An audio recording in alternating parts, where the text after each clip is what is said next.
credentials are very well known to the emerging scholars in terms of your background at Amity and also the kind of work you've done in terms of publishing and you know training the students for active and good publishing record. So this morning we are joined here by a few people physically, and because of the rains, many people have also signed in on the virtual mode in Zoom, including our resource persons who have already reached Manipal. So what I would request you to do is to give a few opening remarks, not only about yourself, but about your specific interests in the area of academic and scholastic publication, as well as how in today's world and age, academicians not only are compelled, but are required in terms of their own productivity to publish, but to publish in a very qualitative forum, as well as understanding the requirements of the discipline. So without much ado, I would request you to start the session. And indeed, we are honored that you're opening the Regional Hub Conference 2025 by your learned intervention to the conference. Over to you, Sumit, and welcome again Thank you. to Manipal. Thank you. Thank you. Thanks a lot for this opportunity, the ICA, BP Sanjay sir, and ma'am and everybody. So I'm very excited, a bit of, you can say, happy and you can say sad also of the tragedy that has happened, because I was constantly looking at the news. It is not a good news, and many people have lost their lives there in that Ahmedabad plane crash. So nonetheless, life has to go on. So I did my graduation in honors in English from Punjab University, Government College. Then I did my master's in English. Then I did my master's in mass communication, and then did my PhD. I also cleared my NET subsequently after the PhD, because NET is not required as per the new guidelines, but I wanted to clear it. Then it was a regular journey. I was a journalist, and then I turned into an educator. In 2019, the significant change in my life came when in 2019 and 20, our journal got Scopus Index, the Journal of Content, Community and Communication. It is a Q2 journal, and it is the only journal at the moment in the entire nation, which is a Scopus Index journal in the media category, run by a university. There is another one, Journal of Creative Communication, that is also a good journal. It is being run in MICA, but the publisher is Sage, and Sage has a big backing of publishing. So we are not competing with them, but somehow it was in our mind that we are a university and our resources are lesser than the big publishers. In 2019, I went to Singapore in Google's News Trust Summit, where they taught us how to fact check things, and we kind of become verified fact checkers and all. And when I came back before Corona in February, we started a Center for Detection of Fake News and Disinformation in India. Before that, I didn't know anything about predatory and cloned and on these skills. So one of my research scholar, she said that she has published a paper in a day in a Scopus Index journal. So I was thinking that even we have a Scopus Index journal, we do not publish less than 6 months. In less than 6 months, how can she get a paper in one day? And I said that, can you show me the paper and the name of the journal? She was very excited, and she showed me the name of the journal, Xi'an Journal of Technology. It is still there. I will show you the example that fraud journal is still existing, and it's been 5 years, 6 years it is existing in Indian market, and people are publishing with them and getting increments, promotions or whatever. And when I dig deeper, because of my inquisitiveness, I realized that this is a cloned journal or this is a fraud journal. And when I dig deeper, I saw there are many. At the moment, we have the data of around 400 fraud journal websites, which are working only in India. I'm repeating, only in India. The cloned journal problem is not outside India. It's for only India. And then the journey started. We come to know about the predatory journals. We came to know about the fraud impact factor. We came to know about the H index, that how people are manipulating the citation manipulation, and then so on and so forth. And meanwhile, we also started publishing very carefully our journal that we should not have the self citations. Our data should be very, very good because we really want to sustain in the market. Some of the journals also got discontinued.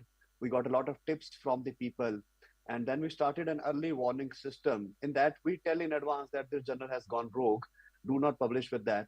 Even the latest discontinued list of Scopus, which had 7 journals, 2 are of given by us. Like we gave them the advance warning that the Journal of Neonatal Surgery has gone rogue and it will be removed. And subsequently, it got removed. And India has lost 200 plus papers out of 300. So what happens is that once a journal is gone out, the papers stay there in the databases. It varies from case to case. In some cases, the back files are also removed. In some cases, the back files are not removed. So what happens? The papers stay there and the rankings are influenced because even if you publish in a predatory journal intentionally, your number increases well.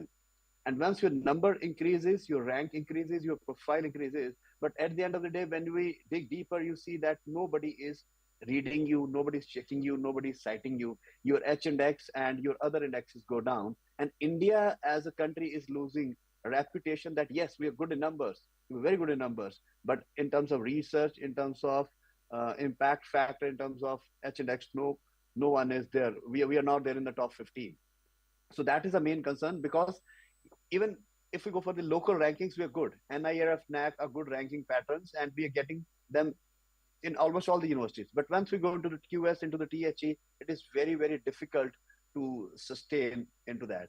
So my research area and my team, we are working in this area where we are giving this education, knowledge, and dissemination to all over India about fake, predatory, and clone journals. We are not after anybody. We do not name and shame any individual till today. We do not name and shame any university till today. We have the data because the data is in public domain, and I will show you that how you can also check the data, but we are not after them. That's not my area of concern. My area of concern is the research scholars and to give them the advanced information because they are the future of the nation. They are the future of the research. And if we give them advanced information that this is a fraud journal, then things would have been really good.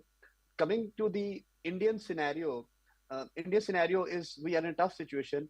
Now UGC Care is also closed. So there are a couple of reasons that why UGC Care was closed. UGC Care could not compete with the Elsewhere Scopus pattern and could not compete with the Clarivate's Web of Science pattern and ABDC pattern, CAB.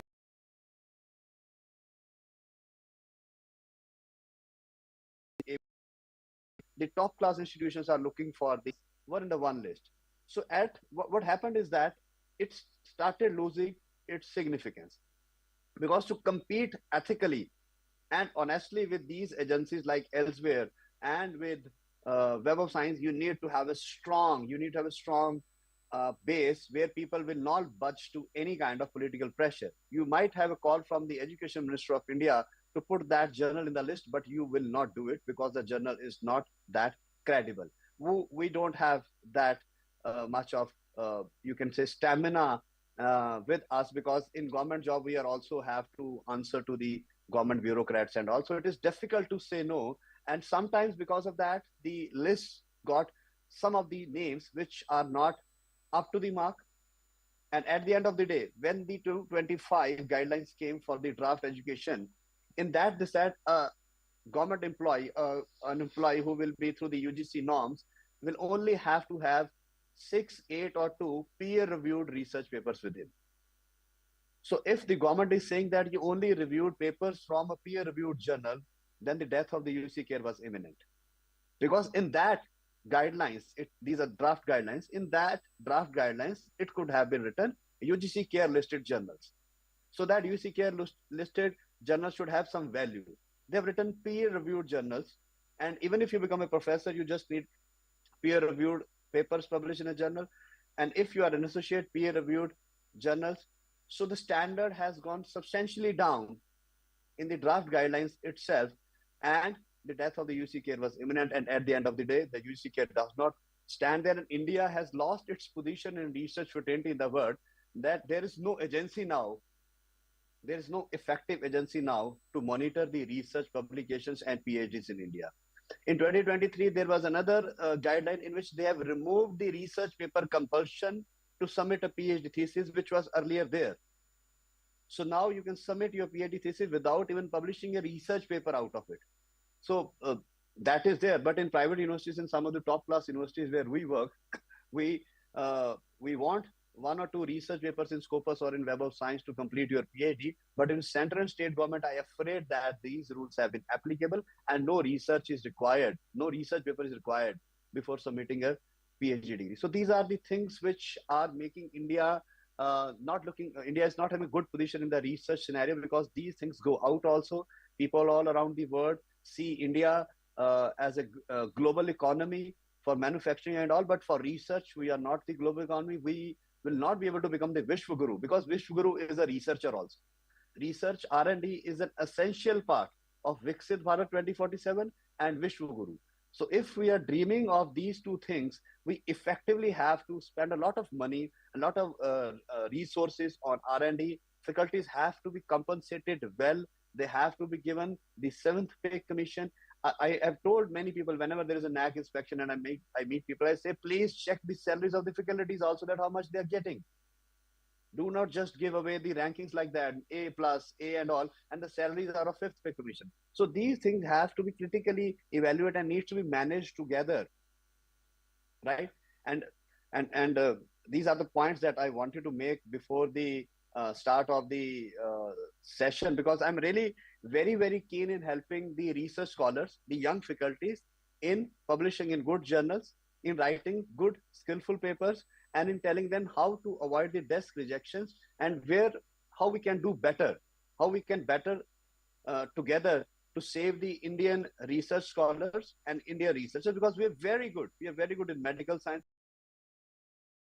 The engineering areas also, we have ISRO, we got top class researchers, but in social sciences and in mass media and in related subjects, we stand nowhere in front of the Western world and their research.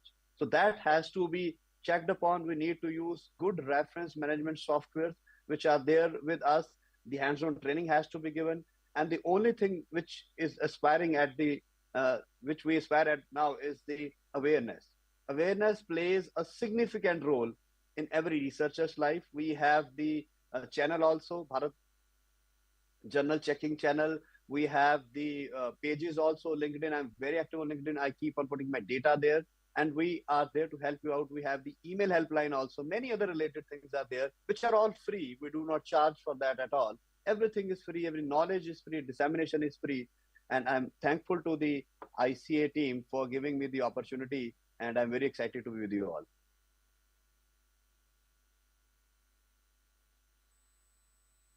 So if you say, should I start, sir, or anything else from your side has to come?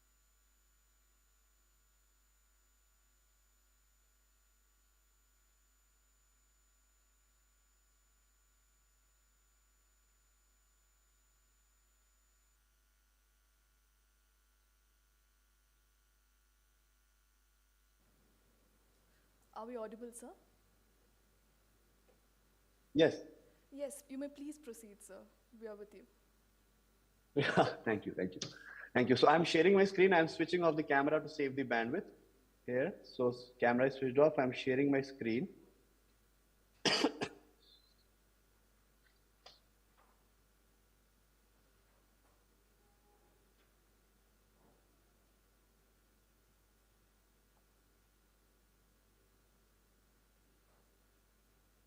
Just 1 minute. A technical point has to be clear from a map.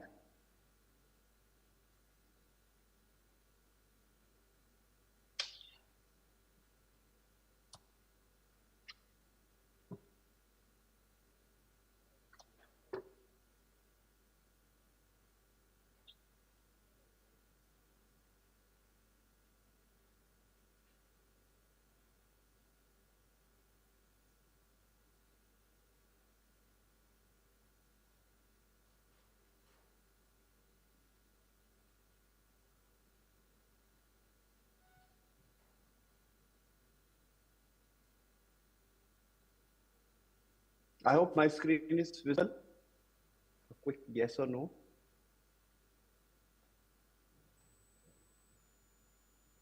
We are waiting, sir.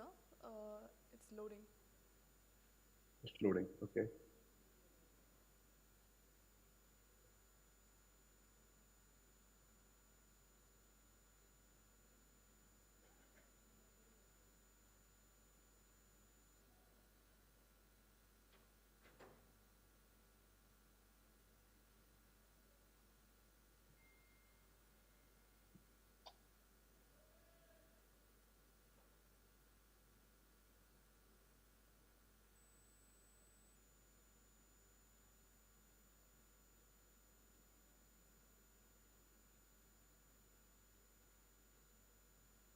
Can you see the screen now? Not yet, sir. Not yet. Just a second. I think something. 1 minute.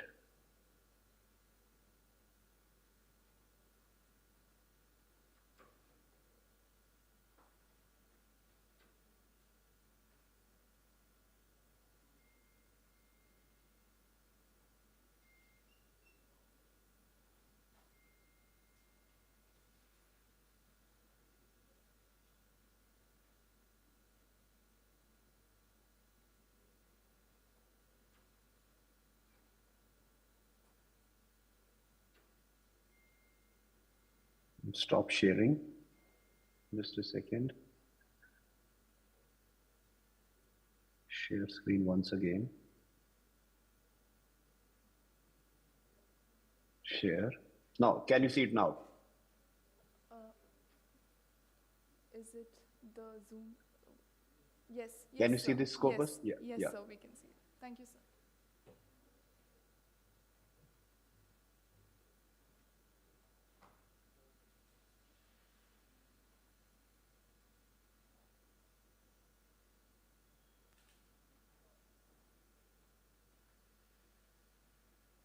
So I start with the Scopus one. So that is the basically landing page of Scopus. Everybody knows about Scopus and all.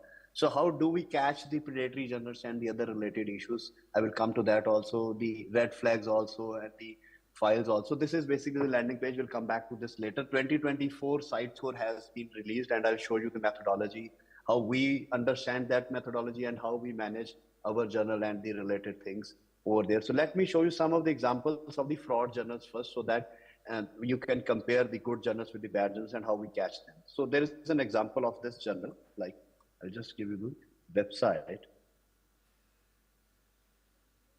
So the name of this journal is Aguim, and this journal Aguim is from a different part of the world. The journal is running from a different part of the world, means a different country in Europe, and we do not know about it. But somebody has made this website, has put it in front of us. This website is in existence from the last 5 years. I'm continuously giving the example of this fraud website in almost all my workshops, but the website is still not closed because the IP address is not from India. They register it from somewhere else. But if we are serious, our government, our education system is serious. If we can ban the website of pornography in a second, we can also ban the websites, these fraud academy websites in a second. The point is that our intent is not there, and we are not very serious because we are not taking it as a threat. It is a big threat. I will show you and prove you that how it has become a very, very big threat for us, these cloned websites. So let's go to the red flags first. The first red flag on a cloned website is this: UGC Care Approved Group 2 written. Why? Why they have written it here? Because we are their targets. Indian research scholars and Indian faculties are their target. They want to target them because as and when we see UC Care Group approved journal, we just blindly follow that journal for its authenticity and try to publish with them. Now, after February, the UGC Care is closed, but it is still written there because they have written it from the last 5 years. So this is the first red flag. Why I'm saying it is a red flag? Like, there's a journal named benchmarking. Like, I'll just show you that journal. I'll show you a world-class journal, many other journals also. So there is a journal named Benchmarking. It is a world-class journal, an emerald journal, good impact factor, good site score and everything. Right? So now when we explore the journal, I'll go to about this journal on the right-hand side. And you will see that these types of world-class journals don't write UGC Care indexing. So like we click here on indexing and matrices. This is the site score. This is the impact factor. And just look at this.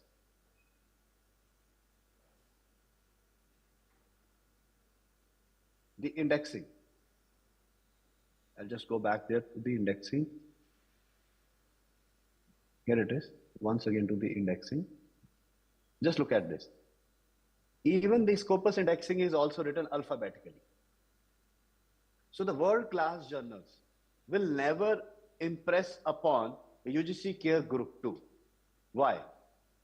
Because they do not want the research paper and data from Indians. As soon as we Indians saw UGC Care Group 2, they will have thousands of papers going to that journal.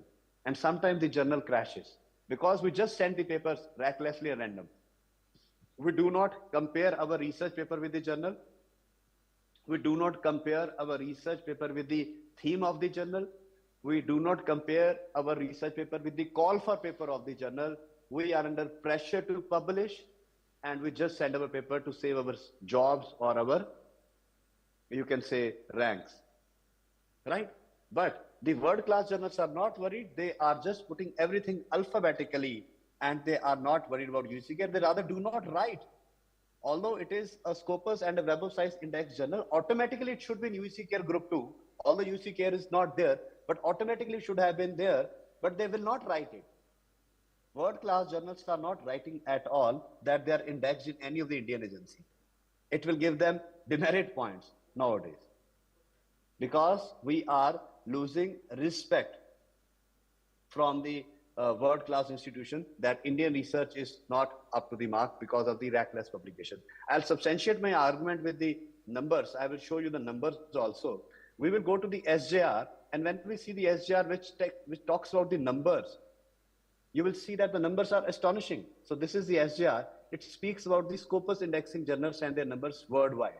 So if I go there and if I see the 2024, 1996 to 2024 data, on the right-hand side, you can see the data says that India stays at number 6 in the publication in Scopus. But if you look at this on the right-hand side, the H index, it's the lowest amongst the top 15.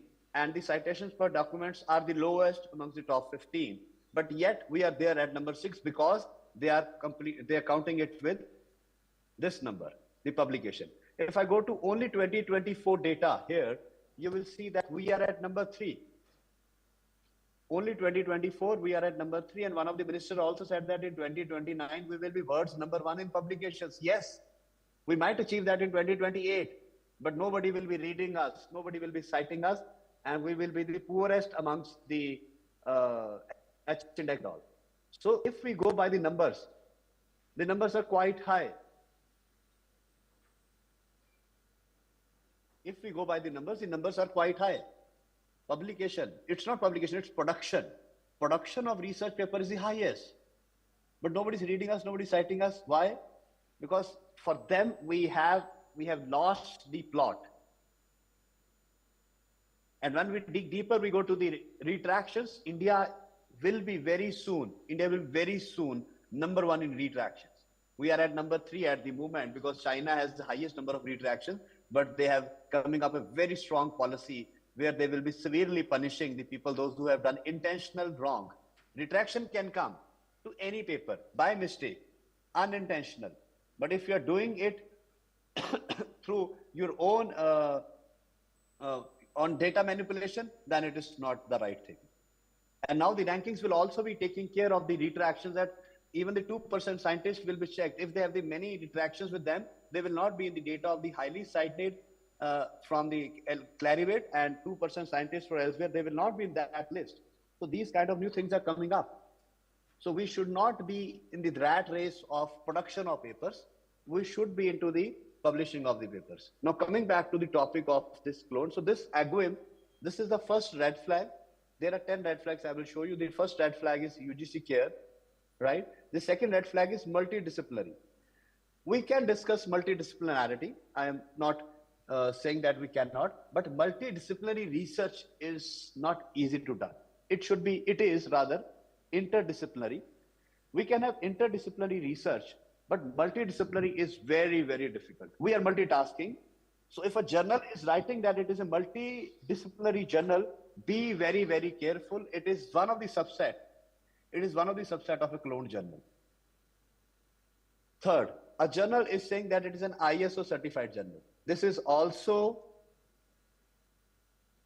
also wrong thing to speak about ISO certification. We do not require, a journal do not require any kind of ISO certification, any kind of.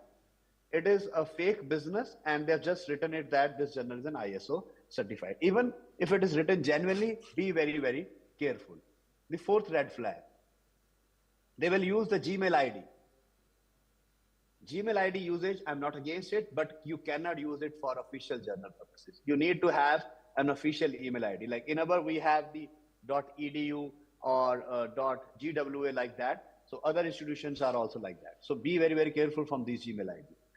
Fifth red flag is the impact factor. Who has given them this impact factor? Who has? They have just written it. It's fraud. Impact factor formula. I'll show you the impact factor formula. Sorry. There are 21 fraud agencies which gives you fraud impact factor, right? So we need to be very, very careful from them also. First, let me show you the formula of impact factor, and then we will discuss the fraud impact factor companies. And every fraud journal will have fraud impact factor with them because they buy it from the fraud agencies. Let me take you to that formula, which is a very important formula for you to understand. Here is the formula. I will zoom it for you. Just have a screenshot of it and then we can have a question also. So just have a look at this impact factor formula. The word site score is used by Scopus and impact factor is used by Web of Science. So what I'm trying to say is that the word impact factor cannot be used on a journal which is only a Scopus index journal. The journal needs to be a Web of Science index journal because the trademark and the copyright and the formula is with the Web of Science index journal. So a journal like our journal, which is a Scopus index journal, we do not have impact factor, right? Because we are not in the Web of Science. To get the impact factor, you need to get into the Web of Science indexing. But if you are in Scopus, you will get the site score. The formula is different. The formula says for the site score, documents from 4 years has to be divided by citations received in 4 years in Scopus. If you're getting citations in Google Scholar or somewhere else, you will not get anything. You need to have the citations there in the databases of Scopus. The same goes with the citations received and citations, citable documents in Web of Science. Here they will use it for 2 years. In the uppercase, they will use it for 4 years. Right? So if a journal, a print journal says that it has an impact factor, it is giving you wrong information. A print journal cannot have an impact factor because the formula does not apply on that. And most of the cloned journals misuse this information and write that here, that impact factor. They can write any random number because they are fraud. For them, we are the customers and they can make a fool of us. So impact factor 6.1 is given, which is a fraud one. And I'll come back to this later again. Now you go to the contact detail. Let's explore the tabs. You click on the tab contact details. Nothing will be provided to you. The fraudster's contact detail will always be empty. Nothing will be there. You go to the editorial board. The names are cut, copied and pasted. Even these people does not know that their names have been added and misused here. You go to the archives and look for the current issues. Some of the papers like this, you will see. The spellings are wrong, archives, so silly grammatical errors will be there. You will see call for paper. All the areas have been covered by them. Earlier, somebody was talking about, sir, khajur nahi likha hua, so they have added date palm also. That khajur has also been added. So whatever word you send to them, whatever paper, they will just add it here and publish it in the next 24 hours. Now you explore it, you click on home, and when you go down, you will see this. Just have a look at it. Submission last date throughout the year. Acceptance 24 hours. Publication 24 hours after receiving the publication fees. Frequency 12 issues. Area multidisciplinary. Submit article at Gmail. And on the right hand side, direct chat approach. If you want to talk to them for free. Then double blind peer review means both are blind. The sender is blind and the receiver is blind. Both are blind because they are taking a lot of money out of us. They're taking a lot of research out of us. So that means we are blind. They are already blind because they are not for your research or for your welfare. They are for their own pockets. This is the money that they're looking for, right? And these are the fraud agencies which gives them the fraud impact factors. SGIF has no say in impact factor. They cannot give you any impact factor. Impact factor can only be given by one agency, which is Web of Science. Even Scopus cannot use the word impact factor. You can see here. Scopus has written site score. They cannot give you impact factor. Impact factor is only with Web of Science. Be very, very careful. I'm trying to tell you. Impact factor will always be with the Web of Science. No other agency can give you the impact factor. Right. So let's open the forum for some questions, and then I will again come back with some of the real-time experiences, some more data. I have a lot of data for you to show. There are no slides at all. Everything, whatever we will be doing is live. So if anybody has any question. Yeah, any questions?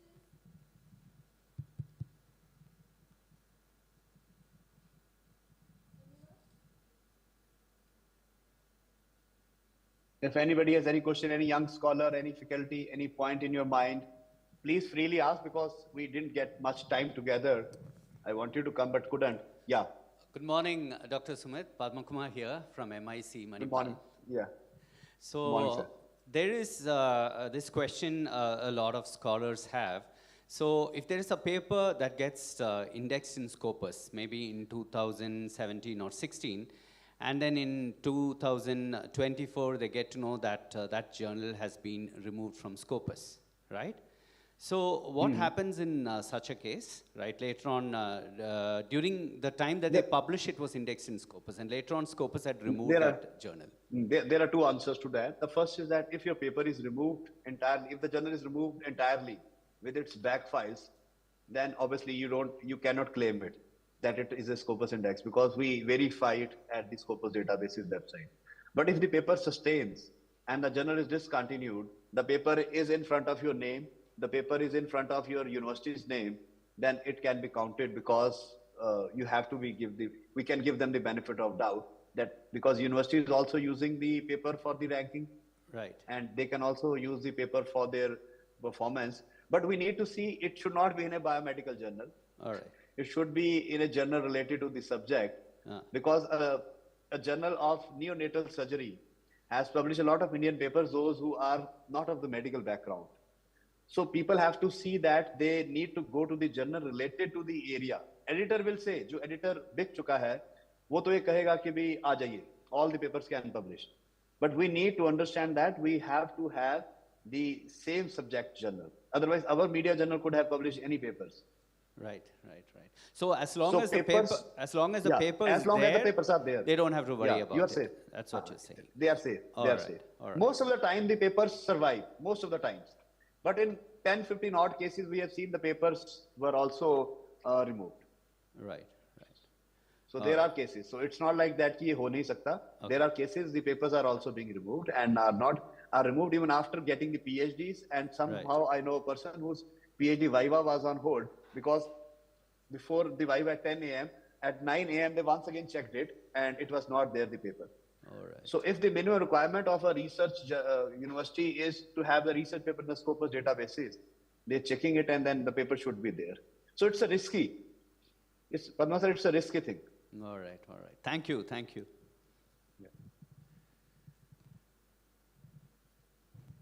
any questions? So you can go ahead. Yes, ma'am. Any other? No, as of now.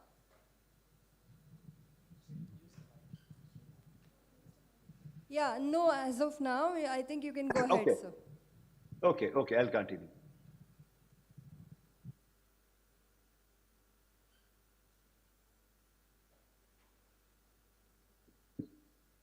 Okay, so now the question comes that from where you have to come to know that where is the original journal. So we have that process also. Earlier, Scopus gives us the landing page. Like you go to Scopus, you go to like title, type, Aguim. I will copy the name from here.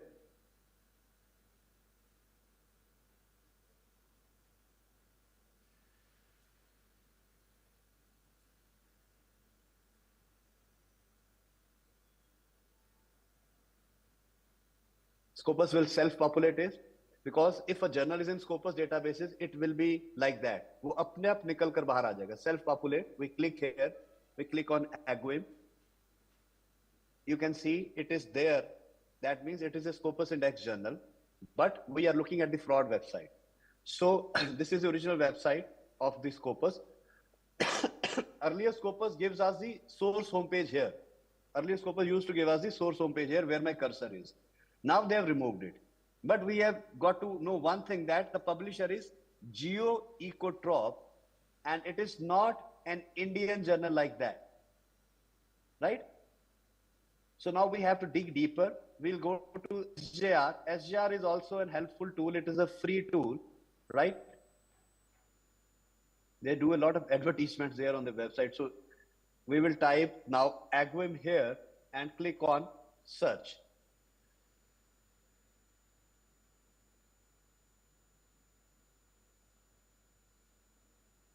You can see it is a Belgium journal. The first point, the country is Belgium. So Belgium journal will not make this fraud kind of website. So we came again to the SJR, and here it is.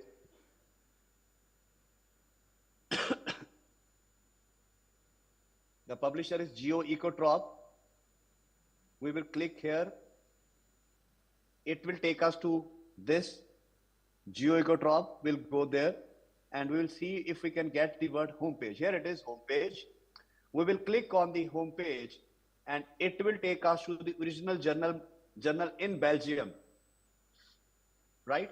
The original journal AGWIM, here it is. It is in Belgium language, publishing in Belgium.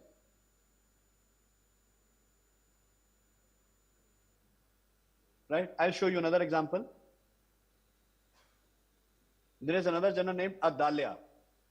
Adalia is also there in the market from the last 5-6 years. It keeps on changing the color, the URL and all, but it is there. Click on contact details. Nothing will be provided to you. Click on the editorial board. Names are cut, copied and pasted. Archives. Look at the edition. If I randomly go for May 2025, you will see papers like this from all over India. Publishing. I go to archive, and let's go to the March 2025 edition. So let's see. You can see these papers. Then indexing. Right? And these are the details. So now how do we find? They do write Scopus journal and HCI and all. So how do we find that where is the original journal? We take this name. This time we will take the help of the Web of Science. We'll go to the MJL clarivate.com.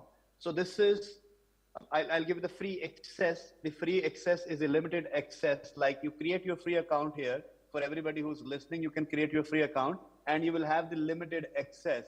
So I click here on the login, and I will be adding myself. So with the free access, I don't have the full access at the moment. So I clicked here with my Gmail ID. You can enter with your Facebook, with your Google, with your Rocket, and with your LinkedIn ID. I click in sign in, and while signing in, now I have the limited access. With this limited access, I will be able to reach to the landing page of the original journal indexed in Web of Science. So now I am looking for Adalia. I clicked on Adalia, search journals, and the information is there that Adalia is indexed in Web of Science. But if you dig deeper, you will see that this is indexed in Turkey. And a Turkey journal will not have this kind of fraud website, right? So we will dig deeper, and we will go for clicking here, view profile page. And after clicking at view profile page, I will click here on visit site. So Web of Science landing page will give you the original landing website of the particular index journal. Scopus has removed it last year, but Web of Science has not done that. So Web of Science credibility is still there. You can see the journal's primary language is Turkish.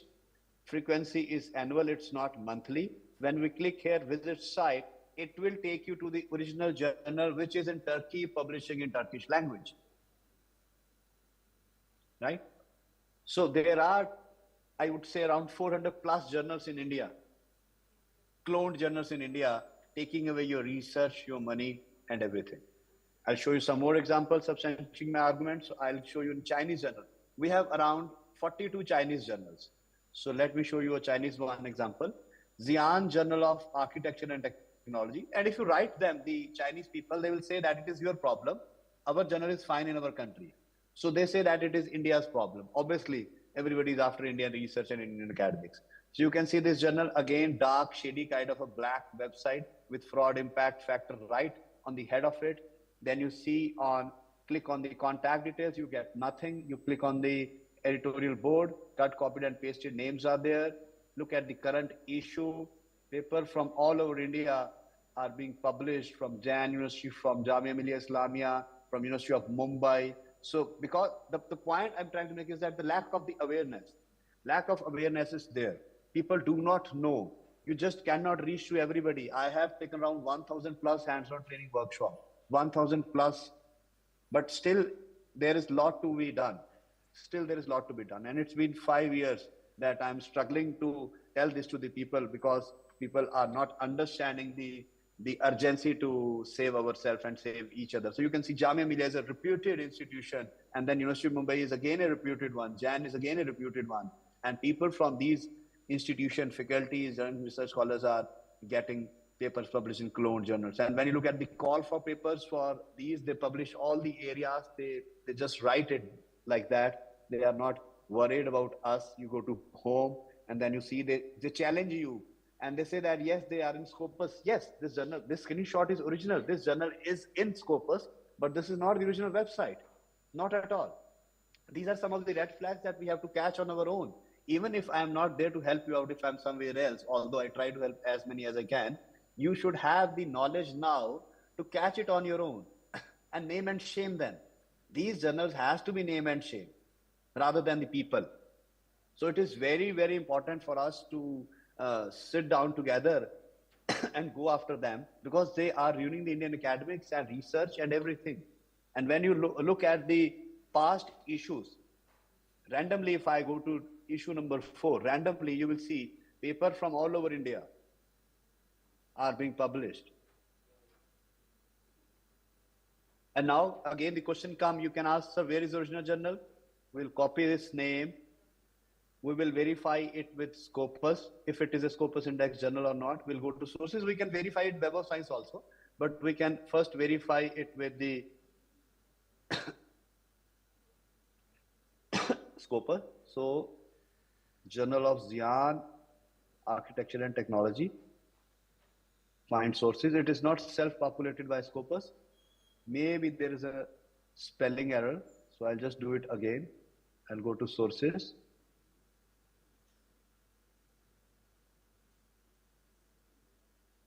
I'll just remove this.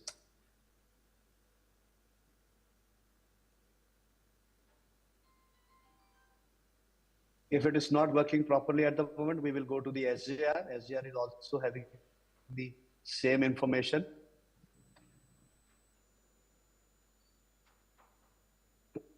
We'll type the name here. Search. Here it is. It is a Science Press China journal. We'll scroll down. It is a Scopus Index journal. We click here on the home page. You can see the home page is here. We click here on the home page and it will take us to the Chinese version, original version of the journal. And you will not be able to understand even a single word. It is a Chinese press, Chinese language journal published in China. Let's see. This is and what we are doing, we are recklessly publishing in this fraud journal and expecting that this can give us happiness and everything. And again, they have used the fraud impact factor, 3.79. They can use any number. They can use any number. I have another examples, many examples. Meanwhile, anybody, any question? There might be now. Or any journal they would like to verify. Padma sir, if you, and they want any journal they would like to verify.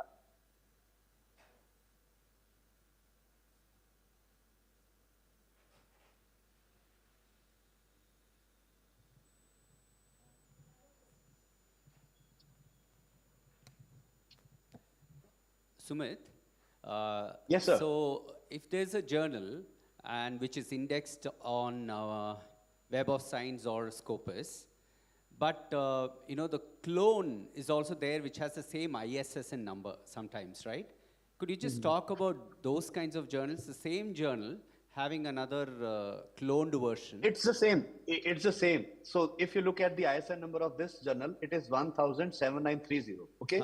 When we go to the original one, it will also have the same ISN. So ISN number will remain the same. If so won't the original journal know that instantly if someone is doing this? No. They will not able to know it instantly. Most of them do not know. And most of them, the URL is not in their own country. So nobody is going to tell them from India that your Belgium edition journal has gone cloned. Okay. Mostly these journals are of different languages, which languages do not exist in India. Like Dutch language, French language, German language, Chinese language, Spanish language, these kind of language. So they know that the Indians will not tell these to the Spain counterparts that we have got this clone journal of yours. So it continued to work in both. So if, like we spoke to the Chinese, so they said that it is your problem, we are not going to help you. But yes, if an original journal complains to Indian government that this IP address is working in your country and this is a fraud version of our original journal, India have to close it. But it needs a lot of concentrated help with each other, which most of the journals are not doing. So these original journals does not know that their clones are there in India. And even if they know that it is a tricky part to get it closed, so they don't do anything because the original journal is safe. It is for the Spanish country in Spanish language. If somebody has made a clone journal in English language and publishing in India, those papers will never enter the databases. So they are assured that their papers, original journals paper will go in the databases in Scopus. So they're not much worried into it. Right. Otherwise, they could have complained. All right. And this is something that I'm asking you based on behalf of all the research scholars here.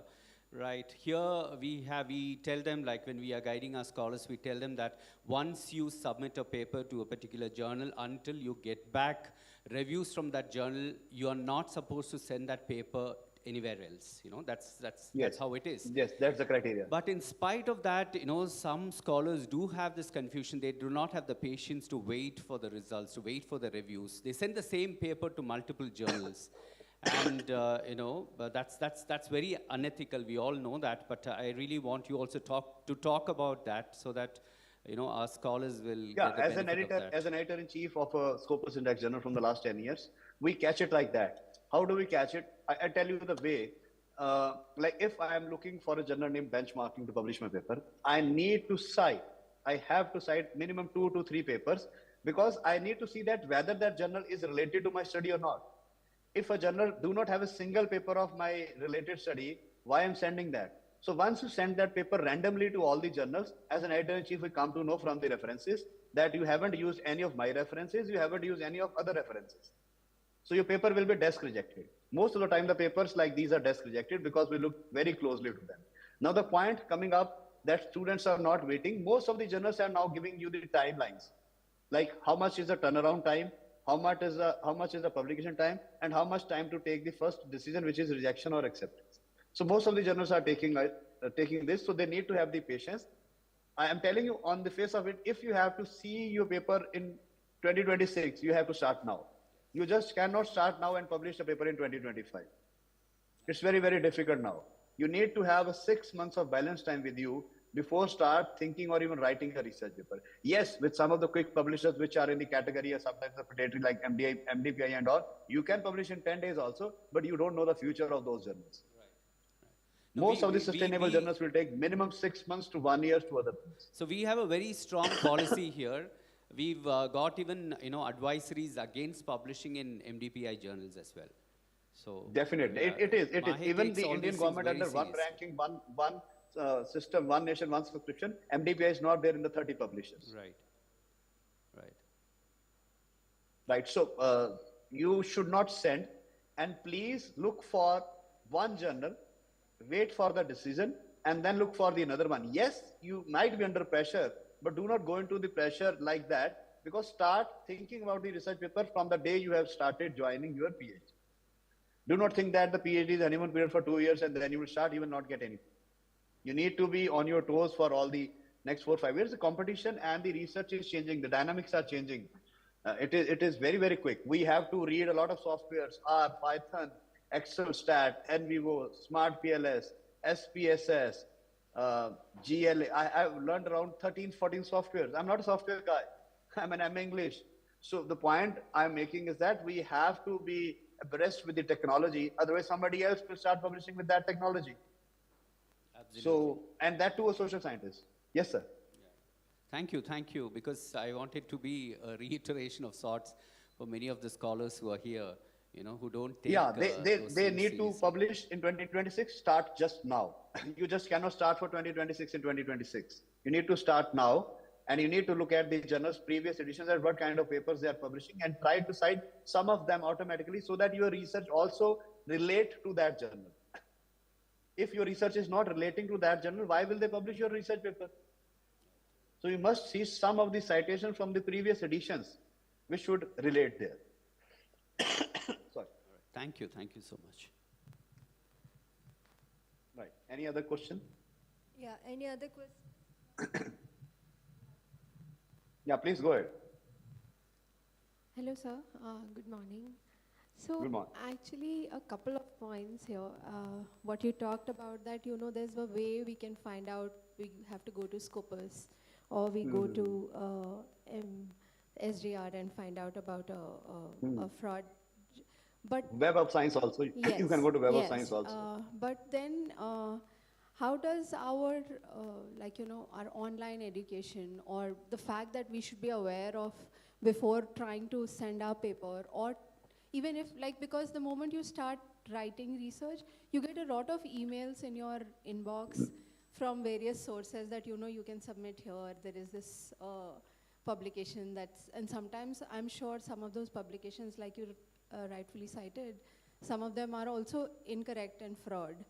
But how do I ensure as a research scholar that I am, so every time I get an email or every time I get an invite, I should first check it or run it by at least the people who know better than me before I go and do the publishing, or before I go and start even approaching the topic?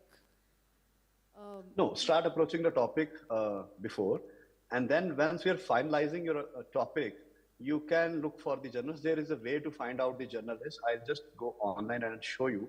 Every publisher has started this journal finder. Everybody, please look at this now. So every journal finder, one is by Sage, one is by Emerald, one is by Elsewhere, one is by Springer, one is by Scopus, one is by Taylor Francis, one by Wiley, one is by Bentham and all. So click on one and put your abstract, your title and keywords into it. And go by these only. Do not go by any standalone publishers. The standalone publishers means you don't know them.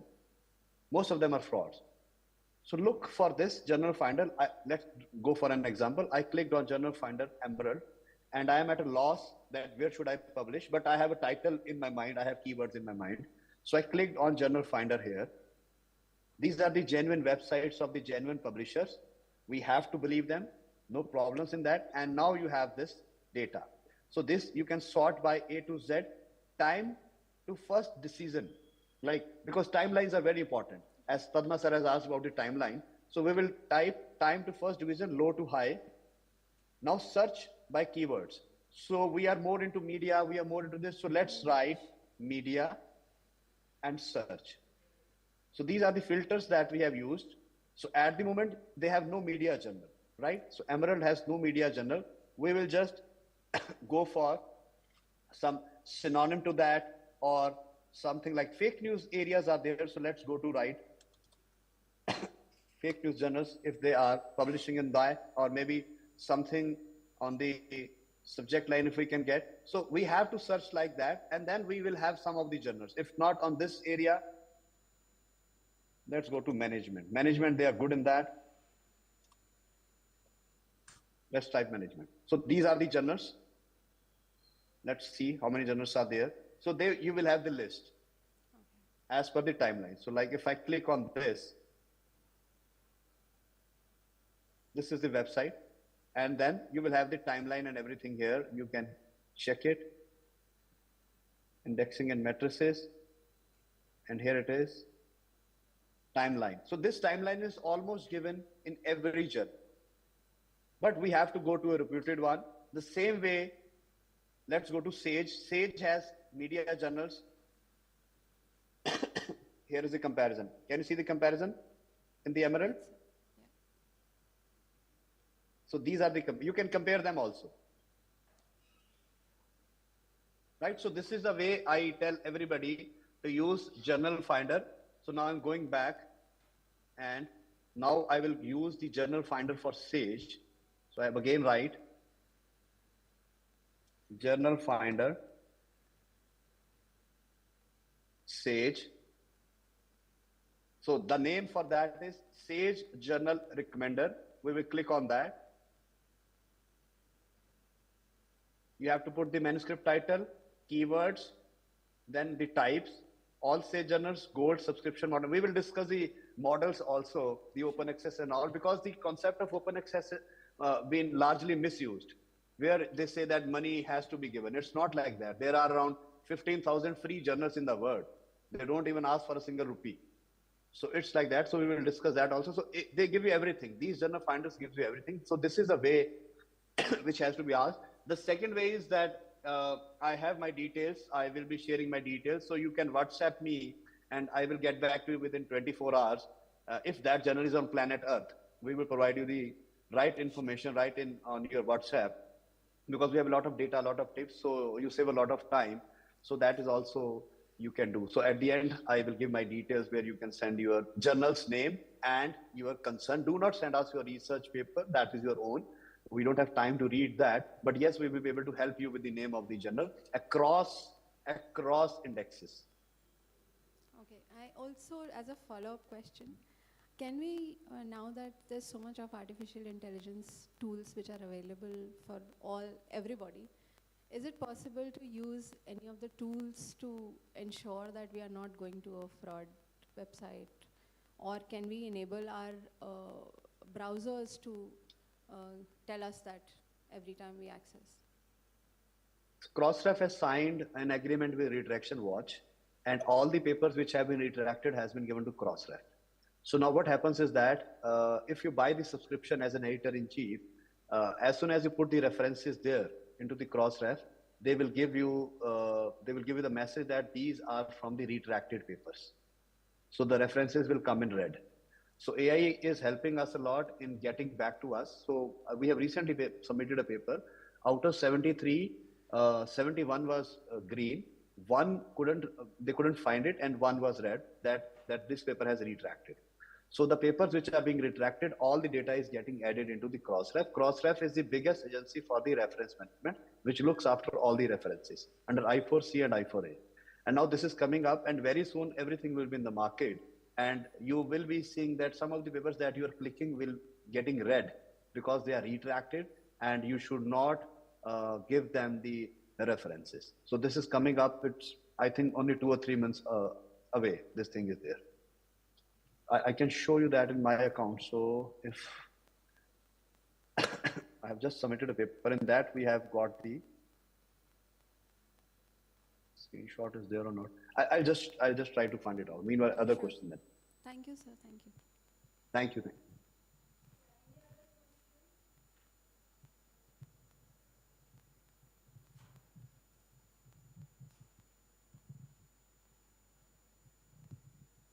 Hello, sir. Anybody else? Yes, Yeah, yes. yeah, Hello, go ahead. sir. So this is coming from a PhD scholar. Let's say you have a study which involves human participation. So other than the whole data point of view and doing a quant research wherein you are collecting data from a secondary source, it's a bit okay, but when it comes for a human participation, there is a lot of consent, ethical clearance involved. But from a journal's POV, what are some of the checklists what you keep in mind when you are reading or when you're reviewing such papers, when you are studying an adolescent or any human participation involved? So you want the point of view of a researcher or of the editor-in-chief? both would help. So as an editor-in-chief, I look for all the things in detail because there is a lot of detraction and people are complaining a lot. So you are now everybody is open because your journal is online, editor-in-chief is online, everybody is online. So they check everything and they read your research, others' research, and they look for an error. And if there is an error, you need to backtrack, you need to give the retraction notice, and then retraction is not good. It's not good. So we are very, very careful. And yes, we are now looking for the certificate from the ethical agencies, and we are asking for the universities to provide us the certificate that have given them this ethical consent of talking to the people, although it is non-invasive in nature and you haven't taken any blood sample and all. But even if you have spoken to them, you need to tell them that your research will be published there. The respondents needs to know what has happened to their data, and you have taken the full care of data, and there was voluntary consent. There is a consent form also there in the market, which you have to get it filled from all the people, those who have filled the data for you. And then from where you have from where you have got your results, whichever software you have used, give the citation to that software particularly, and then in the data, right at the end, made by the author. So you need to give us all this information. And once you're reading it, check for that also. If you're reading a research paper now, look for from where he has got the Conback Alpha, whether he has given the reference to SPSS or Smart PLS or somewhere else, whether he has done the EFA, CFA, or all kinds of convergent validity tests. So if it is like that, it is statistical in nature. If it is in qualitative, you will go for atlas.ti or NVivo. So I specialize in NVivo. So for I give the workshops in NVivo, I check every essential details of NVivo, that whether this software has been used particularly well or not. And then when all the things go well, we publish that paper. And if all the things go well, we read that paper and cite that paper also. So now you have to minutely check all these papers, but you are at the nascent age and you do not know much about, because you've just started your PhD. Just critically understand the paper and see what softwares they are using and how they are trying to reach to the results. And if you're not able to understand the results and all, you can send that para to me. I'll get back to you with the explanation that what to read in that. But the main concern which happens is that the lack of awareness is there, that we do not know that from where we should get these results. The answer to that is you need to know the usage of those softwares which they have used in their study. But yes, ethical consents are required and will be the need of the hours in the next coming months, because many of the journals, Indian journals, will be start asking that if you do not have the ethical consent letter from the university or from your dean research or somebody, they will not publish your paper. This has started happening. Go ahead. Thank you, sir. Yeah. Any other questions?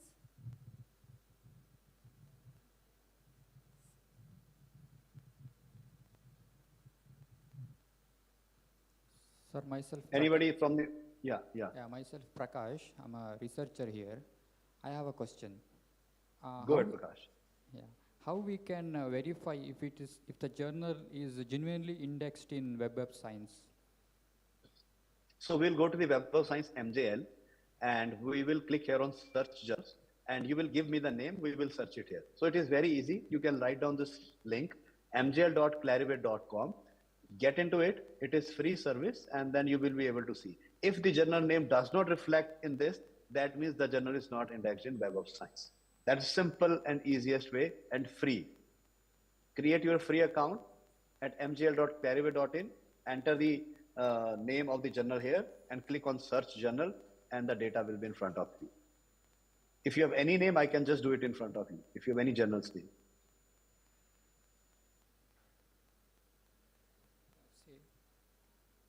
Sage. Sage is a publisher. Sage is not a journal. So we need the name of a journal. So let's write the name, Journal of Creative. Okay, there is one journal which I personally, Big Data and Society. It's a Sage journal, Big Data and Society.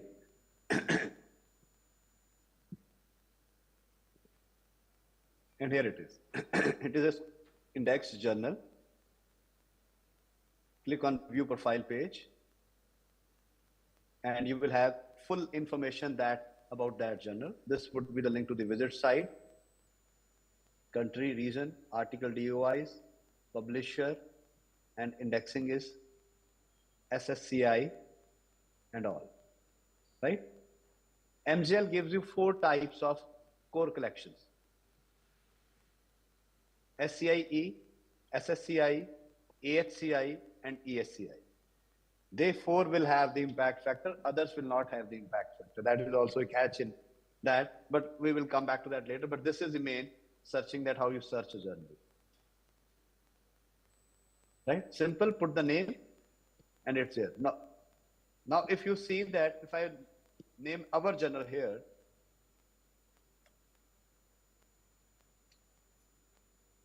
Journal of Content, Community and Communication, you will not find it here because it is not indexed in Web of Science. Right? So it's not there. Another journal is there. So if a journal is indexed, it will be shown like that. If it is not, it will not. I'll show you another example as we are exploring Web of Science. Web of Science is very good in that. There's one journal named STOT. Right? They might have removed it. I need to check. So they usually write on hold. The journal which is under red flag, they write on hold on the website of it. Let's see if I can find it out. Here it is. So as soon as they red flag a journal, they will put it on hold.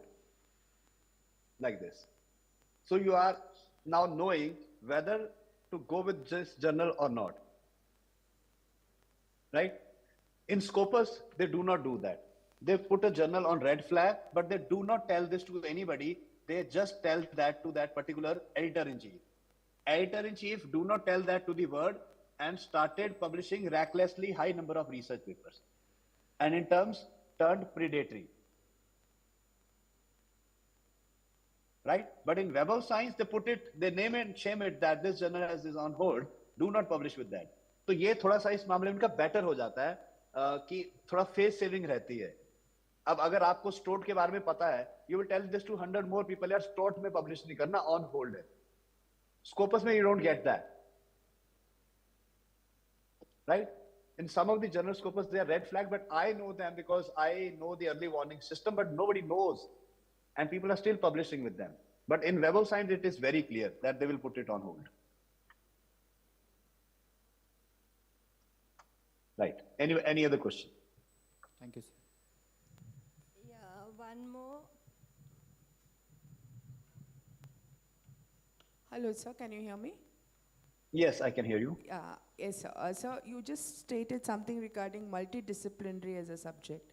You said, yes. So is it that none of the journals? No, multidisciplinary is one of the subset to say that this journal is cloned or predatory. One of the subset, not the main subset. Okay, so there cannot be any multidisciplinary, or are there? There are some good multidisciplinary journals, but आप सबके कान खड़े हो जाने चाहिए multidisciplinary को लेकर, because in India we are not that good in publishing in a biology journal. So in foreign there is some kind of multidisciplinarity happening, but in India it's the misused concept. So it is for Indians that we should not prefer a multidisciplinary journal because that journal might be cloned or predatory. So they're misusing this concept of multidisciplinarity. Thank you, sir. Any more questions? No, sir, you can go ahead. Okay, so I'm showing you another Indian journal, Mukt Shabd, which is a cloned journal. It is a Marathi journal published in print, and this is the cloned website. Just look at this. Same red flags, no contact details. Call for paper will have all these subjects. If you look at the current issue, every month they publish around 150 research papers. It's a big market. And you will see papers from all over India, from all over institutions. Language barrier bhi nahi hai. You send them anything, they will publish. And you go to archive and all editorial board, you will see USA or South African people are working in Marathi languages. Impossible. Harvard University. So cut, copied and pasted. You can imagine University of Sussex and Stanford University, Yale University. You can put any name on any of the thing. This is fraud, total fraud.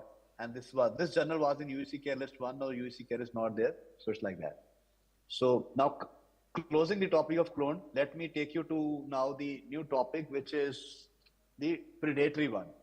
Predatory is a higher version, and it is there in almost all the Southeast Asian countries. It is there in almost all the European countries.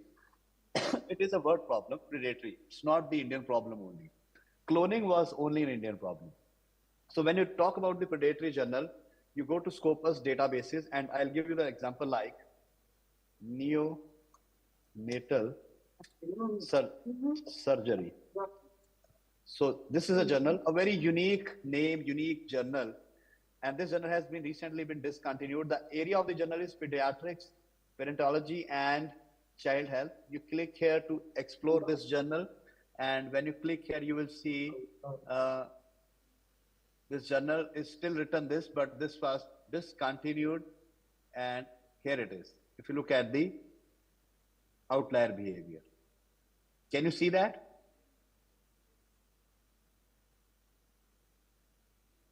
Can you see the outlier behavior? So 388, a significant jump. 38 and 388. When you click here on 388, you will dig deeper that you will see how many are from India. So out of 388, on the left-hand side, here it is, 297 are from India. So we are the biggest producers of papers in predatory journals. Right? Now, if I show you the latest discontinued list, this journal is discontinued. It's not updated here, although it was updated. So I don't know what has happened with them. So let me show you the discontinued list here. Here it is. So it was updated, and this journal was removed because of the predatory papers and numbers in that. So let me show you the source list here, discontinued list, May 2025.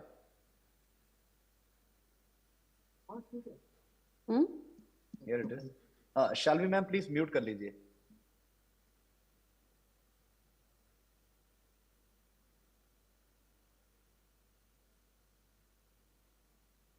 So this is open, the Excel file.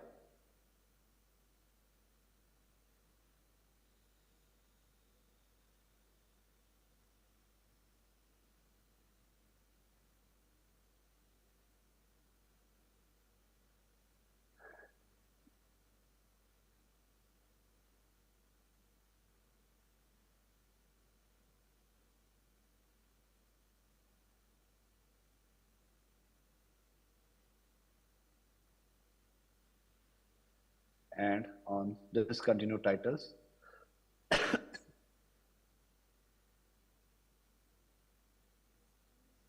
These are the discontinued titles. And here you can see Journal of Neonatal Surgery. So journal is removed. It's not updated. It will be soon updated. And what happens is that how many papers India lost is 297. We are the biggest losers while publishing in a predatory journal. So what happens now? As Parma sir was asking, sir, if the paper stays, you will get your rankings, your achievements, everything. If the paper is gone, you're gone. But India, what India is losing is good research. The numbers are staggering. Out of 388, 297 are from India. So that is the point. And why India is into this? Because we are in the trouble of publishing without looking at it. And you can see the institutions also. Here are some of the institutions. And then you can check their rankings in the next NIRF and other rankings. And here you can see.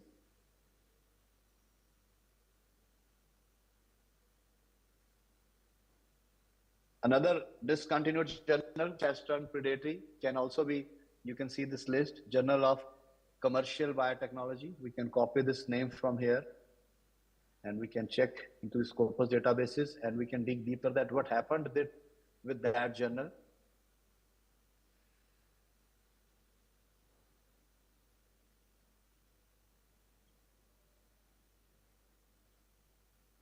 It's written, journal is discontinued. You can see the outlier behavior is there. The journal was going fine. and suddenly showed the outlier behavior. In 2023, 176 papers, and when you dig deeper, we can see that in this, India doesn't have, most paper are from China. So India and China, they are the biggest publisher in all the predatory journals. Another journal, Commercial Biotechnology. So if you keep on checking journal by journal, name by name, you will see like Journal of Eco-Humanism. That is again a culprit one.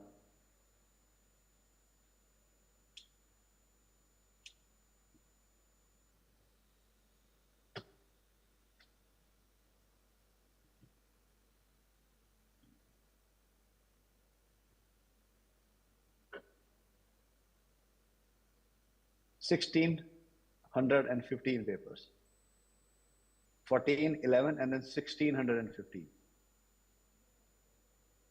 In these kind of things, they remove all the papers. This time they haven't done it because it will impact their site score. But Web of Science removes everything. They are not worried about that. So here Scopus is at back foot. So all these 16 papers which are useless are into their databases, and they are now affecting their matrices also. And when we dig deeper, how many are from India? Out of 16, 15? Indonesia, Saudi Arabia, Iraq, India has 42 papers. Not much, but 42 is not a low number. But Indonesia lost 369 as a country, Saudi Arabia 285, Malaysia 181. So if we go back and see that how many are from India in the year 2024 here, out of 375.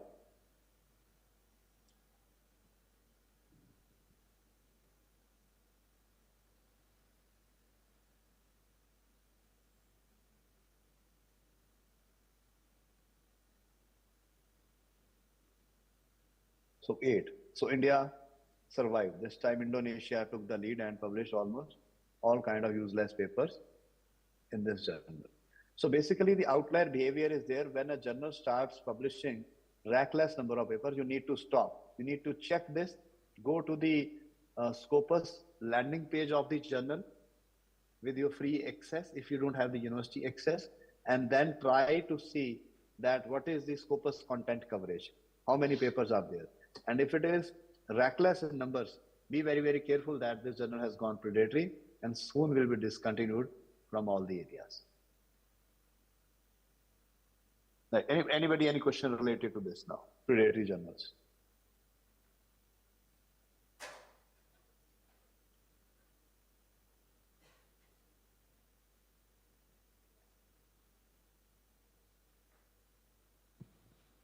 Hello, sir. Yes, go ahead, ma'am. Go ahead. Sir, myself Gayatri, PhD scholar here. Sir, it's regarding a journal named Journal of Critical Reviews. Is it a genuine journal, sir? Journal of Critical Reviews is discontinued many years ago. JCR, I'll just show you. It got discontinued, I think, 4 or 5 years ago. Journal of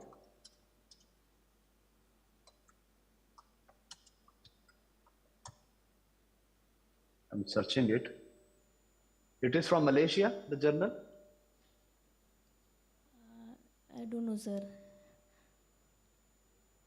Okay, let me check it for you.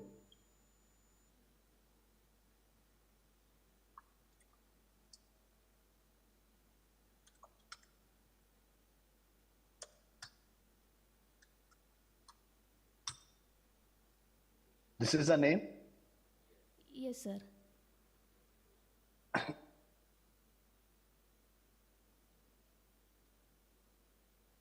Scopus also sometimes has some technical glitches.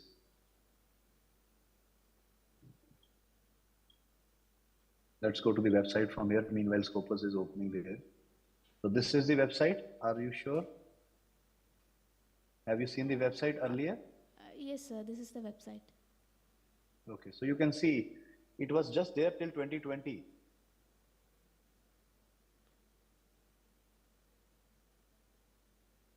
So these journals do not stand anywhere.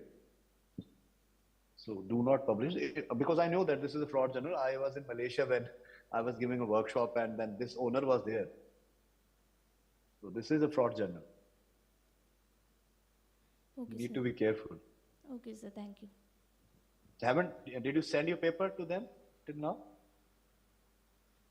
No, If sir. you have sent No. your paper, please take it back and send them that that you want to do some more research. Do not send them the paper. Yes, sir. Sure. Right. Any Okay. other Anybody else? Any questions? Any journal you would like to verify? This would be helpful for everybody. Any other journal or?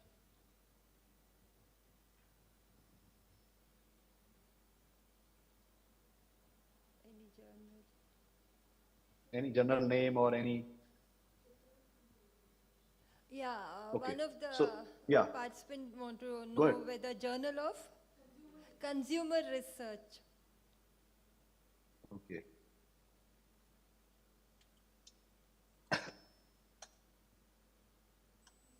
Research. So it's an Oxford Press, consumerresearch.com. Okay, let's see.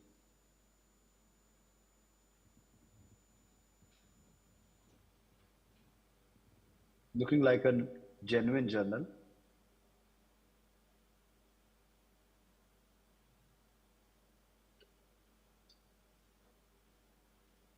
Nothing is there on the indexing part of it. So let's go to journal information, current issue, about the journal.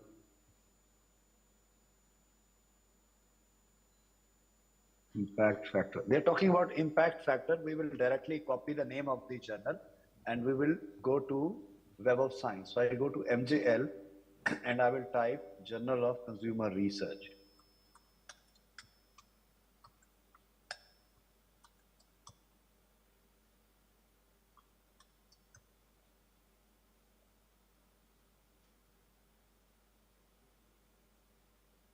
Here it is. It's good to go. One of the best I can say. It is there. Yeah. 1974. Yeah. Very good journal. All the details are fine. Very good. Okay. Any other journal? Yeah, any other journal would like? Anyone?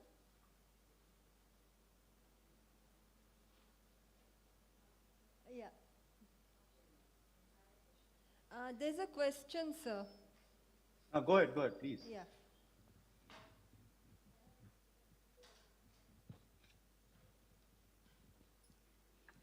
Hello, so good morning. Good morning. This is librarian from MIC. I have a question. We are receiving so many requests from the faculty, research scholars, and some other institution for sending some papers which they're not getting from their institution. So before sending the papers to them, is there any way to check whether that required paper is genuine or not? How do we check from the point of librarian? Yes. The genuinity of the required paper needs to be checked through the plagiarism software. That will tell us the similarity and the plagiarism. Now, the genuineness of the data, you need raw files. Like if somebody is saying his Cronbach alpha is 0.7, we need to take the raw files and put that in the same software that we have, and the answer should come same. So we have to do many things to prove that this is a fraud paper, because the fraudsters are writing good papers and they are writing humanly impossible papers through the softwares. So you cannot just judge a paper while having a look at it in the beginning. Okay. Now the work is very hard now, and it takes a lot of work. But sometimes, yes, through the references, we come to know that this is a fraud paper. So prima facie, if you want 2-3 steps, I can give you. The first is look at the references first. Okay. Most of the in-text references and the references at the end should match alphabetically as per the APA 7th edition. 90% mistake comes there, that the references in text and the APA 7th editions are not matching. It's like a balance sheet in the accounts, which they do not match. Second, they do not give in-text citations. They just start writing in their own language, which is not to be appreciated, because you need to give more and more in-text citations. Okay, sir. Third is that how many authors? Sometimes a paper has having 6 authors, and you doubt that all of them are from the same field or all of them know have done work. वो एक दूसरों के नाम डाल देते हैं, यार मेरा पेपर जा रहा है, 5 नाम और डाल दिए. So just look that how many, we usually prefer 3 to 4 authors. We are not biased for 6 also, but 3 to 4 are good enough to have a paper in the social sciences. And then we will see the last part of it, that what is the area that they're working on, whether they belong to that area or not, the authors. Okay, sir. These are some of the things. Then obviously we have to read the full paper. Okay, sir. Thank you. Right. Yeah. Any other questions?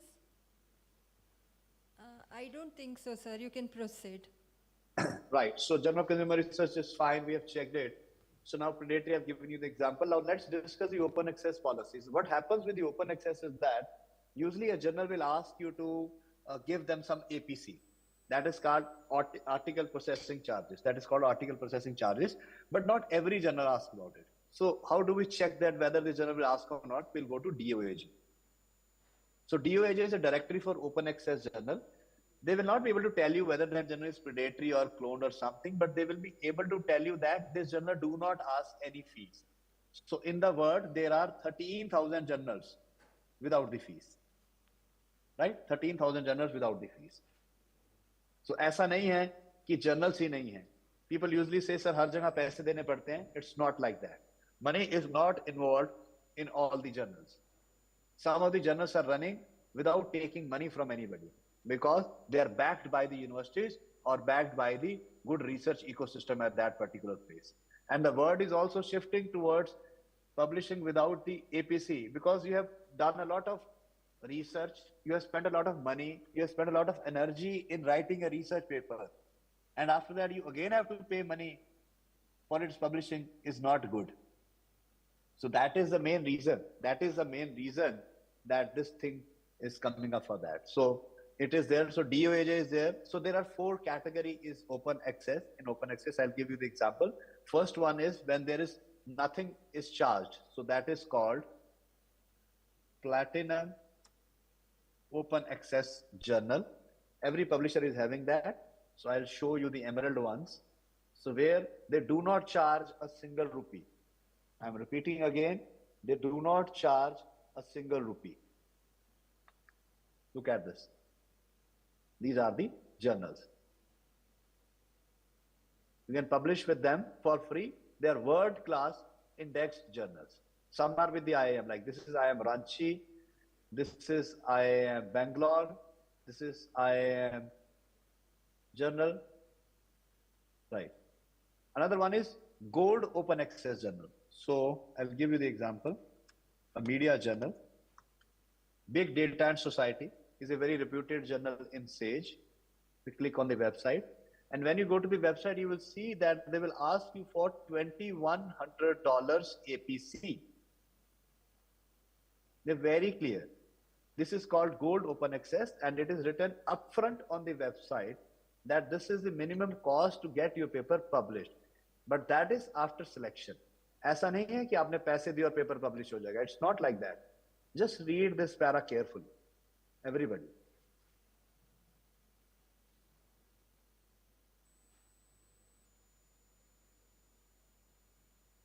Right? So this is the APC.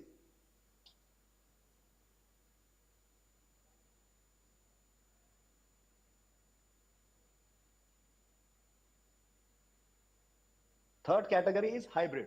In hybrid category, they will ask you whether you want to go open access or you don't want to go open access. That you have to decide.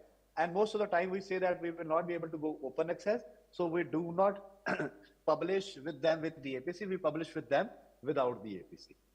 And in the fourth category is the subscription model. They will ask you whether your library has the subscription of that particular publisher or not. If you don't have the subscription, you're not having the waiver in the APC. It is like that. So these are the 4 categories. Right. So if you don't have, if anybody has any other question, if not, so I am ready to end my session with my deliberations and examples.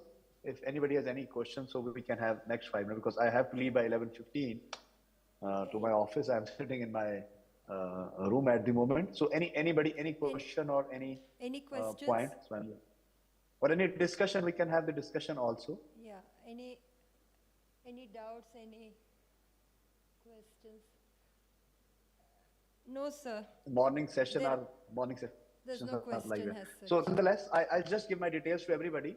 You just write down my cell phone number. I'm very active on LinkedIn, WhatsApp, and you can message me the journal's name. I'll verify. The number is 956045 2625. 956045 You can message me the name of the journal on WhatsApp, and I'll get back to you in 24 hours. And anything related to research, I will be able to help you out, the name of the journals and where to publish and how we can. And I'm taking workshops all over India, so wherever there is an opportunity, I'm ready to avail that opportunity of giving my knowledge and information to anybody. So thank you, the organizer. Thank you, VP Sanjay sir. Thank you, ma'am. Thank you, everybody, for giving me the opportunity to give me the opening remarks and to start this a big plethora of people. I wanted to come, but I couldn't because of my other official commitments here. But I am very happy to be the part of this organization. Dr. Sumit, we can't thank you enough for launching ICA 2025 Manipal Hub this year. We also wanted you to come here, but I'm sure we're going to find an appropriate time very soon for you to visit us and conduct a more detailed workshop for our scholars. I can assure you that this session has been extremely useful for the audience and for the scholars who are also sitting and making notes, and they'll certainly share it with their classmates. Thank you very much once again. Thank you. Thank you. I leave the session. Thank you, everybody.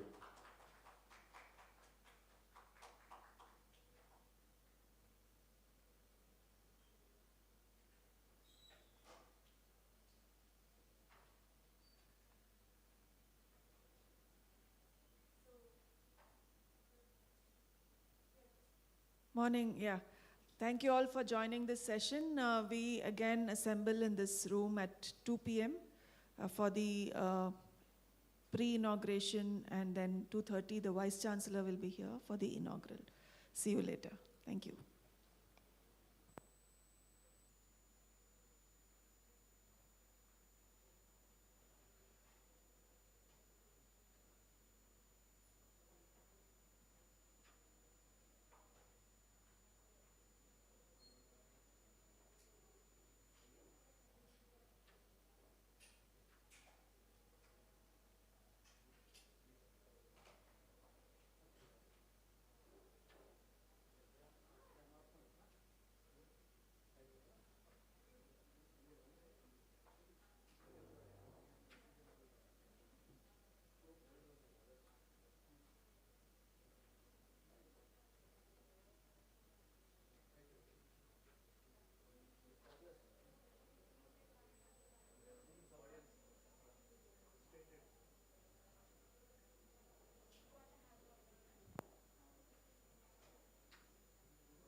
thanks.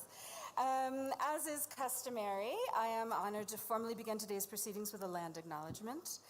ICA acknowledges that the land on which we reside is the traditional territory of the Ute, Cheyenne, and Arapaho peoples. We also recognize that the 48 contemporary tribal nations that are historically tied to the lands that make up the state of Colorado. We honor the elders past, present, and future, and those who have stewarded this land throughout generations.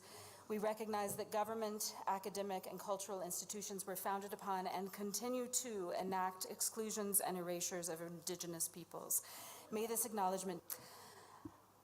Dear scholars, colleagues, and friends, as the Executive Director of the International Communication Association, my name is Laura Sawyer, and I am delighted to welcome you to this year's conference, ICA 25. Search. I said I thought we should be true to our mission, and even if it meant losing members and growing slowly, that I thought this was the appropriate direction for the association, and ultimately that's what it became. When I entered ICA, petrified. I was overwhelmed. My first ICA was pretty overwhelming. It was a little bit overwhelming. It was so overwhelming. My first impression was, oh my, this is so huge. Convention is huge, so many people. ICA is big, it's intimidating. I felt so small.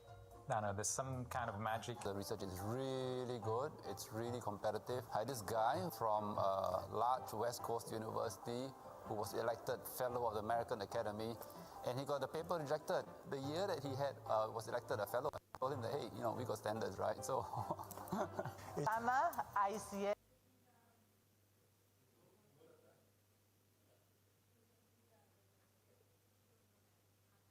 Félicitations. 恭喜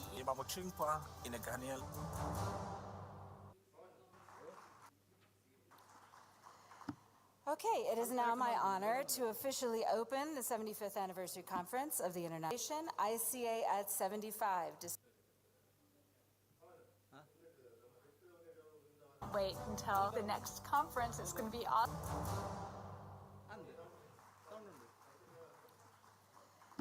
Okay, it is now my honor to officially open the 75th Anniversary Conference of the International Communication Association, ICA at 75, Disrupting and Consolidating Communication Research.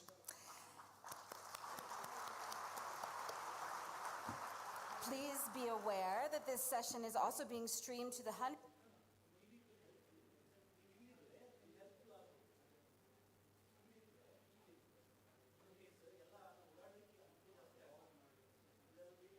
of remote attendees joining us remotely, including all of those who are attending as part of our hub.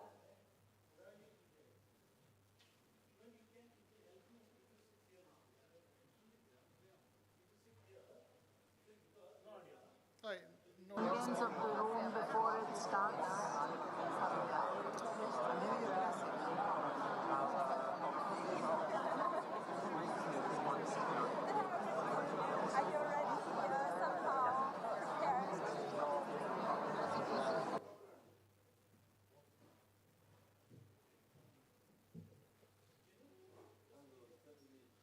Hello, testing, hello.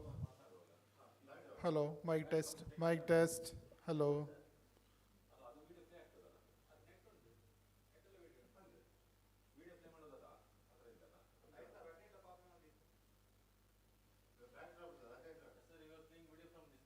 This laptop. Yeah. Can we use that laptop for a backdrop for a Yeah, half an hour? no problem, no During problem. time of inauguration. Yeah. Hello, test, hello, mic test, hello.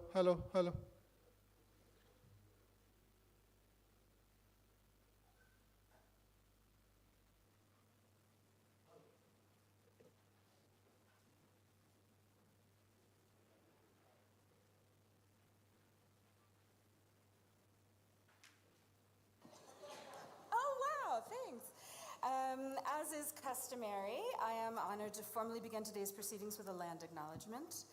ICA acknowledges that the land on which we reside is the territorial, Check. Hello, testing. Check.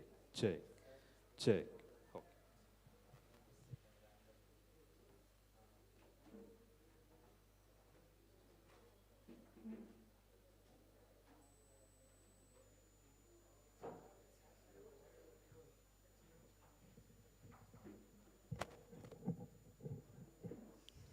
check.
A very good afternoon to one and all present over here.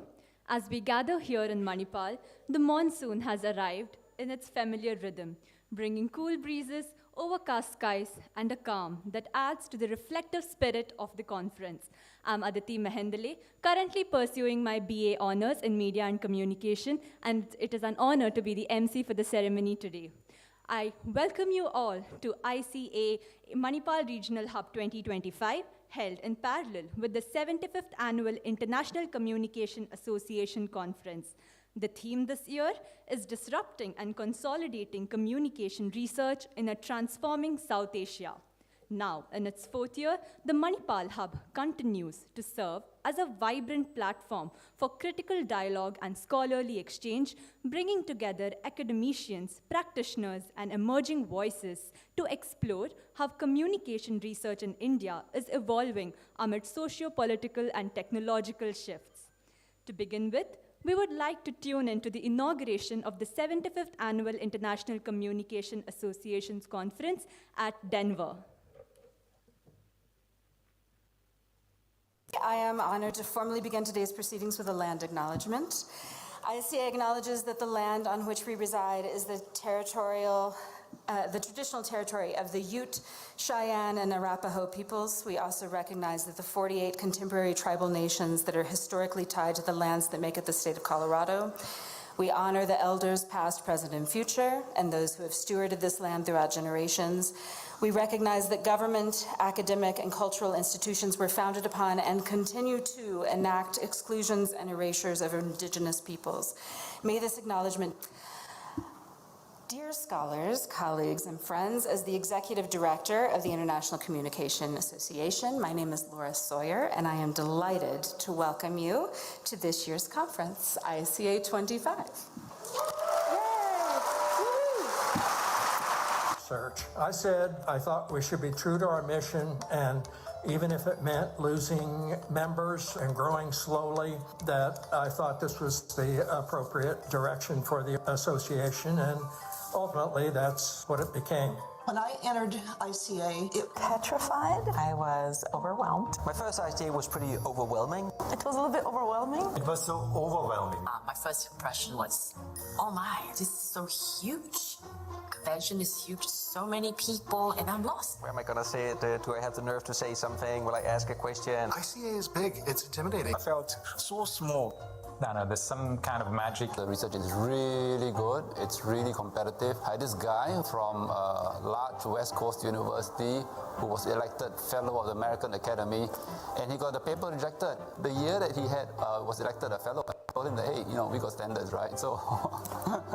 Ana ICA miaka 75.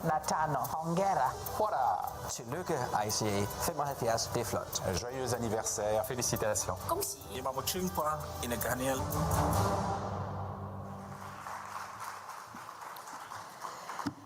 Okay, it is now my honor to officially open the 75th Anniversary Conference of the International ICA at 75. Wait until the next conference. It's going to be awesome. Okay, it is now my honor to officially open the 75th Anniversary Conference of the International Communication Association, ICA at 75, Disrupting and Consolidating Communication Research. Please be aware that this session is also being streamed to the hundreds of remote attendees joining us remotely, including all of those who are attending as part of our hubs in Nigeria, Kenya, Egypt, Pakistan, India, China, Indonesia, and New Zealand, Aotearoa. So to our hub attendees, Ikaabo, Karibu, Ahlan wa Sahlan, Swagat, Kush Amdid, Salamat Datang, Huan Ying, and Kia no Mai. And now, the moment you have all been waiting for the academic portion of our evening, the opening plenary, ICA at 75, looking back, forging ahead. It is now my pleasure to introduce the chair of this evening's session, Chair and Professor of Communication at LMU Munich, where he is currently Research Director in the Department of Communication Studies and Media Research, a former journalist. His teaching and research focuses on global journalism cultures, war coverage, celebrity news, and comparative methodology, former editor-in-chief of Communication Theory, past chair of the Journalism Studies sections at ICA and ICREA, our soon-to-be ICA president, Dr. Thomas Hanisch. Man, what a wonderful video. I was almost breaking out in tears. That's so moving. And it's really hard to keep the spirit and to come to stay. Following 35 minutes, I will discuss selected aspects of this year's conference theme with 4 distinguished colleagues. They have all been my first choice, and I'm glad that they agreed to be on the podium today. This opening plenary brings together scholars who came of age in ICA and the field in different decades of its evolution. Due to their distinctive biographies, research interests, and service to the field, they bring substantial diversity of experience and perspective to this panel. Now, I invite our 4 panelists to come to stage, please. Is a professor emeritus at the London School of Economics and Political Science, UK, and a fellow of the British Academy. In the past 2 years, she has been the scientific director of the International Observatory on Information and Democracy, an NGO based in Paris. Between 24 and 28, Robin served the International Association for Media and Communication Research, IAMCR, as its president. Right. So my first question goes to Jeff. Jeff, you have done fantastic work on the history of our discipline. And the foundation of this association is an interesting story in itself. I noticed some variation in the way people remember those early years. Can you tell us, Jeff, which version is true? Well, thank you, Thomas. I feel like this answer is a footnote on the video that I just saw for the first time. But I did just want to make one last plug for that digital exhibit, mainly to echo the point that Dave Park and Dominique Trudel were the real curators, and they're also the leading historians of ICA writing right now, and I just wanted to make that clear.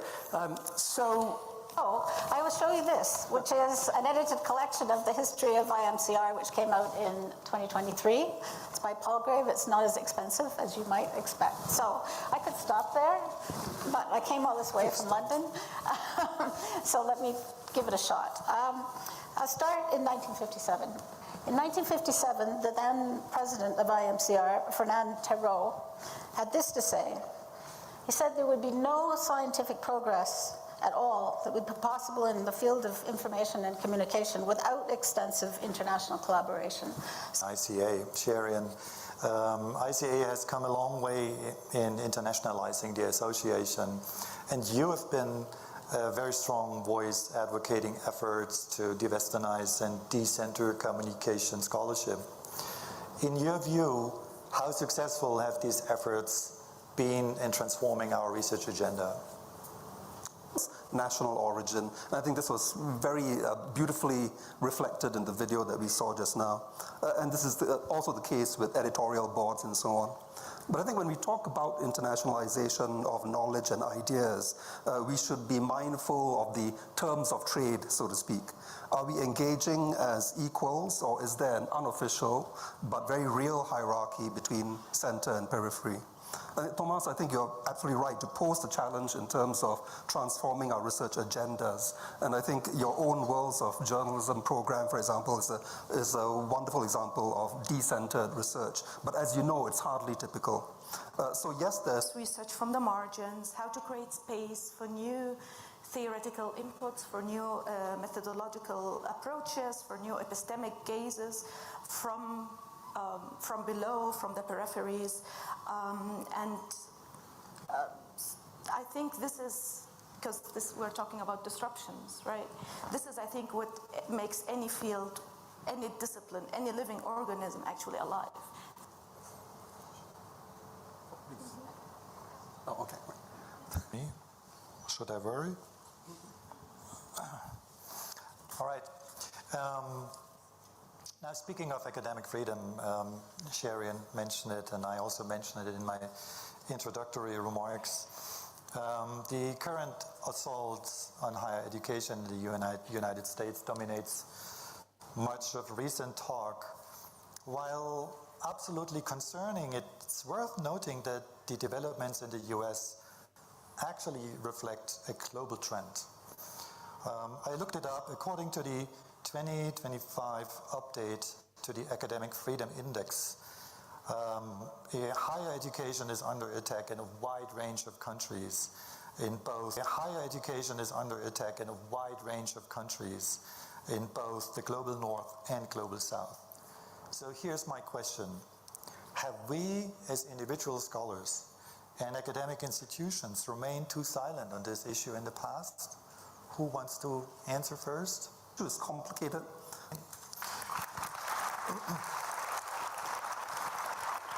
In other words, we need to keep the conversation going, right? And we have time for that during the next 4 days. So, well, time flies by. That was a fantastic discussion, and it gave us much to think about and discuss for the next 4 days. Please join me in thanking our panelists for their insightful contributions. Thank you.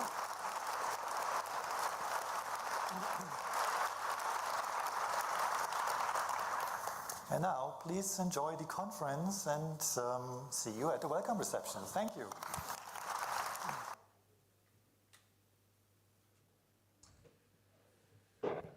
The inauguration at Denver has definitely set a very enthusiastic tone to the dynamic 4-day conference.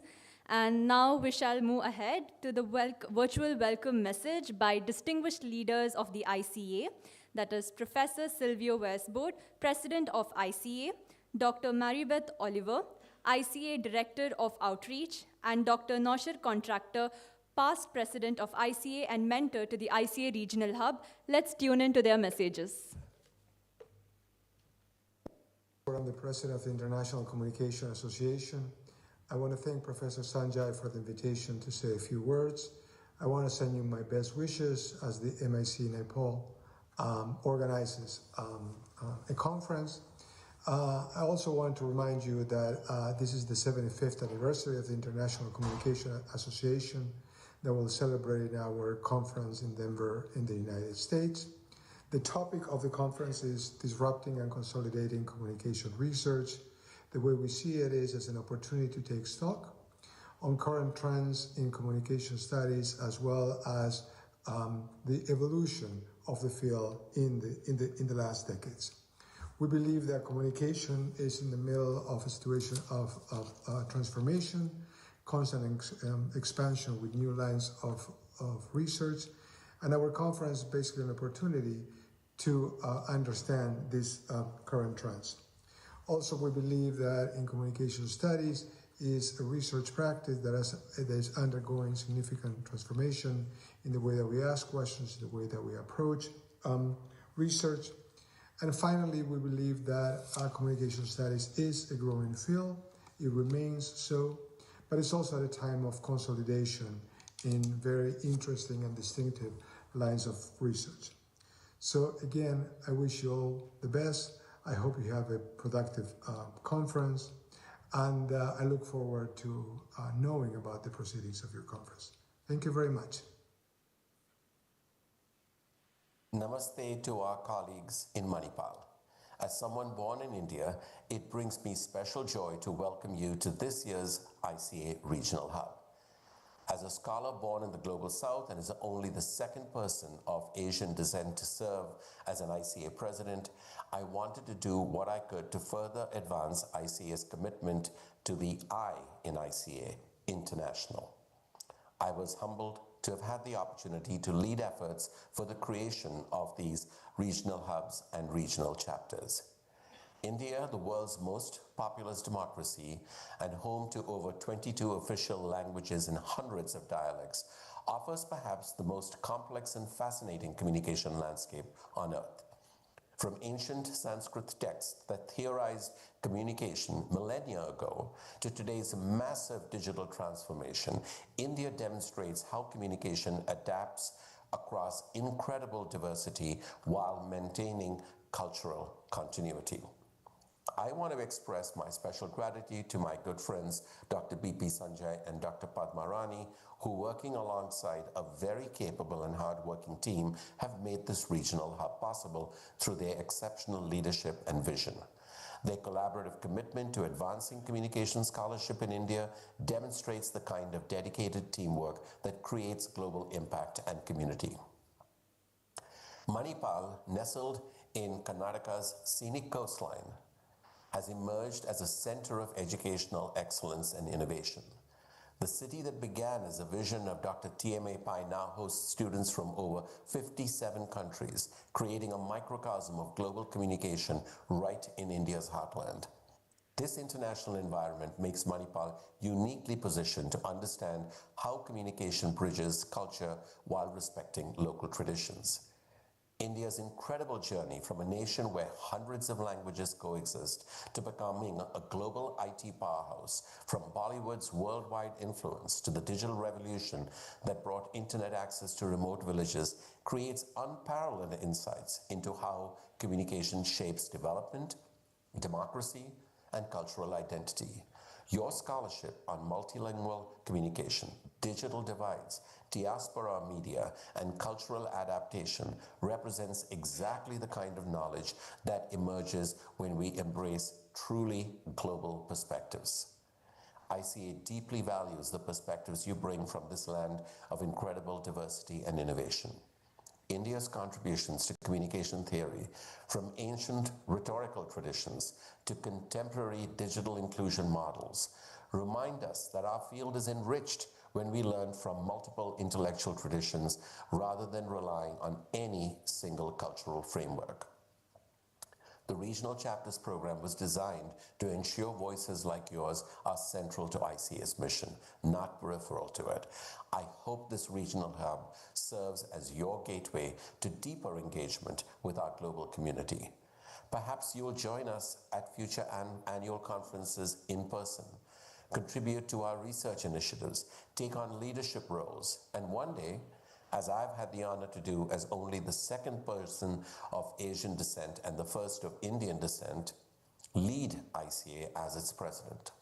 Your perspectives and leadership are not just welcome, they are essential to our association's future and relevance. Thank you again for advancing decentered communication scholarship from this vibrant hub of learning and innovation. Your participation helps fulfill the vision of ICA as truly representative of our world's rich communication tradition. I should also acknowledge in closing that these programs became possible through the dedicated collaboration with the outstanding staff at ICA headquarters, especially Laura Sawyer, Christopher Rochette, and Jennifer Lee, whose significant efforts were essential to making our vision a reality. Enjoy the hub. Hello, everyone. My name is Mary Beth Oliver, and I'm a past president of ICA. in my last year on the executive committee, and I am so happy to be among the first to welcome you to ICA 75 with the theme of disrupting and consolidating communication research. I also want to congratulate you on the first anniversary of the launch of the India chapter. There has been so much work and time and imagination that has gone into the creation of this chapter. It's really an accomplishment worth celebrating and celebrating every year. We're all united in wanting to use our work to make the world a better place. And that's a pretty lofty goal, but that is what the field of communication and ICA is about, making the world a better, more compassionate, more equitable, more just, more loving place through our scholarship, our art, and our connections. But we can't do this in silos. We need one another. We need our scholarship to reflect our diversities in age, geographical locations, genders, races, religions, and sexual identities. My area of research is in positive media psychology, using media for social good. And I recently attended a talk where the speaker was talking about the appreciation of beauty. And when I asked him to define beauty, he thought for a moment and he said, "Beauty is harmony and diversity." And that phrase made me reflect on forests, schools of fish, students crowding onto campus walking to class. But look at ICA, our diversity in international membership, our focuses of study, our methodological approaches.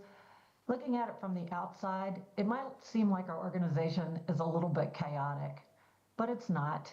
In our heart, I think we got into this career to make the world a better place. ICA's strength is harmony and diversity. Thank you for being a part of our community. You and your work represent the beauty in our wonderful organizations. Congratulations again, and I hope you have a wonderful ICA.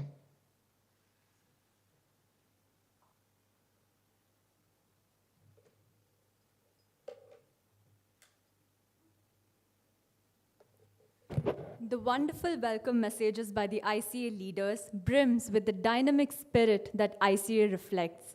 We're very happy to share that MIC is representing ICA Manipal Regional Hub 2025 at Denver, and this is done by our beloved Dr. Padma Rani ma'am. She has shared a few glimpses with us. Let's have a look. I'm here at the venue of the opening plenary for ICA. Just the ambience of the room before it starts.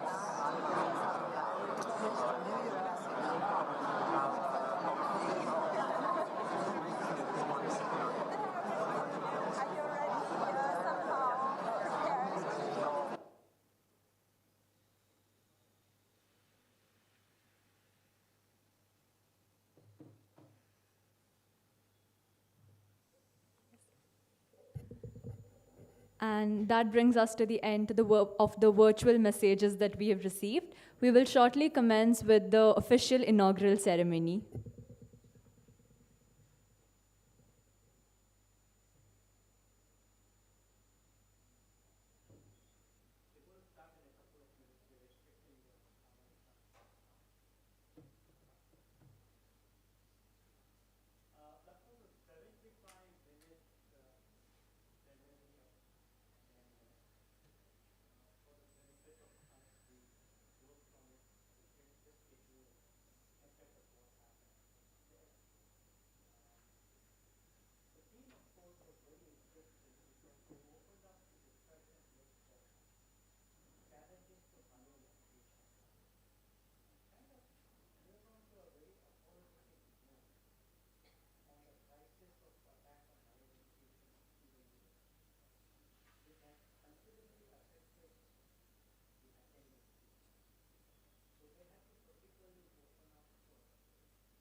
contributed.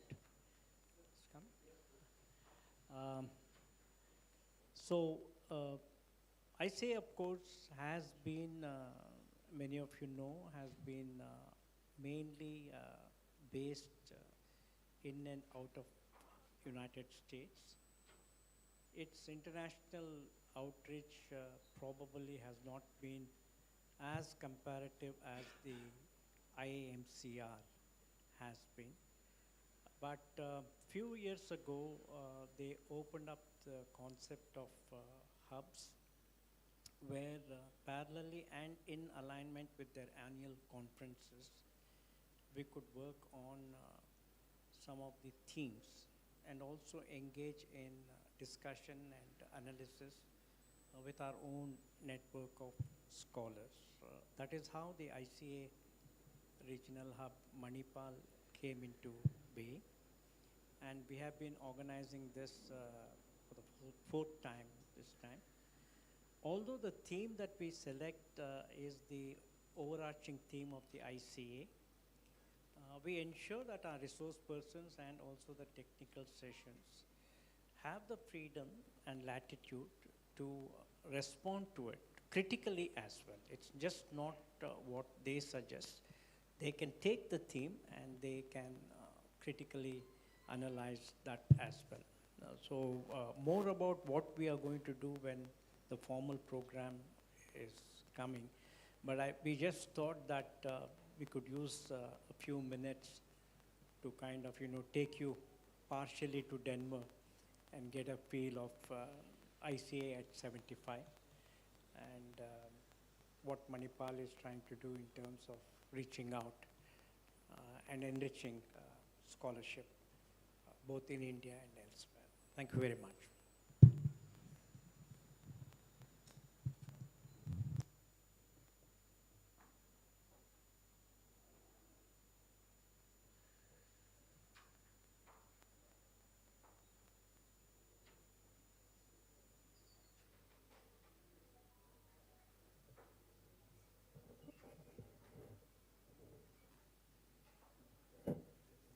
Just a few more minutes, and we shall begin with the official inauguration ceremony.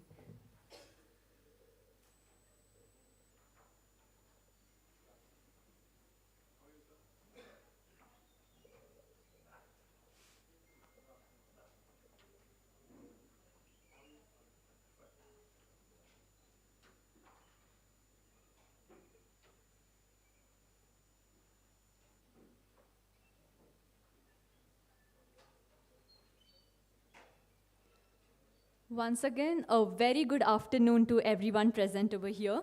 I kindly invite our esteemed chief guest, Lieutenant General Dr. M.D. Venkatesh, Vice Chancellor Mahe, to the stage.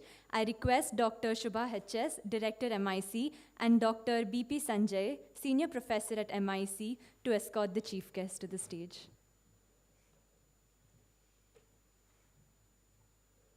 Welcome, sir. To begin our event on a note of positivity and grace, I would like to invite Dr. Pratima J. Acharya to render the invocation.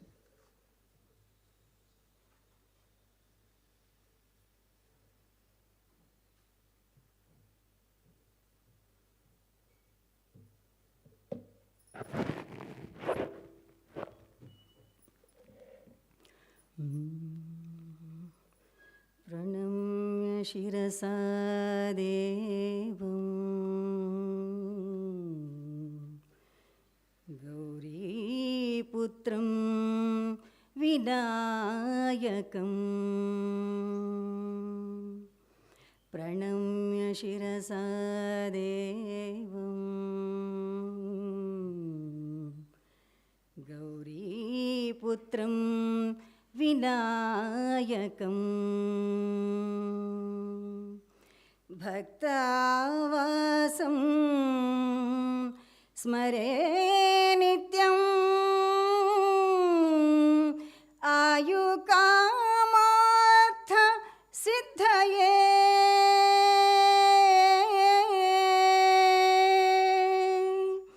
आयुकामार्थ सिद्धये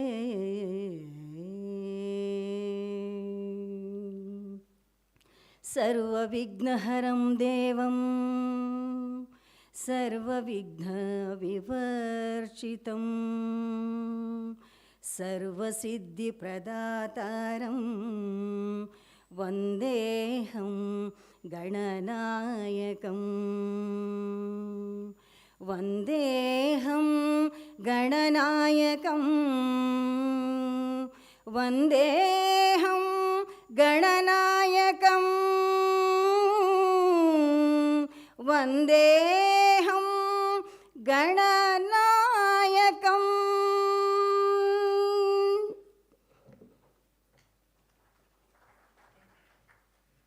Thank you so much, ma'am, for the divine rendition. Moving on, to illuminate this occasion, both literally and symbolically, I would like to invite our chief guest, Lieutenant General Dr. M.D. Venkatesh sir, accompanied by Shubha ma'am and Sanjay sir.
Thank you.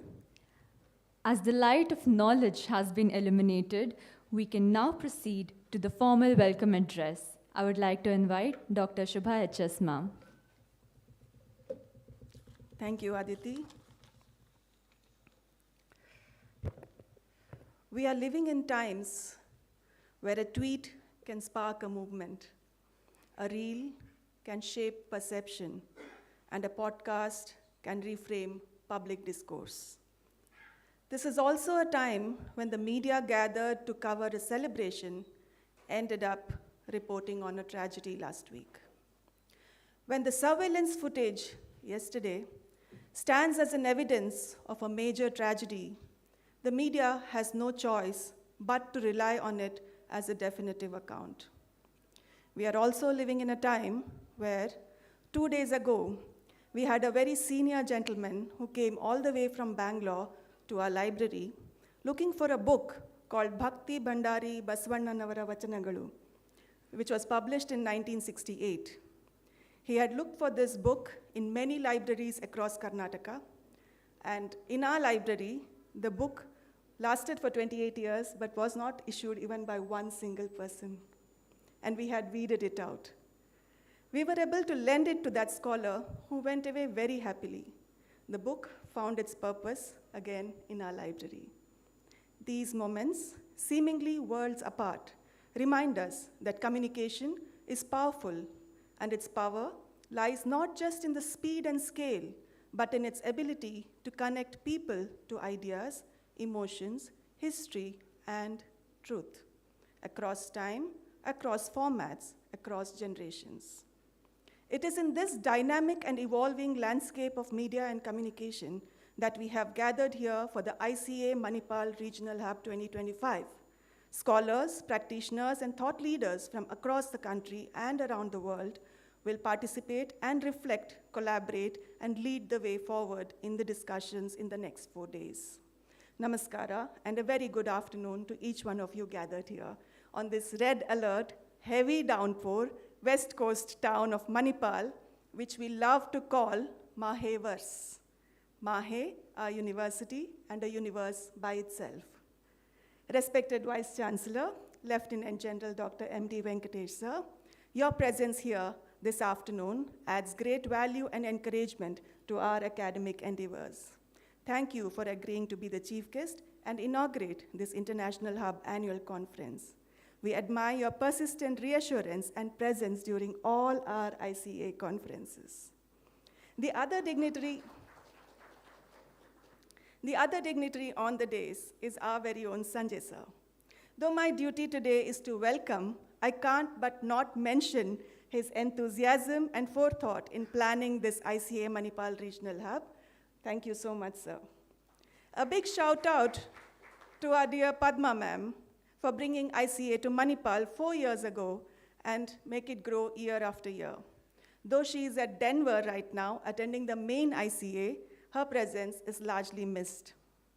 To our guests, Professor Francis Philip, Professor Shashidhar Nanjundaya, Professor Vinod Pavrala, Professor Meera Desai, Professor Burodhishit Dasgupta, Professor Azzy Levon, Mr. Timothy Wayne Pollock, and everyone else, if I have missed out, colleagues from PSPH, and everyone else who has joined us today in presence and online, and those who will be joining us later today and tomorrow from leading communication departments in schools from both within India and internationally, we extend a very warm and respectful welcome to everyone. Your insights and contributions over the coming sessions will undoubtedly enrich our conversations and deepen our understandings of the complex media world that we inhabit. A cordial welcome to all the participants, scholars present here. We are grateful that you have made this gathering possible.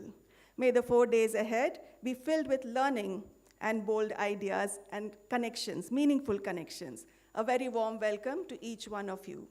A special mention to our PhD scholars and colleagues who have shouldered the responsibility of conducting this ICA year after year. A warm welcome to each one of you. I deem it my privilege as the director of Manipal Institute of Communication to welcome each one of you for this 4th edition of ICA Manipal Regional Hub. Now we are running parallelly along with the ICA global event in Denver in USA. We are continuing our role as a key site actually for scholarly engagement in South Asia. The conference provides a platform to evaluate the trajectory of Indian communication research, bringing together academicians and practitioners and scholars to explore various aspects of communication and media. But this year, we have a special feature. We are also commemorating the 50th year of SITE, Satellite Instruction Television Experiment, which was a milestone experiment in India's communication history. Professor Sanjay was a student those days, and he participated in it very actively. And he has also involved Sri Kiran Karnik, Padma Shri awardee, who will join us online for this session. We had a very encouraging call for when we called out for abstracts for this conference. We received close to 85 abstracts, and we have about 40 presentations over the next 3 days, and we have close to 32 experts and academicians participating in this conference from India, USA, Australia, New Zealand, Japan, Israel, and other South Asian countries. I wanted to mention all this, online and offline, of course. The conference would not have happened with all your active participation. So I once again warmly welcome each one of you to this rainy but insightful ICA Manipal Regional Hub. It is not just a meeting of minds, it is a shared commitment to examining the future of media education, the ethics of storytelling, the impact of technology, and the responsibilities that come with the power of communication that most of us have. Thank you very much. Thank you, ma'am. I would now like to call Dr. B.P. Sanjay sir, Senior Professor MIC, to share a few words about ICA Manipal Regional Hub Conference.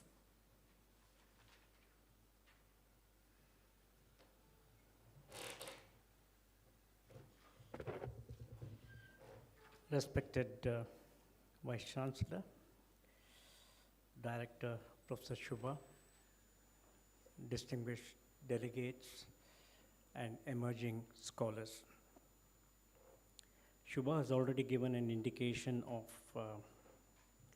some of the important developments since we responded to the call by ICA to work on the hub concept.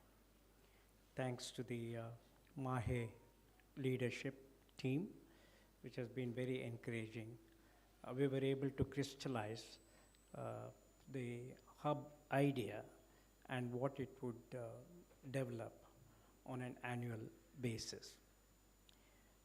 But annual basis is not guaranteed.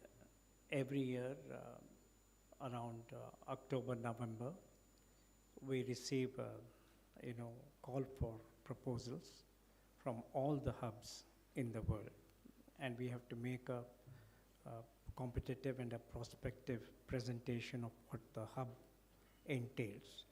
And if we are picked as a partner for the hub, we will be organizing the seminar or the conference like this.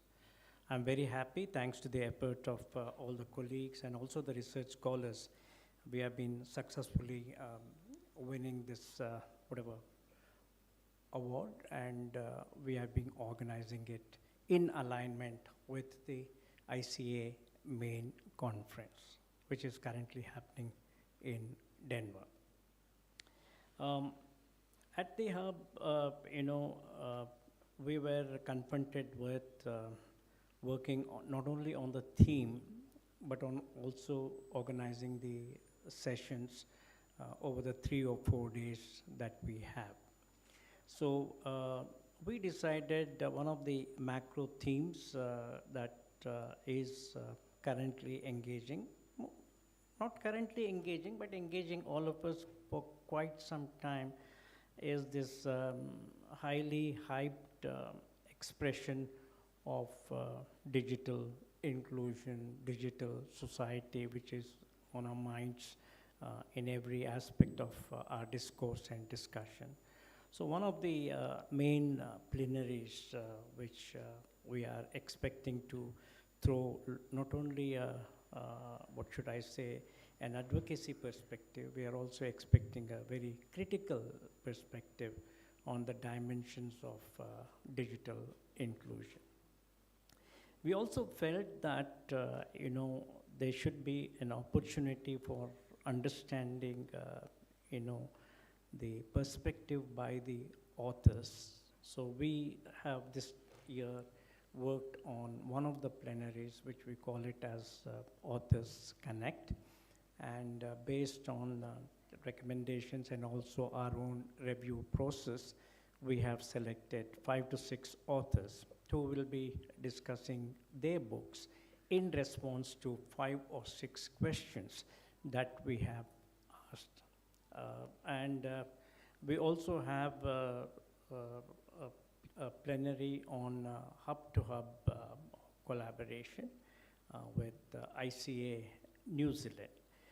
ICA New Zealand was, we gave them 3 or 4 themes, and they were very happy to work with us on advocacy, activism, and policy. So 3 representatives from the ICA Hub India and 3 representatives from the ICA Hub New Zealand are going to participate in that plenary. One of the other major plenary, which we were very ambitious, but we could not achieve, was, as Shubha mentioned, was the Site at 50.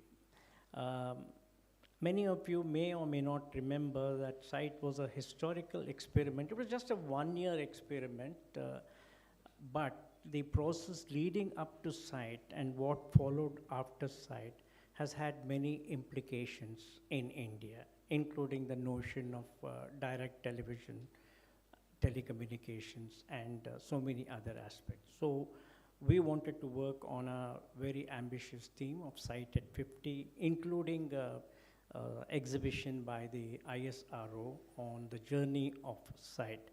Unfortunately, some setbacks in the space organization with regard to PSLV they were not able to respond to our call in organizing that exhibition. We tried our best.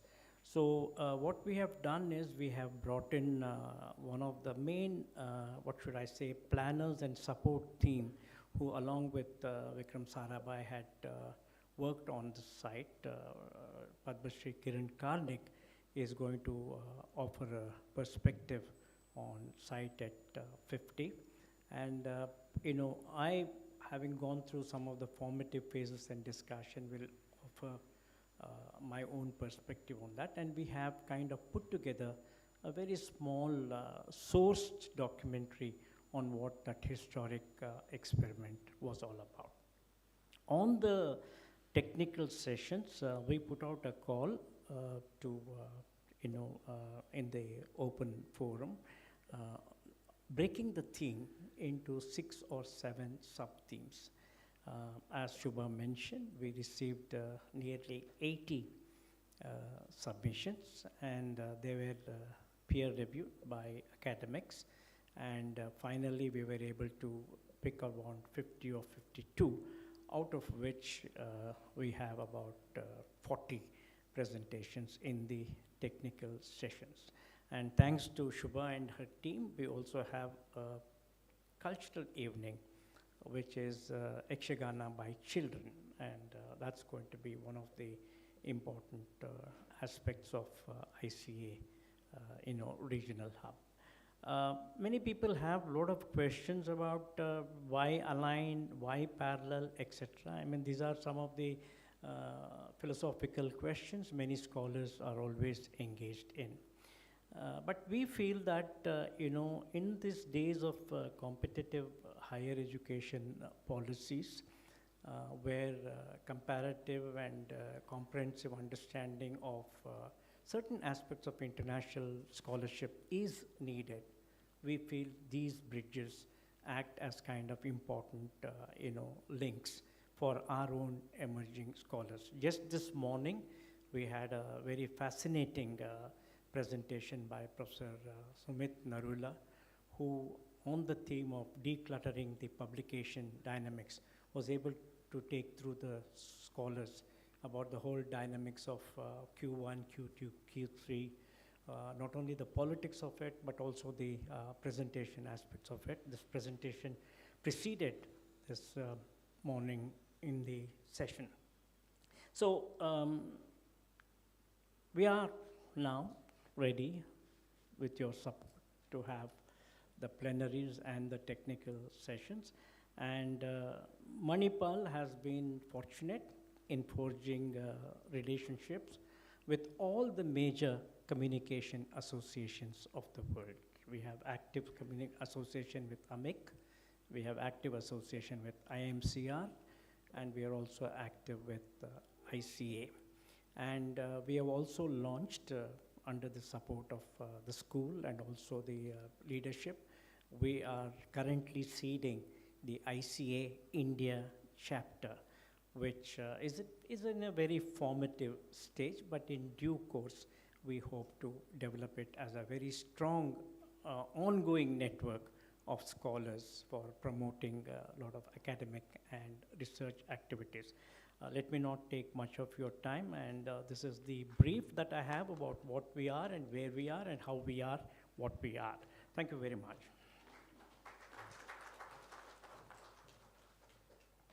Thank you, sir, for letting us all know what ICA stands for and giving us a glimpse into what the next 4 days hold for us. We are truly honored to have with us today an exceptional leader, Lieutenant General Dr. M.D. Venkatesh, sir.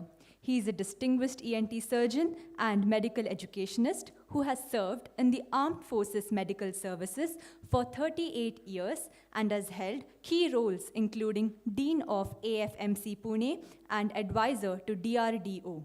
He is a recipient of the prestigious Vishishta Seva Medal. Dr. M.D. Venkatesh sir holds academic and administrative positions in addition to serving as an assessor for the Medical Council of India, MCI, and the National Board of Examinations, NBE.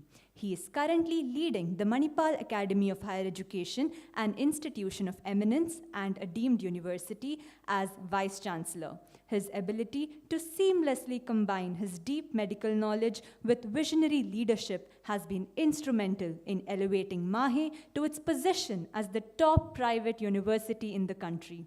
Sir, we are deeply honored to have you among us today as our chief guest, and we would love for you to share a few words.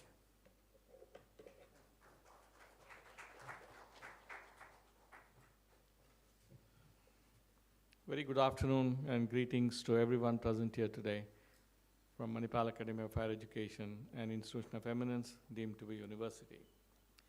I'm quite nervous standing here today, honestly.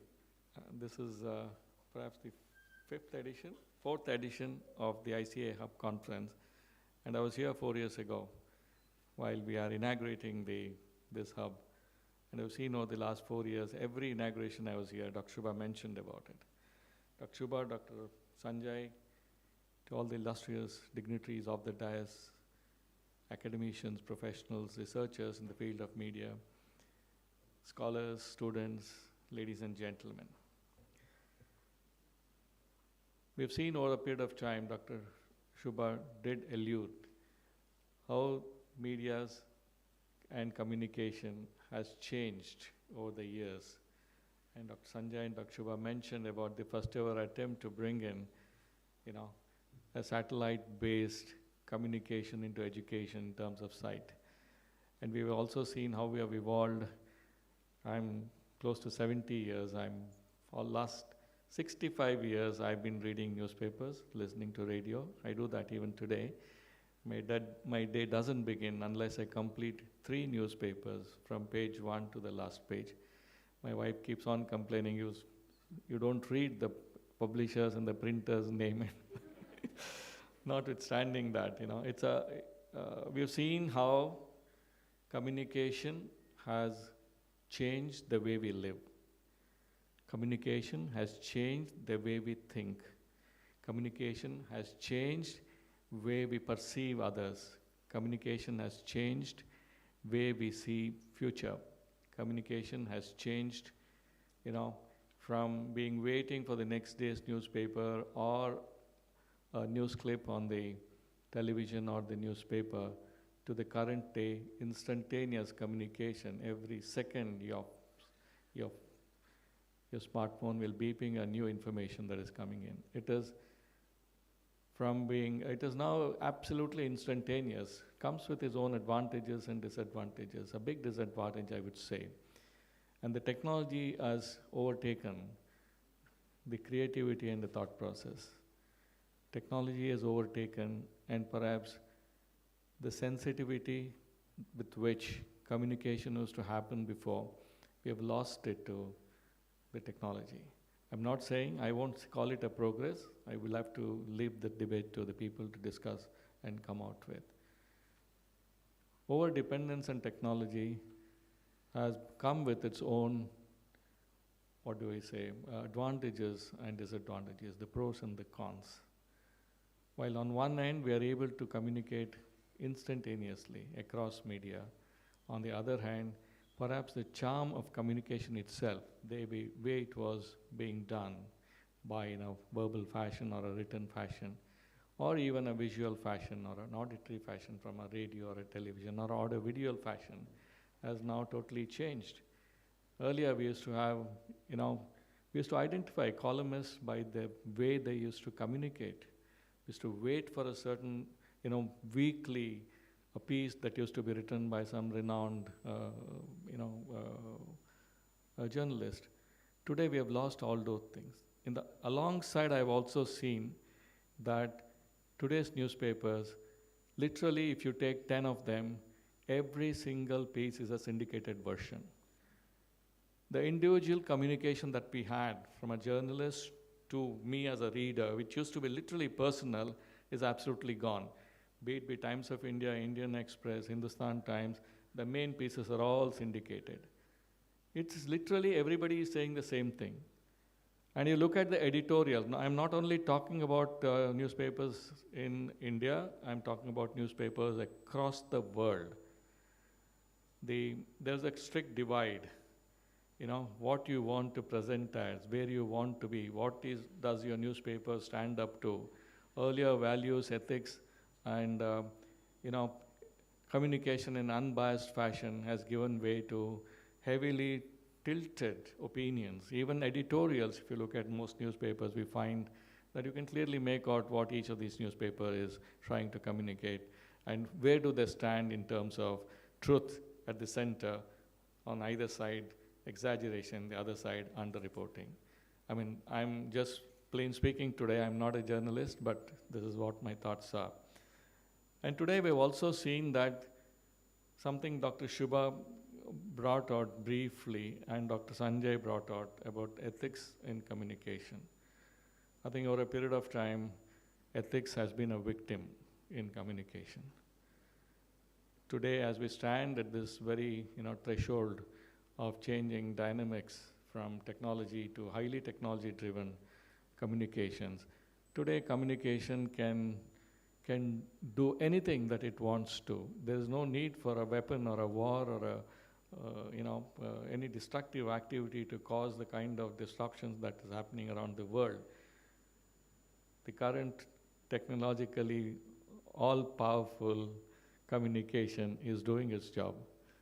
Therefore, today the people who are sitting there, the researchers, the students and other things, and the people who are imparting, especially ethical education, ethics in reporting, honesty in reporting, unbiased reporting, maintaining the linguistic charm of spoken English, spoken regional languages, about the written charm of a two-liner, and literally every emotion you could feel in a piece written by an illustrious journalist. I think we need to revive that. We need to revive that, not necessarily going back 3, 4, 5 decades, but incorporating all these things in the current form of communication that we are doing by very short. Patience is going away. Nobody has more than 20 seconds or 10 seconds.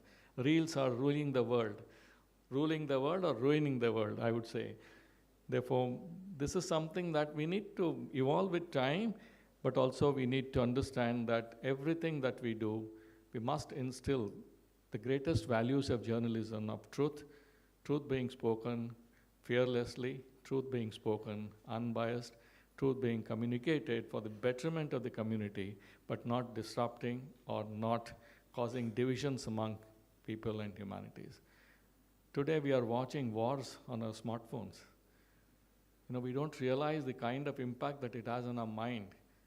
The smartphone can really change from a wonderful human being to a person who thinks diabolically, who can act diabolically, especially the fragile mind, can make or break.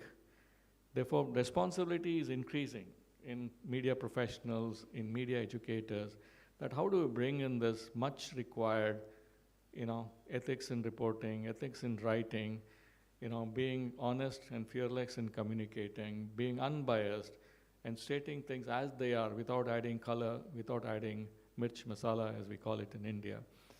And therefore, on the crossroads of communication, of course, the technology has made humongous progress. It has opened up diverse opportunity for students of media studies, from advertising to sports reporting to sports journalism to, you can do anything and everything now.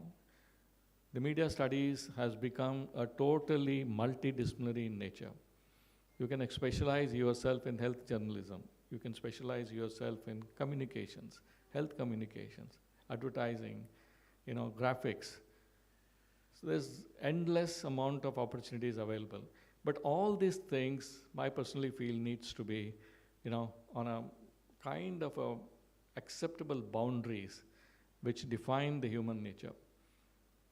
And therefore, critical juncture, but I'm sure the senior professionals and illustrious people who are sitting here today would help the younger generation to mull over it over a period of time and ensure that whatever we do it with a good intention in mind, with an honesty, with a honesty of purpose, with a kind of communication that does not provoke, that promotes peace, harmony, and peaceful coexistence. Notwithstanding, from waiting for a day for the newspaper, I remember my days in when I used to be serving in the borders of the Northeast. You know, we used to get a newspaper delivered once in a week, and the mail delivered once in a week. How eagerly we used to wait for the newspapers. When the bundles came, we used to serially arrange it, the oldest at the top, the newest at the bottom, and lead through in continuity. Same way the letter, looking at the date stamps, we had to put them in order. I mean, this was serviceman's life. That doesn't happen anymore because your smartphone does all these things for you over a period of time. It had its own charm.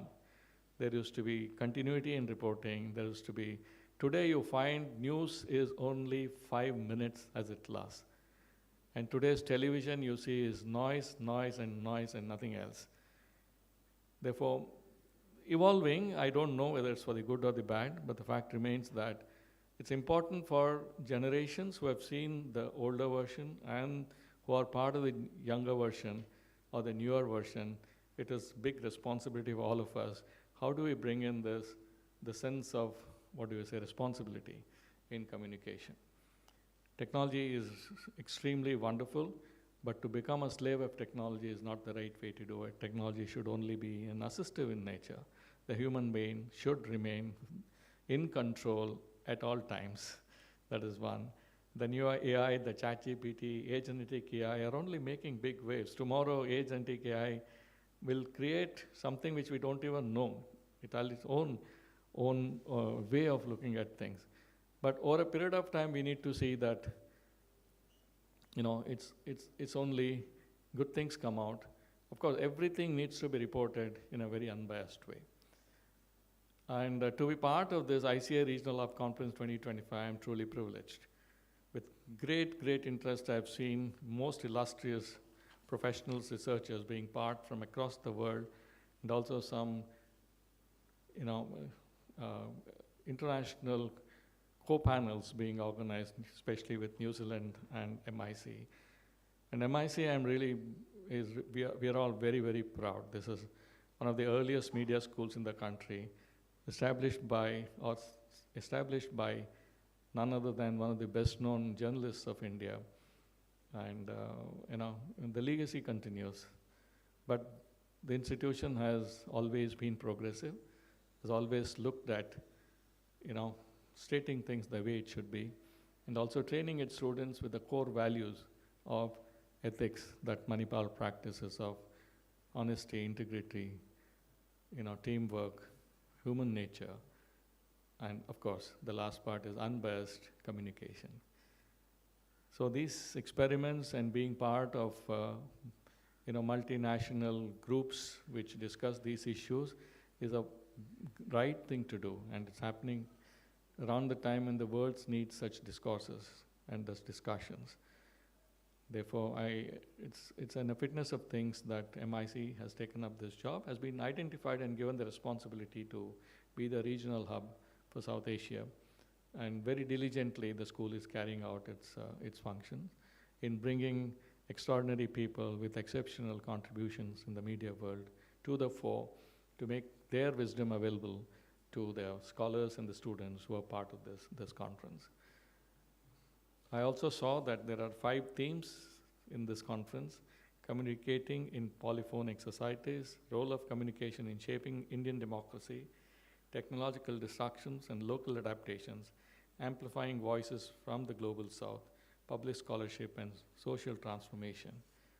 I'm happy to see that more than 80 communications have been abstract communications have been received. I'm sure these presentations, along with the plenary sessions, and along with the wisdom of minds in the field of communication, and will be an academic feast to the scholars and to the students who are attending the conference, not only in person, but also over the worldwide net. Something which I always think about, the archiving of the communication in earlier days. Today, this is something for the younger generation. Whatever you utter today and put it on the net remains forever. So you have to be very, very responsible your quote or a tweet or this thing can be pulled out 20 years later and make it seem that you have quoted it now, just now. The context and the time is missing in those areas. We are seeing it happen. Therefore, it's important for us to understand all these things and be responsible to build a more peaceful world and to ensure that the communication that we give is always honest, the correct, and it is unbiased. The objectives of this hub, I would not like to explain. Dr. Shubha and Dr. B.P. Sanjay have already mentioned about it. But such conferences are need of the hour. And senior people getting together is another important aspect of such communications. And often the research in media studies was not really spoken about. But today, I personally feel that it is going to have the biggest impact. The research in media studies, in communication, it is going to have a very huge impact for the future. And therefore, our insistence, at least in my MIC, we are promoting research in a very, very big way. We are promoting, PhD scholars to come and do some good research, which will have an impact on the future of the world. Therefore, let me once again congratulate Manipal Institute of Communication for organizing successfully the 4th ICA Manipal Regional Hub Conference. Dr. Sanjay, the coordinator. We must not forget Dr. Padma Rani. She was very, very passionate. In fact, it took us almost a year and a half to get this hub recognized. And I think we must remember her today and pay our respects for her perseverance, and to Dr. Sanjay and to Dr. Shubha for persevering with it, and all the faculty of Manipal Institute of Communication. And my special greetings and namaskar to all the resource persons and participants who have come from far and wide to make this conference very, very memorable, and I'm sure the delegates will benefit immensely, both academically and socially. I wish this conference all the success. I've gone through the program, very, very interesting. I wish I could be part of some of them, but unfortunately, I have my own constraints. I would request your indulgence in allowing me to leave this after this inaugural session. Once again, I wish this conference a great success. Have a wonderful time at Manipal. Looking forward to have you all again year next. Thank you very much. Jai Hind.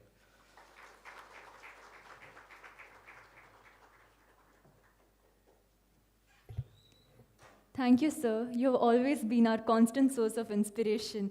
And I believe at ICA, once again, his words have inspired us all to reflect deeper on the critical spheres in today's multifaceted world. Thank you, sir. To extend our heartfelt gratitude, we would like to present a small token of affection.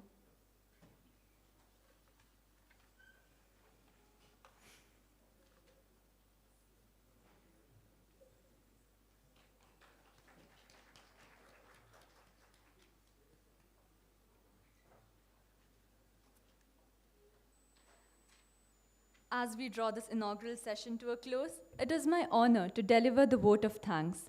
First and foremost, I would like to express our sincere gratitude to our chief guest, Lieutenant General Dr. M.D. Venkatesh Sir, Vice Chancellor of MAHE, for gracing us with his presence and for his encouraging words. Our heartfelt thanks to Dr. Shubha H.S. Ma'am, Director of Manipal Institute of Communication, and Dr. B.P. Sanjay Sir, Senior Professor at MIC.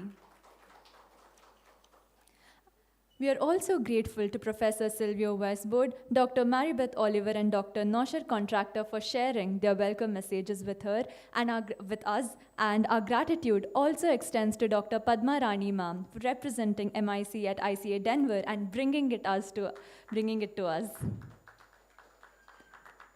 A warm thanks to all the faculty, scholars, and participants who have joined us both here in Manipal and online for your presence and enthusiasm. To the organizing team, student volunteers, and technical staff, thank you for your meticulous planning and the behind-the-scenes work that has made this event seamless. As we look ahead to the next few days of paper presentations, plenary talks, and collaborative dialogue, we hope this conference continues to inspire meaningful conversations that challenge, inform, and connect. Thank you once again for being with us. We look forward to welcoming you all shortly for the keynote address by Professor M.D. Nalapat sir, and I would also like to extend a welcome to sir who has been present with us virtually during the inauguration.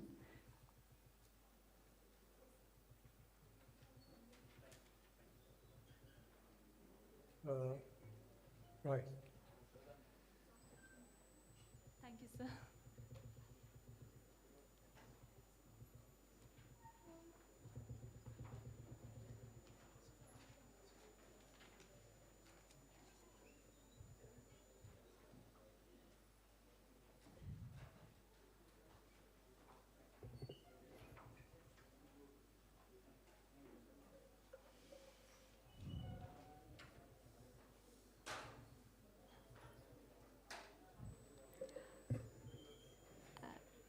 I request all to be seated for the keynote address.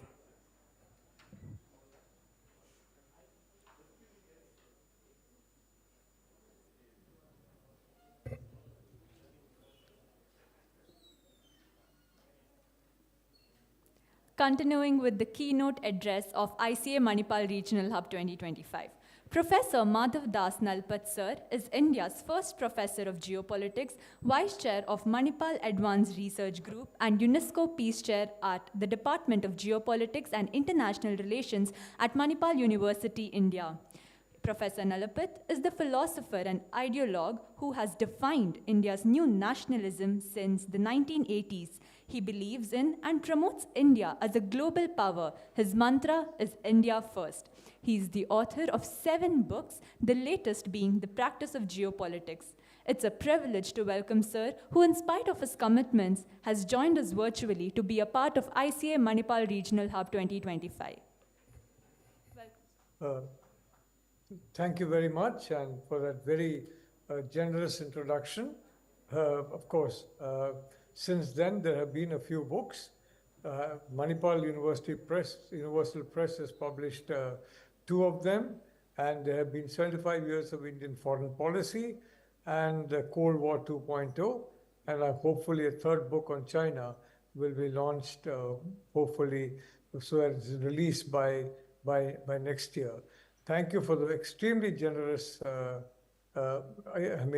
welcome that you have given me, and I'm truly happy to be here for a simple reason that communication is in a way the lifeblood of mind space. Communication enters into that most remote and most private and most secretive parts of our being in our mind space. Of course, through the mind space, it affects the body space also, for a simple reason. For example, let us go back to the COVID pandemic. Let us go back to initial images that were flashed during the pandemic. Very necessarily so, in the sense of the wanting to have everybody, do something not at all natural to them, lock themselves away from other human beings, and of course, take the COVID situation seriously. But in that process, what has happened is kind of a fear psychosis developed about COVID. And as a consequence, several of what the medical profession call comorbidities, they all increased dramatically. And the consequence of that has been a higher fatality rate than was happening when the fear of COVID became much less and COVID became much more widespread. And then, of course, you had, in a sense, that mass COVID and mass immunity. But when the fear was less, the fatalities also came down, because that is where mind space invades every part of our system, every part of the human body, every part of the societal body, every part of, we're talking about philosophies, we're talking about science, we're talking about humanities. It invades every single part of that. And I think that is where we communicators are most required and most important, because you are dealing with that very precious commodity, mind space.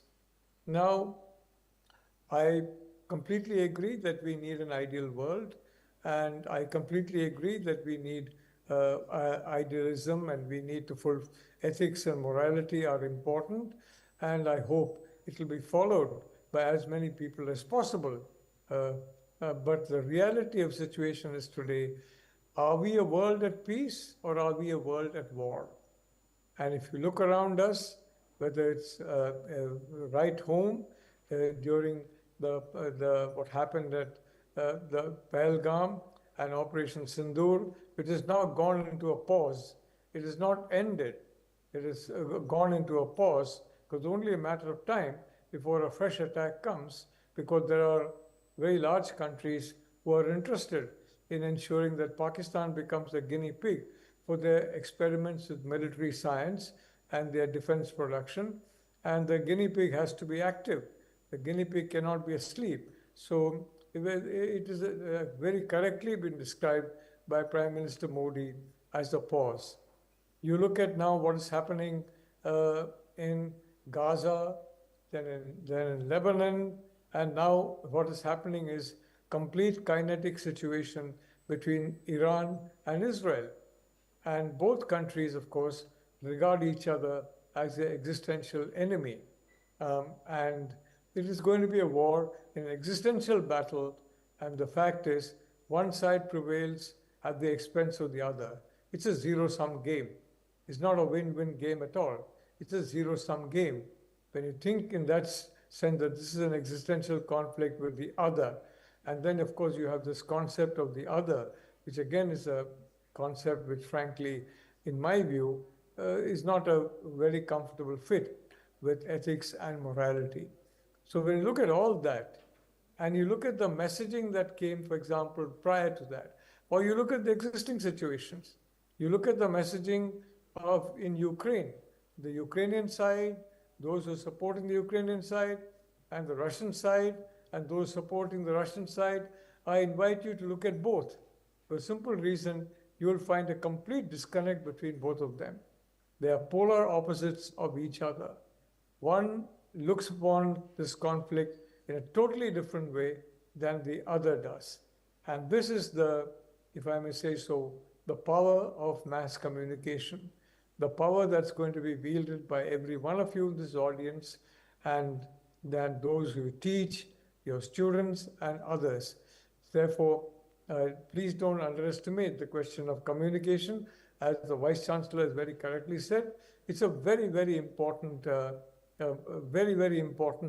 subject of study, and it is extremely important that we have a healthy communications for a healthy society, and a healthy society for a healthy country, and a healthy country for a healthier world. Yes, I did come up with this idea of India first, and that was way back when India was a lot poorer than what it is now. And of course, even today, there are large patches of the poor, and every single patch, I think, is a problem for all of us, or should be. So I only would like to say that it is absolutely correct that hate should be replaced by the totally opposite emotion. Hate is corrosive.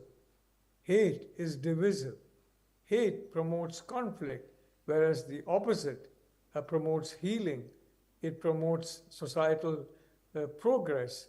And then you look at the messaging, and then you check and see what message is being conveyed between these two polar opposites. Is the bulk of the messaging going towards war, or is the bulk of the messaging going towards peace?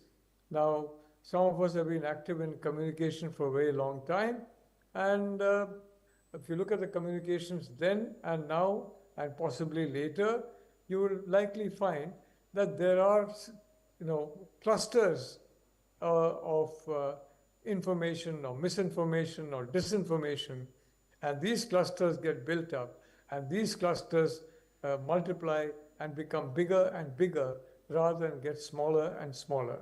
So we are not in an ideal world. I think all of us know that. But the point is, this profession of communication is very central to if you are ever to achieve a healthy society.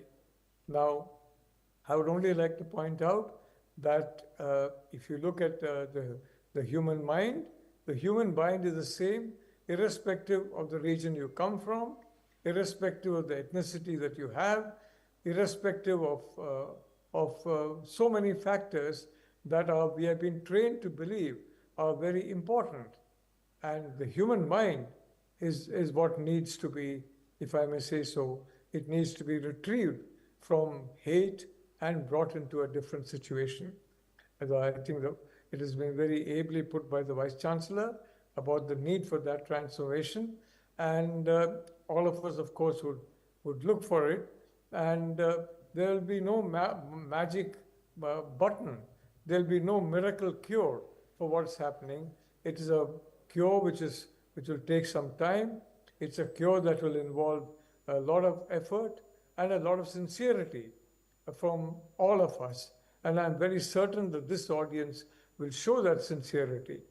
The reality of the situation is that the world is facing a situation in which if this kind of messaging continues, if this kind of hatred of the other continues, it is moving towards a situation where, as I have studied it, a situation, for example, akin to situations where previously conflicts involving multiple countries took place. So I am definitely of the view that it is very important that we avoid that for a simple reason that these conflicts are very costly in terms of human life. And unfortunately, you can get messaging which is completely wrong. There was a young corporal in a European country who was in hospital. He was temporarily blinded. And in the hospital, a lot of messaging went back and forth. And the messaging was that his country was, quote unquote, stabbed in the back. It was a fake message put out by the military that was completely defeated. But the message was that stabbed in the back. And this young corporal, unfortunately, had so many other messages into his brain, and he started giving out messages of his own, reflecting this kind of a reality, and finally it ended up in a global conflict. Nobody seeks a global conflict. Even this psychopathic individual who basically was responsible for a global conflict, he was given the impression that the Soviet Union would fall like a pack of cards. That messaging came to him from various sources inside.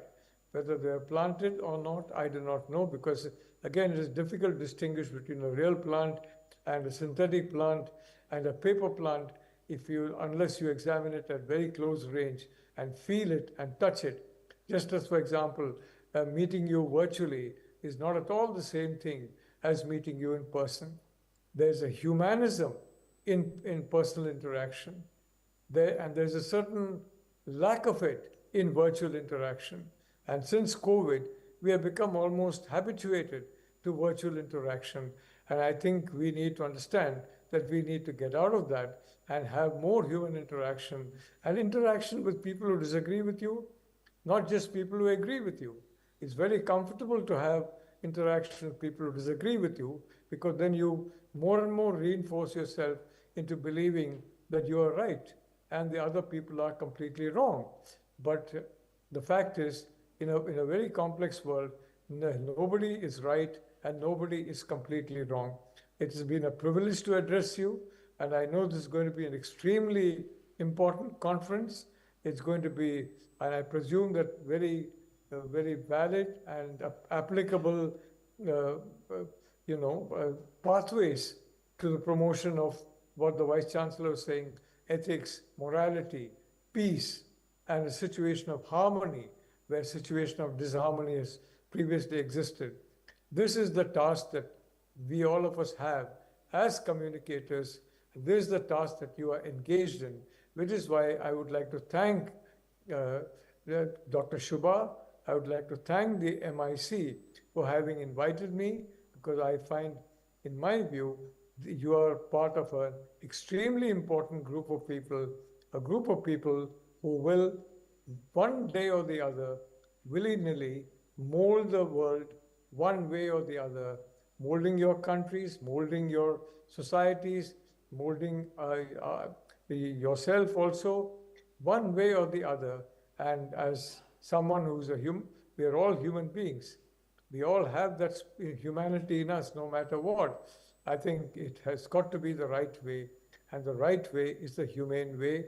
The right way is the way of ethics and morality, and you have strong weapons to be used in that particular situation.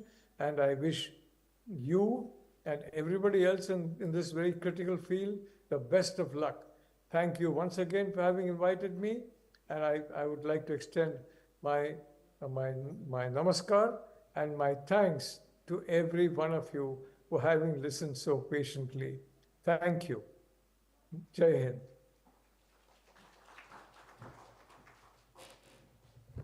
Nalpat sir, thank you very, very much.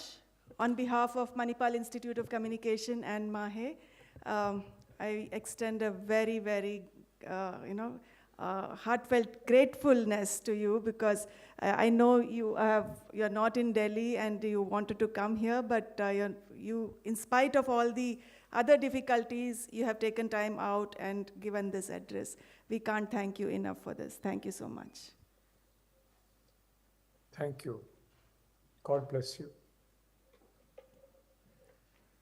Thank you so much, sir. And as we've come to the end of today's, officially come to the end of today's inauguration ceremony, I believe the serene Manipal monsoons calls for a hot cup of chai. So we will now be breaking for a small tea break and for light refreshments.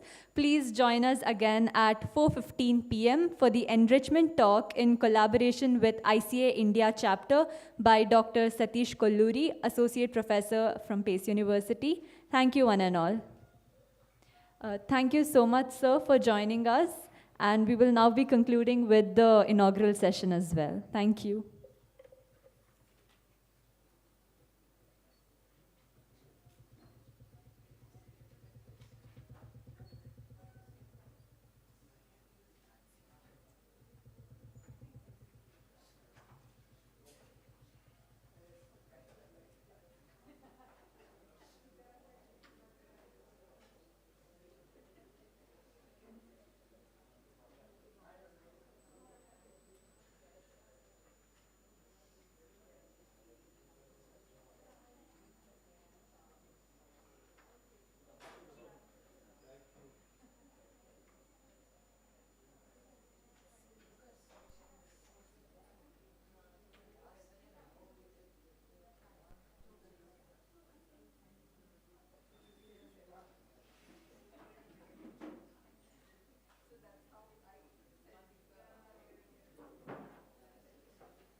Hello.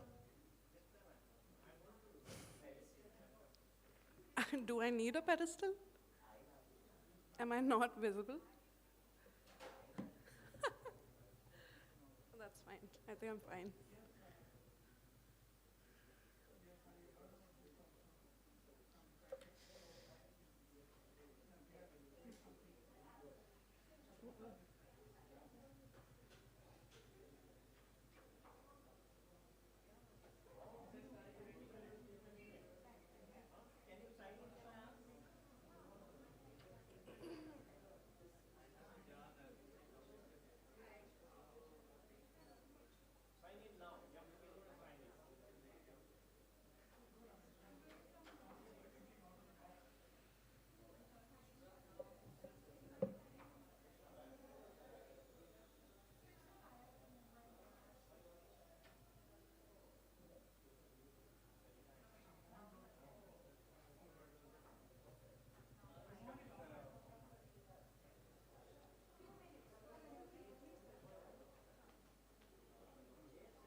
Hello, sir. We'll just be starting in a moment. Hi.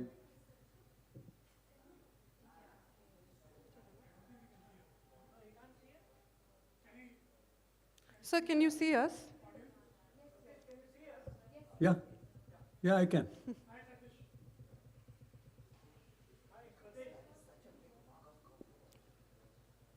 Professor Sanjay says hello. Hi. Hi, Sanjay. So I welcome back our delegates to the evening session. For the next stretch of the conference, we'll be hearing from Professor Satish Kolluri, who is delivering the enriching talk. Professor Kolluri is an associate professor of communication and media studies at Dyson College of Arts and Sciences at Pace University, New York.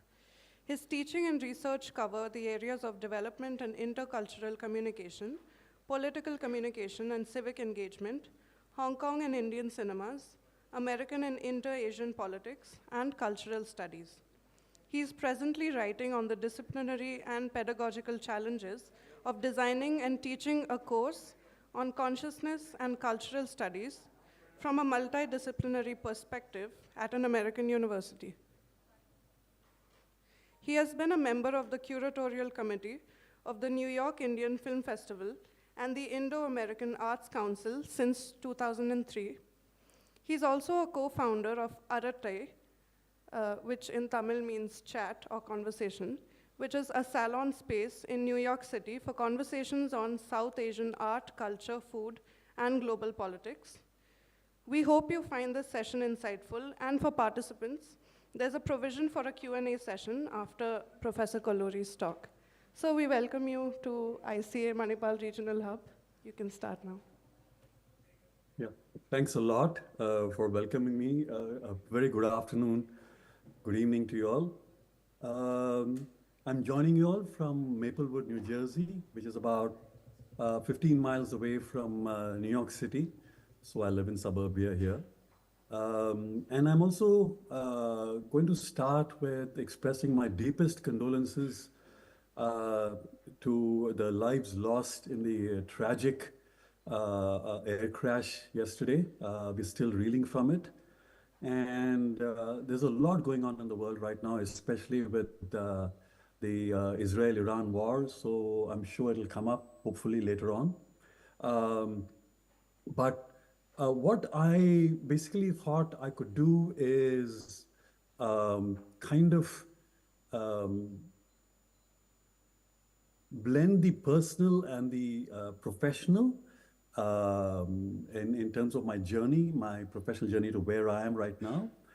Because when Sanjay suggested the themes, I thought the ones on preparing for a PhD from the starting point to the completion, and also the pedagogical challenges that are entailed within our discipline of communication and media studies.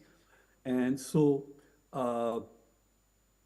the discipline itself is changing rapidly. And so while we value critical thinking and intellectual enterprise in seeking a doctoral degree, what I want to also suggest is that we should trust our intuition, we should trust our instincts, because conceptual understanding is different from an intuitive understanding. And I'll come to that later, because I think as communication scholars, I think it's important to grasp that, because then it'll really give you an amazing window into the discipline itself. And so for me, the way I began, just very briefly, is I basically, when you talk about an intellectual enterprise, that intellectual enterprise is literally thrust on you growing up as a kid, because your parents expect you to be a doctor or a lawyer or an engineer, and your grandparents. So the kind of peer pressure growing up in a middle-class family in India, in Hyderabad, in the 70s and 80s. So that was the pressure that we had to deal with. And that's something where I basically took the path that was not taken. I didn't walk the beaten path, and I rebelled against my parents, and I said no. And this is where I trusted my instinct. I remember, kind of being very, very interested in science and biology, but at the same time, I didn't want to become a doctor. And I remember going to the Agricultural University in Rajendra Nagar, Hyderabad, with a couple of friends and visiting the campus, and something kind of clicked on me there. And I remember going back to India, to Hyderabad, to my place, and telling my parents that I think I'm going to do a bachelor's in agricultural sciences. And my parents were shocked, needless to say, and they were not very happy. My mom was okay, and my dad and my grandparents were not very happy. But the doctors in my family, and there were several of them in the family, especially on my father's side, my mother's side was all artists, dancers. The doctors were actually quite happy. They said, yeah, do something different. Because 80s, the medical scene, the non-corporate scene back then wasn't great for doctors.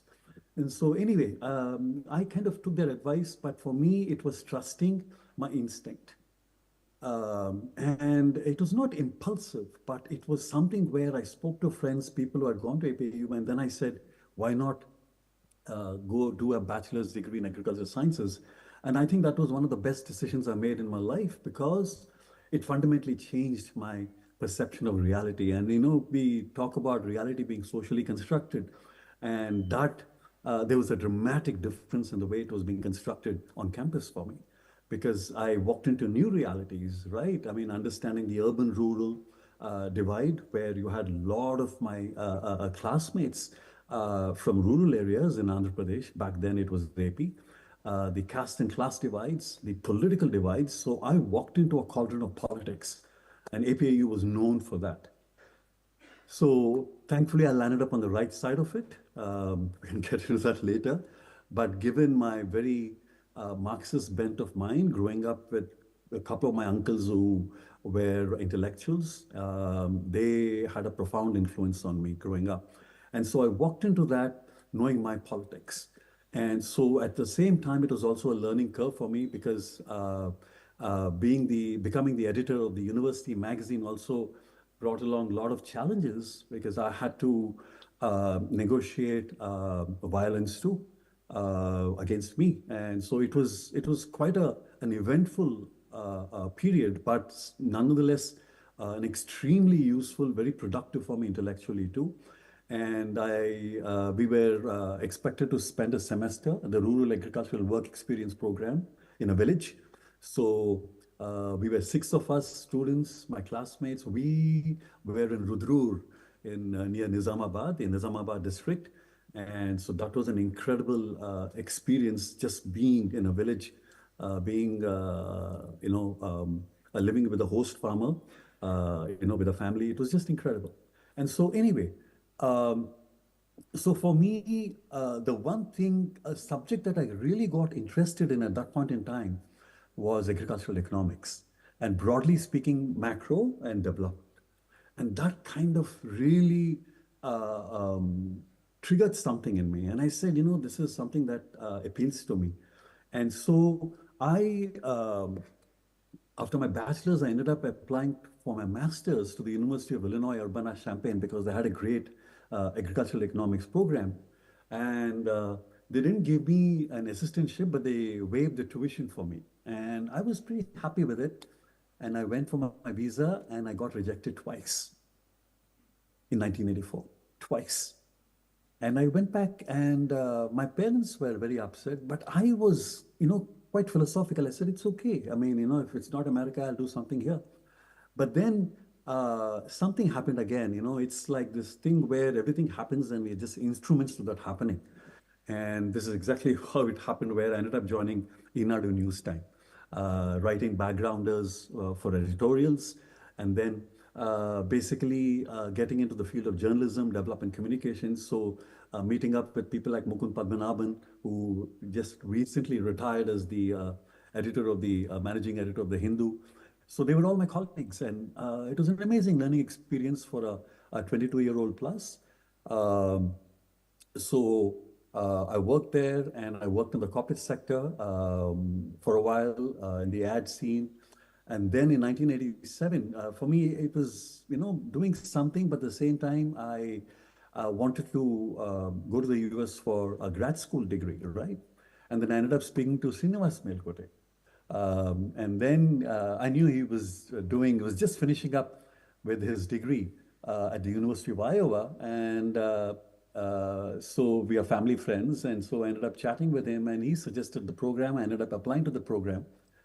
And I got him for my master's at the University of Iowa with a focus on development communication. I ended up working, I was quite privileged and honored to be working with and studying under the late, Dr. Joseph Ashcroft, who was the guru of development support communication back then. He passed away a few years ago, a great man. And the second semester, I went to attend a conference, and I was just meeting with a couple of professors from Cornell, and I was talking about my work and what I'm interested in, and they said, why don't you come to Cornell and work with us? And literally within weeks, I ended up in Ithaca. It was just out of the blue. And so I ended up finishing my master's there in development communication. I took courses across departments, and I wrote a thesis by bringing in Jürgen Habermas, the German theorist who basically wrote on tradition, modernity, and the ideal speech situation. So we were getting into participatory research and participatory action research. So those are the paradigms that were coming in, kind of gain credence back then. And so my thesis ended up being that. Writing on development also kind of ended up deracinating me from realities, right? So I said, okay, why not I go back to India? And by then I was getting a couple of offers from UN organizations based in Boston and in Rome. And I said, nah, I don't want to do this. So I ended up going back to India. And ironically, it was 13 of us, it was not just myself, 13 of us ended up going back to India, to different parts of India. And we all ended up joining NGOs, all of us, including Rahul Ram, who co-founded Indian Ocean, the band, and Shabnam Virmani, who teaches at Manipal, who's a Kabir singer and a filmmaker. So we were housemates too, Shabnam and I. So we all ended up going back to India and joining NGOs, and I ended up teaching as a guest faculty at the University of Hyderabad and working for CMC on their interactive videos in agriculture, spending time in Bihar, in Orissa, doing oral history recordings. It was absolutely fascinating work. And then I joined the University of Hyderabad Golden Threshold. And in fact, at one point in time, Sanjay was our dean. And I was guest faculty teaching development communication. Vinod Pavaral had also just come. It was a fascinating time for us at GT to see the department growing and gaining its identity. And now it's one of the highly ranked departments in India, and I would say, argue, in Asia, given the local realities. So for me, that was an incredible experience. And the gap years, and this is what I want to emphasize, where I just didn't jump from one degree to another degree. I took time between degrees, and some of it was just, that I had no control over, like my visa being rejected, right? So I ended up taking a gap year. And the same thing where I took gap years between, a couple of years between my master's and PhD. And having taught development communication and cultural studies to grad students at the University of Hyderabad was absolutely incredible, because it just kind of opened up my ways of, made me think differently about pedagogy, right? And I wanted to do my PhD, so I ended up applying to 4 state universities, because by then I did not want to go to any Ivy League school. I just thought they were too entitled, and my experience at Cornell, especially with students, reflected that. And so I ended up applying to 4 state universities: Austin, Urbana, San Diego, and UMass Amherst. And I ended up going to Amherst because doing my basic research back then, minus whatever all the tools that we had, whatever tools we had then, I liked the left cultural studies bent of the department. I liked the work the faculty members were doing. And thankfully, I got a letter of recommendation. And interestingly, what ended up happening was quite a few students, when we were there, we encouraged them to apply to schools in America, and they ended up going. Gautam Pemaraju, Sangeeta, a lot of students who ended up going to America who came along with us. So I ended up going to UMass Amherst and in communication department. And this is where it gets interesting, where I want to kind of get into the professional part here, to where writing a statement for me to the University of Massachusetts was challenging, right? I mean, how do I, because it's extremely competitive to get into a PhD program. And so how do I stand out as a candidate? What do I do? And so this is where I brought in my work and my academic experience. Whatever I did, my bachelor's in agriculture, my master's, my thesis and everything, and the work experience part where I worked, the theory part, Habermas and things like that. At the same time, I also wanted to provide a rationale for why that particular department was going to be a good fit for me, right? And so I said, basically, for me, the bridge was the world systems theory, dependista theory, development theory, right? The top-down approach, the critiques of it from Srinivas Melkote. So those were the kind of critiques that were kind of coming out, right? And so I wanted to use that as a bridge to cultural studies, because cultural studies as an intellectual formation inherently is a political project, because it is about truth and power, right? Politics. And so for me, I wanted to kind of bridge that. And that worked for me because having spent a lot of time, drafting, redrafting, I wanted to provide a cogent statement of my interests to the department, to the committee, and tell them that this is what I really want to push. And it was not that I was wedded to the idea, but I was thinking about it intellectually, right? It was an enterprise at that point in time. And I landed up there. I took courses across departments, philosophy, economics, sociology, English, where I ended up doing post-colonial theory. And that was the time when post-colonial theory was peaking. It was, just going through the roof. Everyone was into post-colonial theory because it offered the critique, the tools for critique from the global south or the third world that we used to call, or the developing world, right? And so we did that. And for me, I took courses across the departments and including psychoanalysis. So for my agricultural sciences, I ended up in some exams where you have to choose your areas and then write without your books, write whatever you know, write without your books, write whatever you know about that area.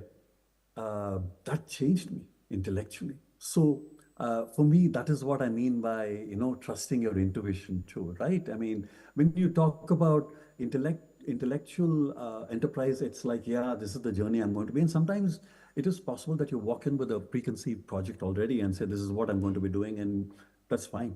And a lot of people do that. I know several students, peers who've done that.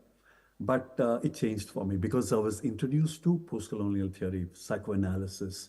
So it was a dramatic, paradigmatic shift in my thinking because of the coursework I was doing. And this is where, for me, writing the statement becomes challenging, enjoyable. At the same time, also, please keep in mind that you're not necessarily wedded to that idea unless you're completely committed and saying, this is exactly what I want to do. And I've already identified the faculty that I want to work with. So even when I walked into the PhD program, I had no idea who I was going to work with. So I ended up working with a Taiwanese professor who was because he was into philosophy, he was my chair, Professor Radhakrishnan, who teaches at UC Irvine. He was into English, and another communication studies department. So I had 3 members from different areas, and they helped me a lot to think through because that was important for me. Identifying faculty, and we'll get back into that in the Q&A, but for me, it is about understanding the pedagogical styles, the subject matter, the personalities, whether you have a personal rapport with them, having conversations with them, right? So those matter a lot because professors appreciate that. And I can say that as a prof right now when students come up to you and are curious intellectually. So for me, my dissertation ended up being on nationalism, secularism, and psychoanalysis and so that was the area. So from agriculture, we hung on to culture, but then I took it in another direction, right? So for me, that was something that was a critical turn. It changed me intellectually, emotionally too, and it kind of refines you. It hones your skills in thinking about stuff. And this is where you can draw the distinction as you're growing older rather, the difference between the nuanced difference between a conceptual understanding and an intuitive understanding of concepts, of theories, of pointers. So this becomes very interesting in terms of how one basically starts off with a statement and then during coursework, identifies faculty, identifies courses, depending on one's needs, one's desires, one's passions, one's interests, and yet being open-minded, where I took courses in economics, grad level courses, because in micro and macro, because I wanted to. I struggled, but I wanted to, right? Because for me, understanding the base, because if you're taking a political economy approach, you have to understand the base, right? Culture, we can always read theory, there are lots of stuff, but base, that understanding is very, very important when we look at it from economic perspective, especially in the context of development. So those challenges, those risks are important. And like I mentioned, the faculty, how can you basically work with faculty, also working with diverse faculty. That is very, very important because you don't want people who echo your own thoughts. You want faculty or your committee members to question you, to push the envelope for you. So that, is very, very critical for me. I mean, to have a personal relationship with someone in the department, right? And you could also have a mentor outside the department, that's fine too. And so for me, another thing is the readings that go beyond your discipline. And that is very, very important. And that comes to you because the moment you start taking courses in English, philosophy, sociology, then obviously you end up reading new stuff, right? And so my reading expanded beyond the discipline and it ventured into uncharted territory where it was challenging. At the same time, it was also exciting for me. And working with really amazing faculty, that was something that I truly count as a blessing because they are still my friends. I'm still in touch with a couple of them. And also, when you're talking about a committee, take your time. Don't rush into choosing your committee. Take a couple of courses or courses for a semester with different professors. Establish an equation, and you be the judge. This is where you trust your instinct, you trust your intuition, and obviously your intellect too. But at the same time, take your time because who are the faculty who are interested and excited about your interests, about your proposal, about what you're bringing to the table. right? And so that it becomes very, very important. And so when we get into the research stage, and this is where I don't want to, you're all grad students, so I don't want to get into this too much. But at the same time, for me, a link that I always like to emphasize is in research is to establish a link between the experiential and the experimental. And as communication studies scholars, I think we should understand the experiential part of it, because being trained as scholars, we always write in second and third person. We are always reporting, like literature review. Who said what? All the time. And, the reading never stops.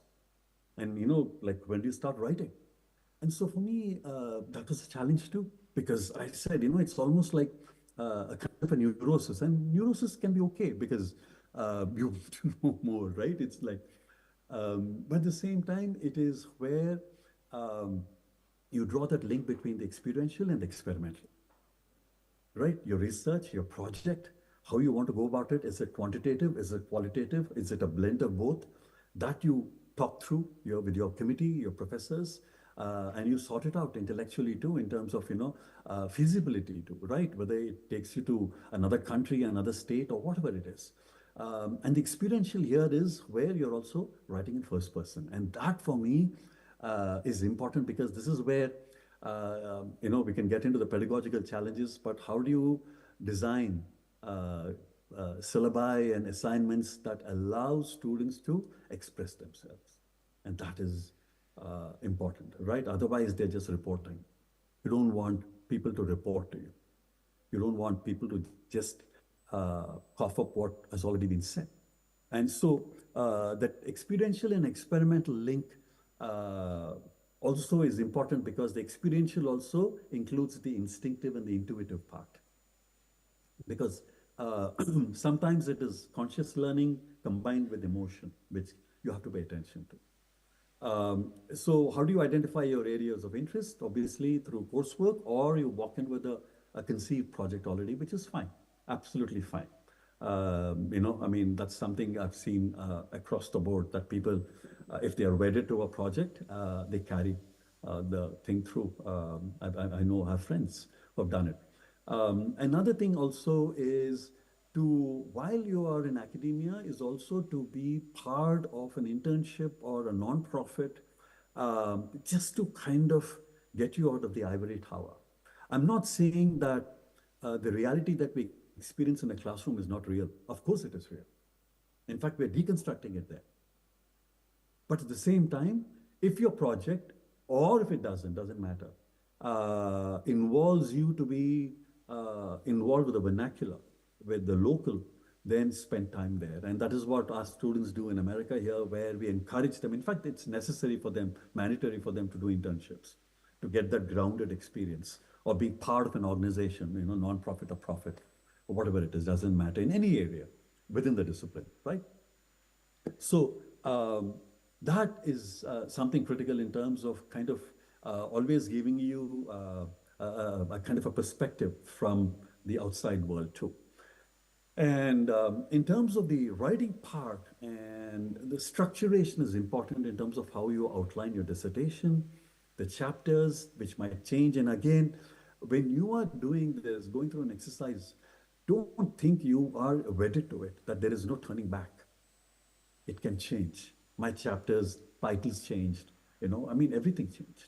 Not everything, but a lot of the thought processes changed over time, because it's an evolving process.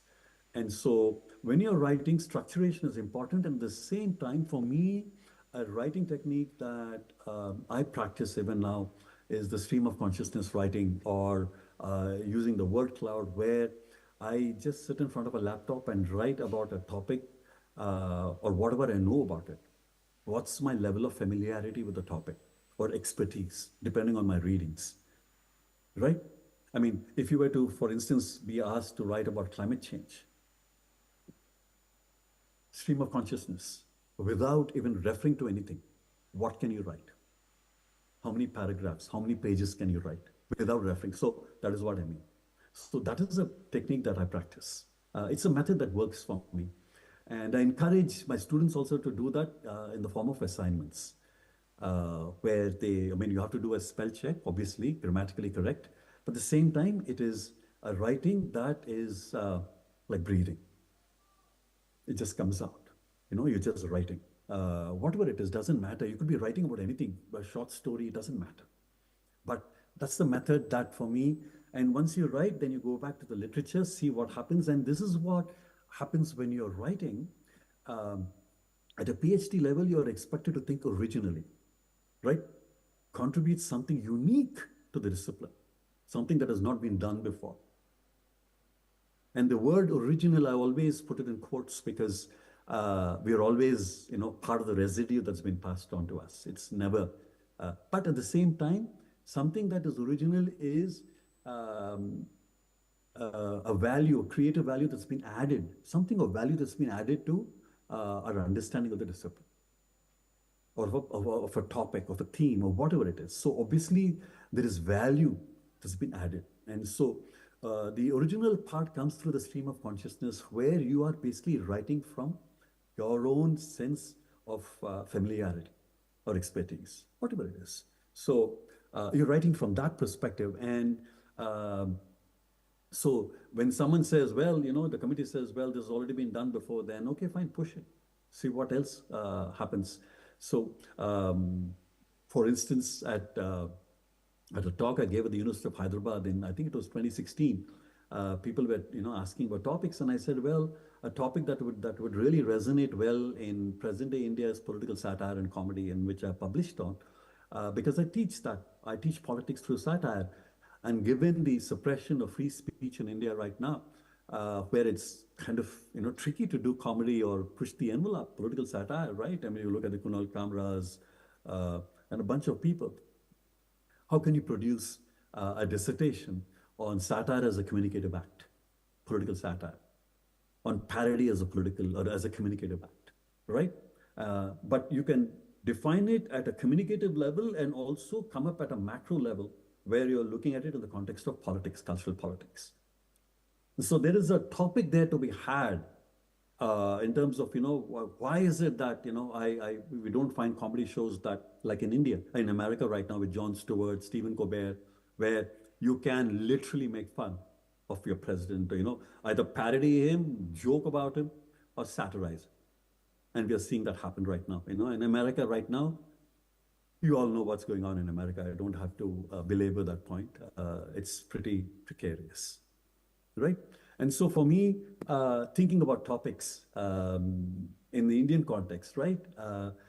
Do they address global realities or local realities? And sometimes local realities work, right? I mean, so for me, that thinking process becomes important in terms of not only structuring your dissertation, but also enabling you to do the stream of consciousness writing, where you are open-minded, you're listening to your committee suggestions, which are important, and also, doing your homework, doing your readings. I mean, that is very, very important. But at the same time, the dilemma that all of us face as scholars is, when do I stop reading? When do I start writing? Right? And so that is something that you have to negotiate. And so the pedagogical challenges right now in our discipline have been complicated by artificial intelligence. And this is something that, we really need to kind of figure out how to navigate it within our discipline, especially for me as a professor. And I've been facing that for the past few semesters, where you have plagiarism, people just doing AI assignments. And now I can figure out which student has produced an AI assignment, because the language becomes very predictable, no sourcing, or people not being able to demonstrate understanding, conceptual or otherwise, of what you have written. And so this is where, for me, devising assignments that allow the student to write in first person becomes important, because they are forced to address themselves, do a self-inventory of themselves. And so my assignments basically say, okay, fine, AI, you can use it, you can do your research, you can ask questions, you can be creative, but also at the same time, be also mindful about the environmental cost of using AI, right? The water, the energy, right? I mean, it's just incredible, even a single prompt. Being aware of that can you demonstrate understanding of the subject matter without taking recourse to Google or any search tool or any AI search engine? And so for me, I've been fairly successful. Students have apologized to me, and I've allowed them to redo their assignments because it's okay. 20-year-olds, you cannot expect them to, some of them do kind of wear off, and you bring them back and say, fine, you're paying money here. Sorry for sounding crude, but then you have to basically learn. And so for me, devising assignments, doing interdisciplinary coursework. So I designed a course on Asian cinema, Indian and Hong Kong cinema with a colleague in 2005, just sitting in a bar and having a beer. And we were talking about Chinese and Indian cultures. And I said, and he's a historian. He's from Hong Kong and who's a dear friend now. So we have been teaching that course since 2005 every spring without fail. And it just came together. It just came together organically over a bottle of beer. I said, why don't we teach a course on cinema? Through cinema, history, politics, culture. Cinema is an intercultural text, a film. So we brought in the communicative aspect, the history. And so I'll share that with you all. I'll send it to Sanjay. He'll share the article. But that's something that we design. And for me, it's also about diversifying your research. Once you're done, for me, teaching subjects that are beyond your comfort zone. So I got into American politics, Asian cinema. Right now, I'm working, co-writing a paper on my mother, who's a well-known Kuchipudi guru. She passed away a few years ago. So I'm co-writing an article on Kuchipudi and Yakshaganas with a student. And I'm working on translation work of her book from Yakshaganas, Tanjavur. So my sabbatical that I took 2 years ago, I spent time in Tanjavur and Tamil Nadu, visiting Melatur, understanding Yakshaganas because they were ruled by Marathas. So for me, my research now has gone off into that. Now I'm teaching a course on consciousness studies, which I designed in COVID, during COVID time, because it was about mental health. So for me, I've always been interested in consciousness studies, from neuroscience to spirituality, to non-duality, right? Advaita. So kind of interesting stuff. And so how can I link working class consciousness, historical consciousness, national consciousness, feminist consciousness, right? In the cultural studies context, to consciousness from a neuroscience perspective, from a religious perspective, from a spiritual perspective, from a philosophical perspective, right? When you get into Jacques Derrida, Husserl, right? All the Spinoza, all those people, philosophically, how did Socrates, Plato, how did they get into consciousness, right? Why is psychology loath to touch consciousness? They'll talk about conscience or conscious experience or ego, but they'll never touch consciousness because that again, oh my God, that's getting into stuff that is uncharted. So for me, that was a challenge in designing a course and getting my students interested in. For me, what is gratifying is, in fact, some of my best evaluations from students have been for that particular course. And that is very gratifying because it really helped them. At that age, I wish I could have taken a course that I'm teaching right now when I was a 20-year-old or a 22-year-old. But at the same time, as again, it's a process of evolution as an intellectual. It is also where you get a better grasp of the discipline, and you're always learning.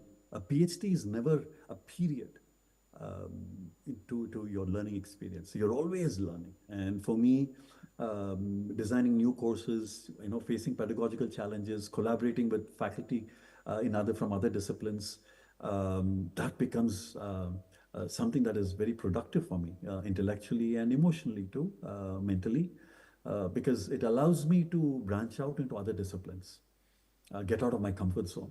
And so doing an inventory of oneself in terms of one's politics, one's cultural politics, that becomes important, about how we can kind of channel that, right? Because at the end of the day, politics is about struggling over the definition of meaning.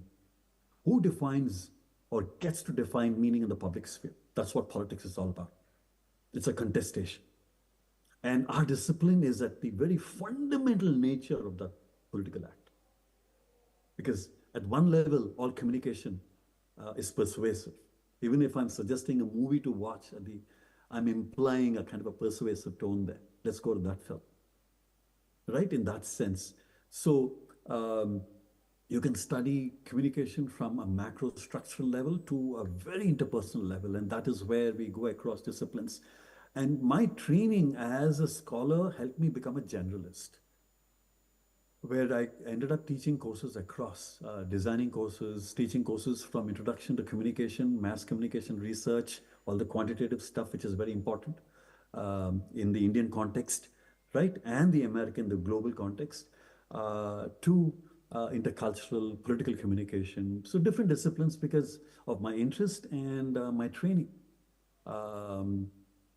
And now it's where I can think about designing a course with someone from the dance department or performing arts department. You know, a couple of them are interested in teaching performing arts, classical dance, folk dance from a global perspective.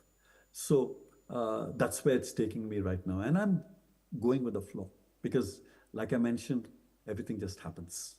And we're just instruments to that happening. At the same time, one should have a plan. A structured plan, but also be organic about it. So what I'm going to do is pause there for a while and then open it up. Sanjay, is that okay?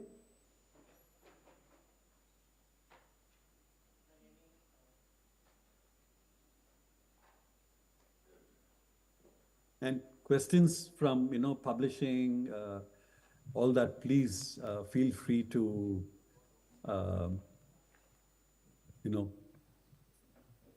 Yeah, are there any Yes, sir. questions or observations from the scholars to begin with? Because he's taken a pause in terms of, So I have a question. Yeah. I'm here, sir, Sure. on the stage. Sir, I have Hi, a yeah. mic. It's okay, sir. So it's really interesting that you said that an idea which started in a bar over a pint of beer then transpired into, a full-fledged idea. So you also said, like, where do you stop thinking and where do you start writing? So what is the process? Reading. Like, could you just tell us a little bit about that process? Well, to the first question, like we mentioned, the course itself, the concept for the course grew organically, and we thought about it, spent a semester, and it's an honors course, and so we said 6 credits. So we meet every Wednesday from 1:20 to 5:20. And we came up with lenses to look at it from history, from communication, from film, from screen studies, from media. So we came up with philosophy, everything, right? I mean, in a disciplinary context. And we had students from business school to philosophy across the spectrum.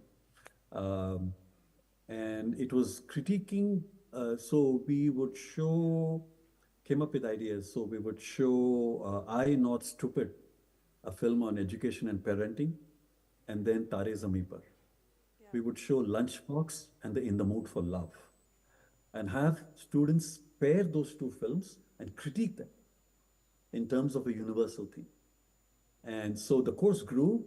The syllabus is a breathing document in the sense that we were adding new films to it, right? So that changed. And so right now we are showing films that are classics and at the same time also showing Badai Do, to talk about sexuality, right? I mean, it's an incredible film. We showed Rocky or Rani and paired it with Crazy Rich Asians to talk about class and privilege, and that worked really well.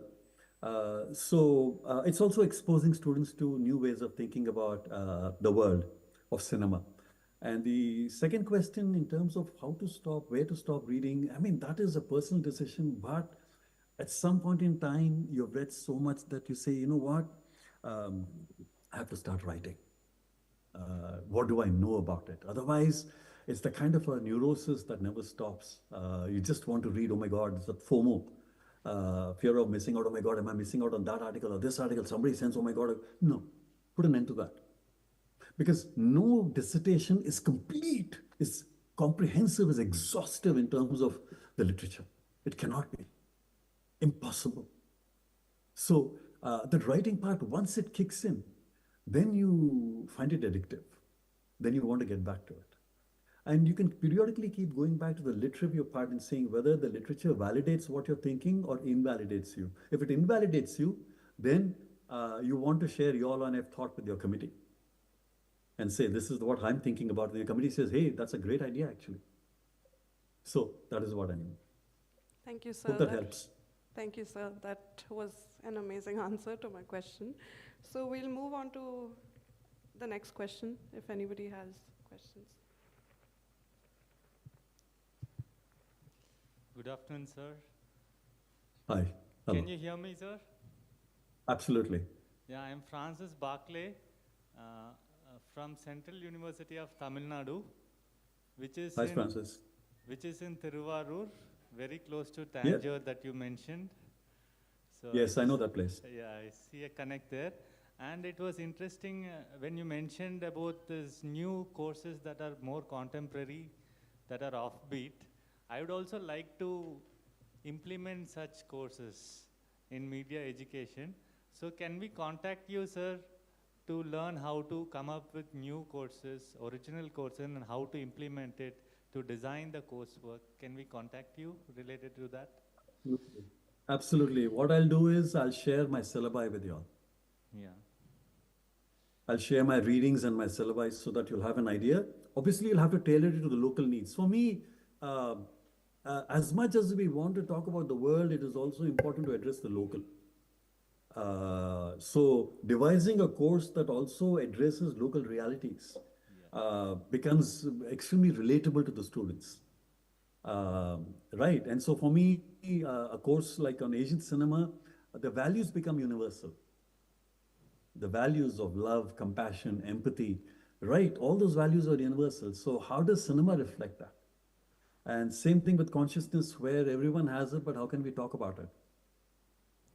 Yes, sir. From a disciplinary perspective, right? I mean, I'll share my syllabi. Don't worry. Absolutely. Sanjay will share my email with you all. Absolutely. Or Arushi. Yeah. Thank you, sir. Or, whoever. Yeah. Shobha. Please. Yeah. Sure.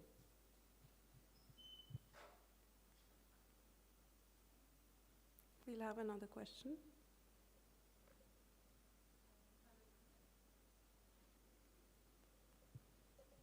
Is she audible? Hello. Yes. Thanks Yeah. a lot, Professor. I think I could, and I am sure a lot of us are able to connect with you when you narrated your story. I'm sort of submitting my thesis soon, and I'm in the process of writing for journals in communication, intercultural communication. My work is at the intersection of intercultural communication, gender studies, and I'm also using decolonized theories. I'm trying to decolonize the feminist theory in a way that suits the local narratives, right? So just wanted some tips on writing for journals, because I just got a rejection and it is very heartbreaking. So yeah, that's it. No, that's part and parcel of being an academic. What's your name? Sorry, it's Abza, A-B-Z-A. Oh, Abza. Hi, Abza. No, it's part and parcel of being an academic, rejection. Being, from a university, be it from a university, when you apply to a program or, it's part and parcel. Don't take it to heart. If there is, obviously there are reasons that are given, right? When I review journal articles too, when you reject them or tell them to revise, right?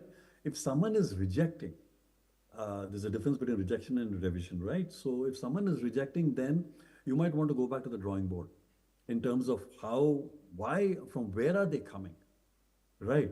Are they aware of the realities that I'm presenting? Because reviewers, not all of them are objectively right about something. No. So it's a very subjective enterprise. Listen, I mean, I have done this before, reviewing and critiquing. It's an extremely subjective enterprise. To say someone is objective, you can be dispassionate about it. I mean, that you can be dispassionate and say, listen, revise it, push the envelope here, maybe there. But having said that, when I say going back to the drawing board, it's basically getting a third eye in and having someone read it, someone who, is in your circle, but also identifying other journals. It's not just about being focused only on one journal. There are, publishing is a huge industry. And there's so many journals that bring in culture and feminism together, right? So identifying other journals that might fit your needs better, your article better. Because sometimes they might say, listen, this article, you just kind of put it aside and say it doesn't really gel with the journal. Or the other way is looking for a theme that some journals actually look for. So decolonization, feminism, and intercultural communication. So are there any journals that are producing thematic issues? Right? My first journal article was actually it was not published, but I ended up becoming a co-editor of that journal, where we did cultural dynamics on secularism. And so we had people from Iran, from Palestine, from India, from Bangladesh, from Pakistan, contributing to articles on secularism. So that's another way of thinking about it, where you offer your expertise and say, listen, I want to put a journal issue together on a special theme, right? At the same time, Abza, I would identify other journals and maybe have a couple of other people in your circle read your article. And if there are specific reasons being given for why your article was rejected, then go into that deeply, right? I'd be happy to take a look at your article and have another perspective, but don't be disheartened, please. This is part of one's academic journey. Everything just doesn't fall into place. Hope that helps. Thank you. Thank you, sir. Any more questions? Yeah, one more. Hi, Professor Kalluri. Am Hi. I audible? Can you hear me? Can you speak up a little bit? I think it's on. It's closer to you. Yeah. Yeah, go ahead. Okay, so my question is regarding developing curriculum. You were talking about cinema and Asian No, cinema. what's your name? What's your name? Swati. Oh, hi, Swati. Hi. Hi. So my question is about developing curriculum, and you just spoke about cinema, and I come from journalism and cinema because my PhD is on cinema. So I was just thinking, you spoke about In the Mood for Love and The Lunchbox, and both of them actually slow down time, and the time in which we are is really paced up, it's really accelerated. So do you think that generates that kind of curiosity in learners these days? Because it's very challenging for everyone I'm just starting off with my teaching journey, and I find it really challenging and scary at some point that, if I'm saying something, I'm trying to convey a point and people are not listening to it because, this is influencers' time where everything is fast and everything is just TikTok. So that environment in which we are dealing right now, and Wong Kar-wai's time in which he's dealing, they are very different times. So what do you have to say about that, the challenge of developing this kind of curriculum in this moment? Thank you. Great question. What I'll do is, at the outset, let me just let you know that, I will share some representative critiques of my students that compare both films. I'll email them to you, okay? Your question actually raises one of the themes that we have in the syllabus on temporality and spatiality. So for us, we tell them that the way you experience a 98-minute Hollywood film is extremely different from the way you experience a 3-hour Wong Kar-wai or a Bollywood film or an Indian film. Doesn't matter. There's a huge difference there. So that is why we bring in film as an intercultural text, because it takes the students out of their comfort zone, right? It slows down time, right? Undercranking. I mean, they get into that. They actually end up writing about it. Step printing and undercranking, the techniques used by Wong Kar-wai in Mood for Love. So we give them the theoretical tools, the vocabulary, drawing from different disciplines. Even if they are from the business school or from psychology, doesn't matter. But then can you become a film critic this semester? Right? We're going to give you the reading. So we came up with a book on Asian cinema, which I'll share. I'll send you all the PDF copy that brings scholars from across the world talking about Indian cinema, parallel and commercial. And so for us, that sense of time becomes an important theme. The cultural construction of romance and love, how we express love in India.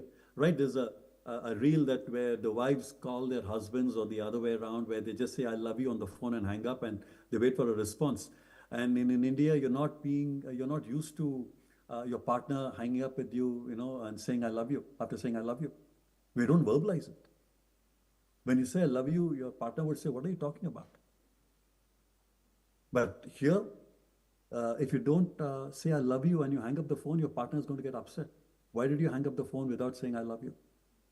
And so even the cultural construction of something like love and romance are different across cultures. And that comes through.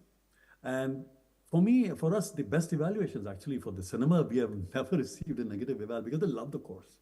It's cinema, they watch films. Badai though, and we compare it to a Taiwanese film, which is about sexuality. And Asian cultures, it's homophobic, right? We are very taboo, even though we worship Ardhanarishwara. We have the male-female configuration going on in mythology.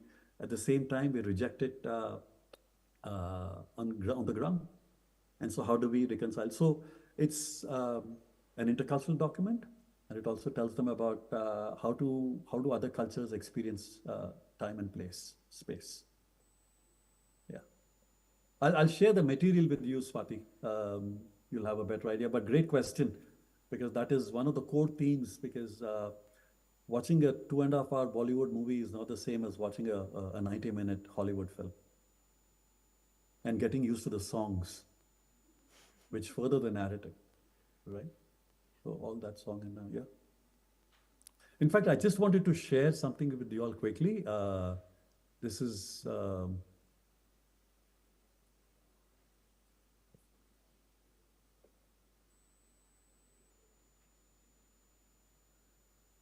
or you know what? Let me see if I can pull it up right here. Sorry. Yeah. So this is a thing that the Pace University Press wrote about our course. This was in 2023. And so these are the students. So Swati, this will I'll share this article too, Symbiotic Teaching and Research. This is our book on Hong Kong and Bollywood. We edited the book. And so soft power. So this is what our course is about. So I'll share the material with you, including the book and some representative critiques from American students, which non-Desi students that will give you. And actually the other interesting thing is we usually have about 1 or 2 Desis in the class. So there are very few Indians in class. It's a pretty diverse class and they love it. Thank you, sir. And say hi to Vinod. It's so Vinod to hi Vinod.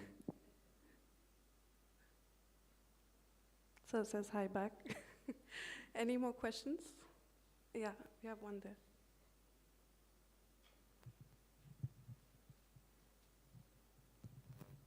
Hello, sir. Kanshri this Hi. side. Hi. Yes, so I have a question. So currently I'm in my 4th year of PhD. I'm doing a full-time PhD. My research is a little interdisciplinary. It has a sociological and communication perspectives. So when I start writing or when I'm researching about literature and everything, I have this constant confusion and dilemma about how do we draw a line between disciplines. Like, for example, I'm a communication scholar, but I have to include a little bit of migration discipline or migration studies. So what to include, what to not include, because these both are huge disciplines. And since I don't have a lot of information about migration, I've not studied that much of migration, I'm researching on it. So like where to draw a line in terms of literature or even scope and everything. So if you can just, if I can pick your brain. A simple answer is there is no communication studies without sociology. I mean, the discipline. I mean, communication is a discipline. If you look at it from the 50s itself, I mean, there is nothing innate about a discipline that just came about. It was television. advertising, basically to study advertising. The discipline came about that way. And now it's grown to what it has become now. But it is borrowed from other disciplines. Communications and media studies is inherently an interdisciplinary department. I mean, it cannot be, but disciplinary boundaries become important when you're hiring. So if you have a PhD in communication studies and you're applying, you may not be hired by a sociology department. That is where disciplines become important. But when you're writing your discipline, I mean, for me, I was drawing from philosophy and psychoanalysis. And my dissertation was on nationalism and secularism in India from a communication studies. I mean, that was cultural studies. It was broad enough to be inclusive. I mean, I cannot see any faculty member, and you're sitting close to a very well-known sociologist, Vinod Pavarala, who's done work on social construction of corruption, where, we talk about development and everything. A lot of it comes from sociology. And for me, the challenge, of course, is to bring in the communicative aspect of the migration. I mean, where does the disciplinary thinking come through in terms of that intellectual thought, right? Where you're not, so what is the vocabulary that you're using that reflects your discipline? Because there's certain words that reflect the discipline, right? When you talk about ideal speech situation or whatever it is, communicative acts like satire or whatever it is, they are communicative acts. And so there are certain words or certain vocabularies that come from the discipline. So for you, when you're writing and you're reading what you've written, identify, at least in your own mind, about where is the communicative vocabulary coming here? How am I thinking how am I thinking about migration in terms of communication? One way of approaching it. Right? How am I thinking of migration in terms of communication, and flip it around and say, how am I thinking of communication in terms of migration? Like, for instance, when like in Hyderabad, I saw the hospitality industry, the corporate hospitals being populated a lot by people from Sikkim, from Manipal, from Nagaland. I've spoken to them, this is something that's very interesting. And their communication skills, basically, they are treasured for their English. And Hindi, of course. And so they find it extremely easy, not extremely easy, because again, they face racism in India, prejudice in South India, but they find it easier to blend in because of their communication skills. So for me, if I look at it, migration and communication, looking for better employment, but at the same time, it's also the communication skills. Who gets to, so a guy from Bihar becomes a security guard at my place in Hyderabad, and he's not educated, but he just left Bihar because there's nothing for him there. And he ended up becoming a security guard because of his lack of communication skills, right? I mean, there's a skill set that you come with, right? And some of them have it, even if it is an entry-level job. And so for me, the sociological condition is the structuration part. I mean, you cannot ignore it. I mean, for me, it's the challenges to identify the communicative vocabulary that you're using. Yeah. Talk to Vinod too. Sure. Thank you so much, sir. Any questions? Any comments from Vinod sir or even Sanjay sir? Yeah, Vinod sir has a question. No, Satish, this is on the sociology and communication part. I think you are actually lucky if you are dipping into a wide range of disciplines to do your communication work. As Satish mentioned, I mean, my own work was interdisciplinary PhD using sociology and communication. And I think that continues to permeate all my teaching and research in media and communication today. Communication, I think when Satish was hinting at that, is not really a discipline. I'm sorry to disappoint all the communication PhD students here. It is a kind of an institutional structure we have created in which we can give PhDs in communication. But we borrow heavily, like Satish did, from philosophy, today everybody talks about public sphere, Habermas and all. He's not a communication scholar, but has written about communicative action and so on, which is very useful, right? In my own work, I have used Goffman, in ideas of front stage and backstage, the performative, and so it actually helps expand our so-called discipline, you know, and you can end up coming up with something meaningful and keep pushing the envelope a little bit of the discipline itself, right?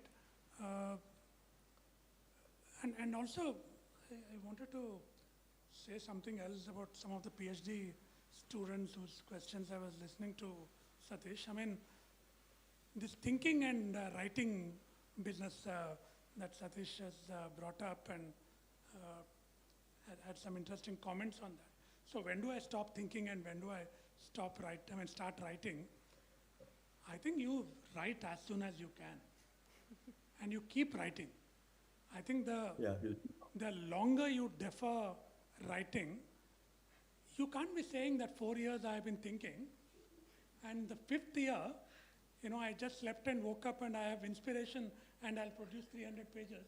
It's not going to happen, right? You have to keep writing all the time, right? I mean, little summaries of things you have read, critiques of what you read. Once you go into the field, writing field notes, you know, doing little analytical notes of your interviews. All of this will lead to that final thesis writing. That final thesis writing is not going to be an inspirational moment at one go. It's an incremental process. So I think keep thinking and keep writing. I mean, I keep telling... and also you're writing final papers, I mean, term papers for your courses. Yeah. That is adding to, you know, so you are kind of, that writing stop, it doesn't stop. At some point, I mean, University of Hyderabad, I mean, Satish knows this, is full of students who are great thinkers, right? And we have lots of, and we have lots of trees and rocks to sit under and sit on and keep thinking forever, right? I mean, after 3 years, I'm telling them, guys, can you start thinking about your research questions and stop getting into all these existential questions, and before you know it, your 5 years are up, right? So keep thinking broadly, dip into philosophy, sociology, or psychology, all that is good. But at some point, transition to thinking about your research questions and research objectives and keep writing. You know? So I'll just stop there, Satish.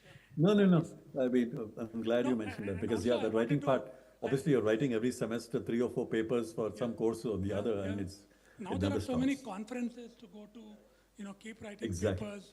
By the way, that's something that I wanted to mention, I forgot, where do attend conferences or present at conferences as grad students. I mean, do that. We all did it. Vinod and I here, obviously here for us, University of Wisconsin is like your Mecca for South Asian students that you have to go to. So, you know, that really nice, it's a nice way of presenting your ideas. And some of the conferences are grad students only, and some are open to everyone. So do go, like Manipal had one recently, right? Right now you're having one now.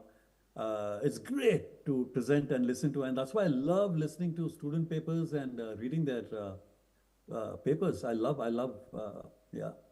Also, I mean, Satish, I just wanted to mention another thing for early career academics in the room and maybe online, that, I mean, I recall, you know, in the early 90s when we were doing all those experiments in Golden Threshold with our students, you know, creating new courses and so on. We actually learned a great deal from them. You know, yes. I think absolutely. Early career teachers should keep their minds open to learn from their students as well. I think they kept pushing us to think in new and interesting ways. We created some of these courses in response to, you know, their interests, their concerns. So, by the way, you know, that batch of students are still part of our circle. Are still part of our circle. I mean, I'm still in touch with them, all of them almost. It's just incredible. I mean, that was a great group that I mean, it was just amazing. I mean, the rapport that we built with the students and the department growing in front of our eyes, Pavan Manvi and a lot of them coming to Syracuse University to study. I mean, that was an incredible thing. Yeah. Sir, any I mean, comments? there are some amazing faculty. Vinod and Sanjay. There's some amazing profs. Even the ones I met at the conference online the other day, Manipal, the St. Philomena conference. It's just incredible work being done there. It's just that, thinking through topics, thinking through fresh ideas, something that addresses realities right now. For me, when I'm teaching politics, I don't shy away from the genocide in Gaza. I talk about it, even though my Jewish colleagues barely touch it, even when they're teaching courses on propaganda. They'll talk about Congo and Rwanda and Sudan, but they will not address Israel at all. And I know why, because our university is heavily Jewish. And so we have the same problems like what you're having at Ashoka, at Columbia, the brand, it's all about free speech here. Israel has occupied the American mind. We can't speak our minds, although I do it. I don't care about my student evaluations because for me, it's important to speak the truth. We talk about fascism, we talk about India, and so we don't hold it back. I'm not always kind of painting this beautiful romanticized picture about India or other parts of the world, but we talk about brute realities. And so it is to cross that barrier. In America, we can do that, where nobody has come and told me to change my syllabus. Even though now some universities are being pressured, like Columbia and YU, to change the diversity thing. And I teach intercultural, right? And look at the faculty, where in India they're scared, even here, you can be fired, especially with the present regime. America, that takes me back to the position where now a lot of folks are reaching out to me to apply for grad school and PhDs in different disciplines. And I've been advising them with a word of caution that it's not the same. Come. If you're in New York and everything, it's a bubble, it's great. We are in a blue bubble right now. This is the town I live in is the gay lesbian capital, biracial. 40% of my student population here, my school, is black, which is what we wanted our kid to grow up in. It's like sending your kid to a school with 40% Dalit population or BC population. We wanted our kid to grow up in that environment, so we moved to this town. And she was only one of the 2 Indian Americans in her class of 200. But that is important for me. Education is not just from books, it is also about who sits next to you. That's very important, because that perspective you cannot get from books, right? You have to interact with people from other caste and class, where you don't disown your own caste. You unlearn the privilege of caste. It's a lot of hard work, but at the same time, you cannot go around saying, I don't see caste, when other people don't feel that privileged to say, I don't see caste. So upper caste people can walk around wearing the privilege unconsciously and say, I don't see caste or don't believe in caste. It's like saying, I don't see color. Of course, you have to see black and white here. It's about diversity, it's about equity, it's about inclusion.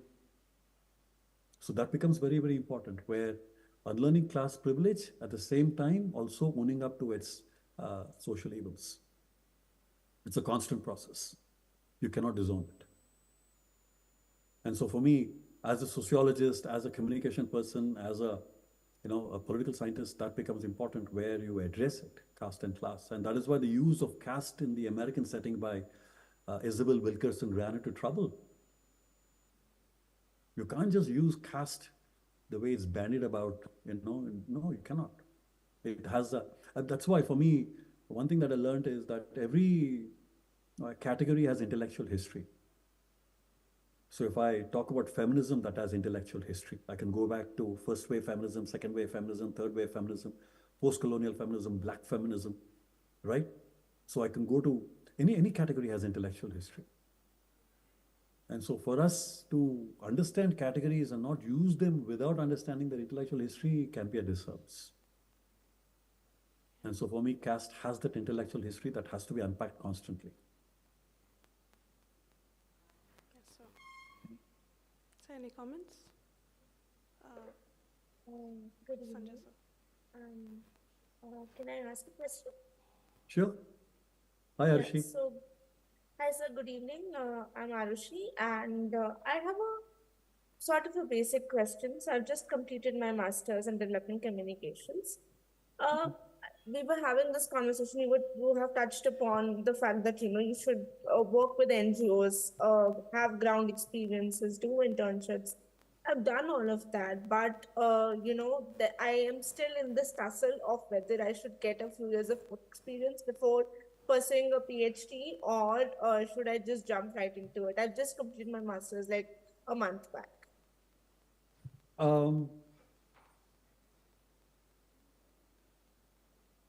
It depends. Again, a PhD, Arushi, is a serious commitment. It also depends on how intellectually prepared you are, right? And also, a little bit of work experience does help you. Again, there is a difference between being knowledgeable and being wise. You are wiser today compared to yesterday, right? I mean, you're wiser today compared to your undergrad days. So there's wisdom, there's knowledge. So the knowledge part you can always accumulate. The wisdom part grows from knowledge. It kind of grows and it settles in. So it's much more deep-seated.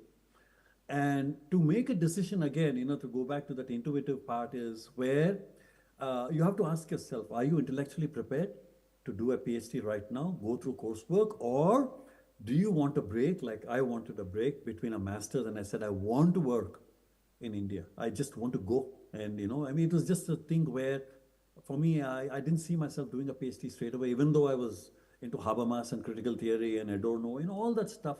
I wanted to take a break from that because it was heavy-duty theory, right? I mean, you're reading a lot. And so for me, that gap year worked. And gap years, by the way, are very popular here too. And people like that because it kind of gives you an experience that is much more well-rounded. And so if you're doing something on development communication, can you find something in terms of its application or wherever you're working, right? Can you bring that together when you're writing a statement of purpose for a PhD?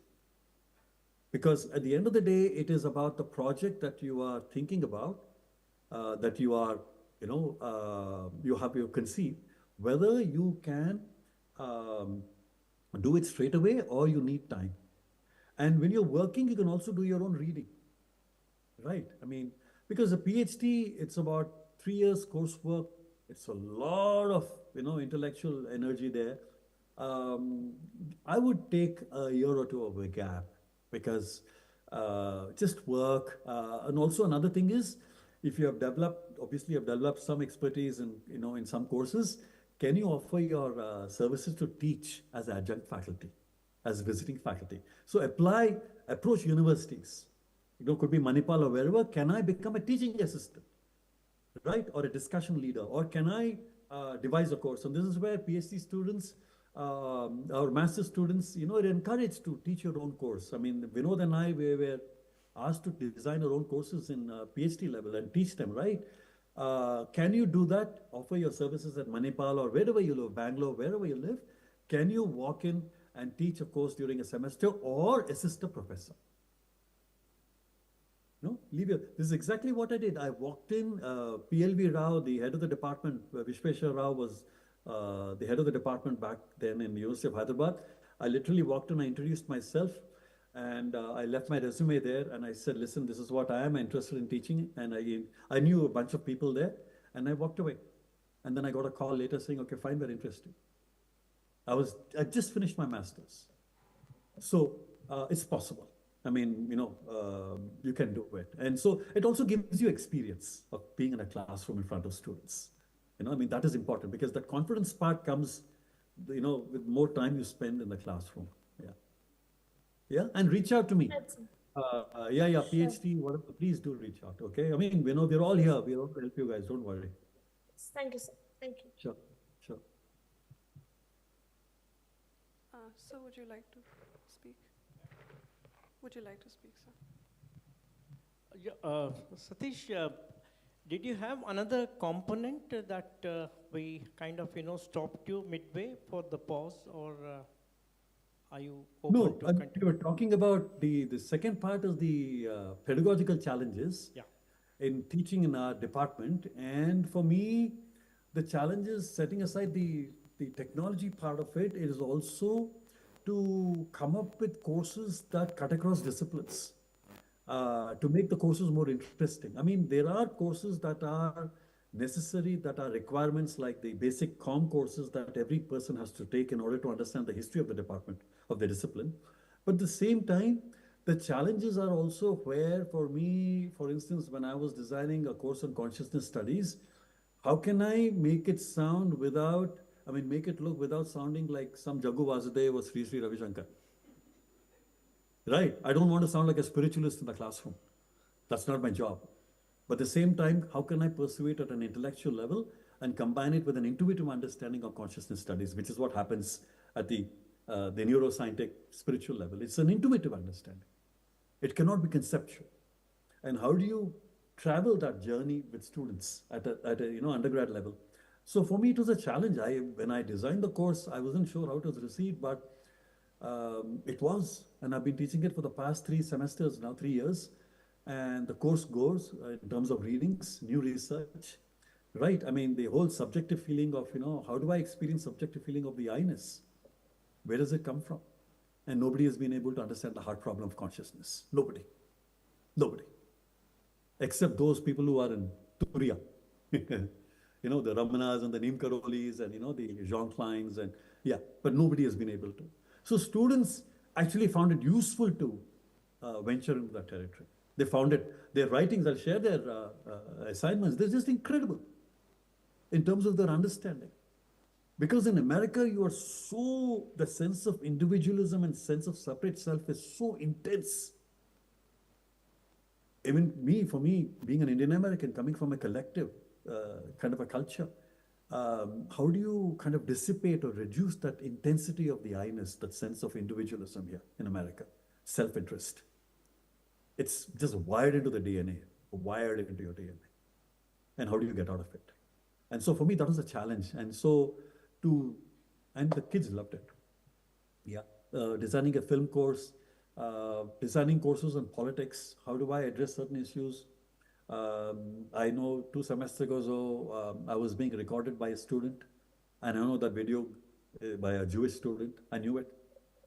You cannot stop yourself. And of course, now I'm tenured, you cannot fire me. That argument is out of the window. They can fire you. In America right now, with this present regime, they can get rid of you.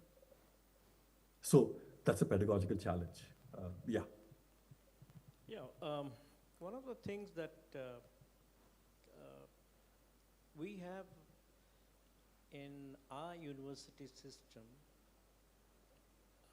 many universities do not have a kind of a graduate studies coursework component. The MA program and the PhD program gets separated and truncated, with the result that you have a PhD stream coming in independent of the system's understanding of the master's baggage or the background that we have. So what has suddenly happened in the social sciences and humanities is this comprehensive component of a research methodology as a mandatory course. Now, I'm working on this for the entire university for social sciences and humanities because that's something that they wanted me to do. But in the communication component also, when we tried that and partially also, we worked upon it in Hyderabad, started that and we continued that. The difficulty is the methods, the questions, etc., all will have to be compressed in a 14 to 16 week component. The difficulty for us is the eclectic basis upon which the student even formulates the problem. Asking the right question is a kind of has become a cliche, but to ask the right kind of question, some kind of a comprehensive input about the events, issues, technology, etc. has to be brought in. But what is happening is that the system expects a fine-tuned mechanical training of what are the components of a dissertation. What are the requirements of a standard articles? How do you publish? you get my point? So in the race for the mechanics of turning them to be productive in the time frame they ought to finish their PhD, somewhere we are losing the advantage of a broad-based program where you come with 6 course components. Suppose you're doing something in arts and aesthetics. You would not allow them to come in without a 100 or a 200 level course on something about the performing nuances, etc. That advantage somehow in the recent past is lost. So has that been a kind of a worry? Have you ever been confronted with the task of, Satish, go ahead and teach a research methodology course for this batch of communication students or this batch of PhD students? Have you been challenged to that kind of an approach, or? See, for us, we have numbering of courses, right? So 100 level and a 400 level.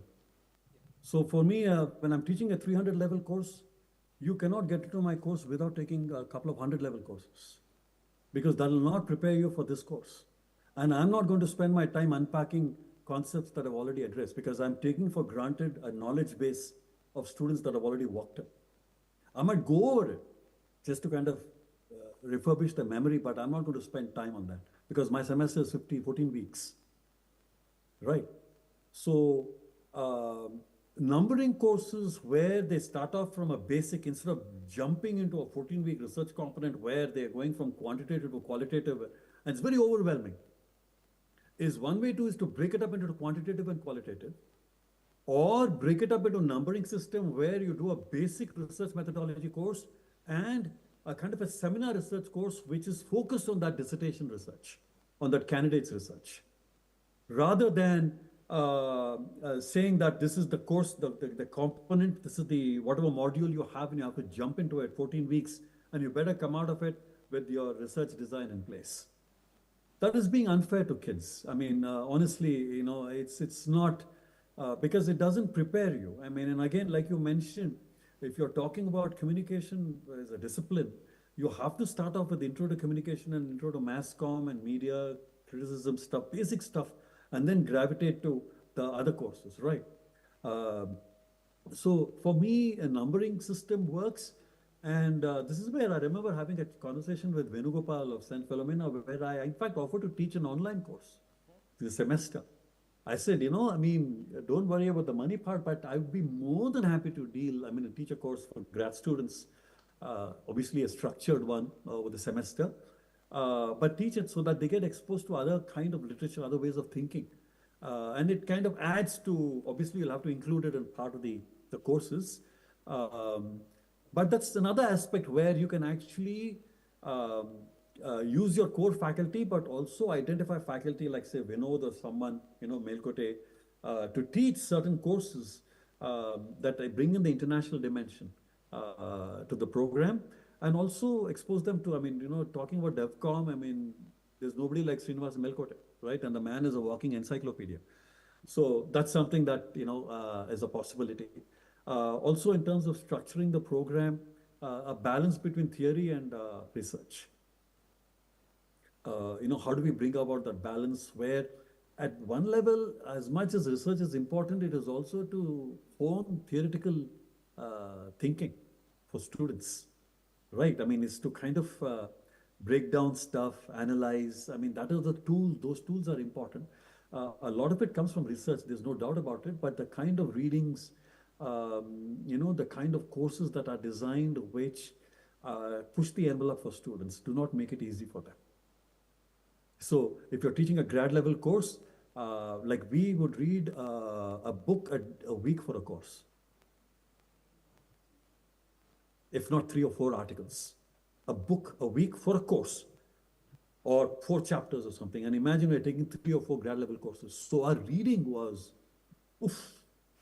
And for me, a Saturday or a Sunday was complete downtime where I would just stop reading and no reading, because you cannot read anymore. I mean, this is how much, and you have to prepare for the class seminar, right? So I'm not saying have them read a book a week, but you have to push the envelope, because sometimes otherwise it just becomes spoon feeding. telling them what to do. So suggested readings, recommended readings, where grad students are expected to read outside the curriculum.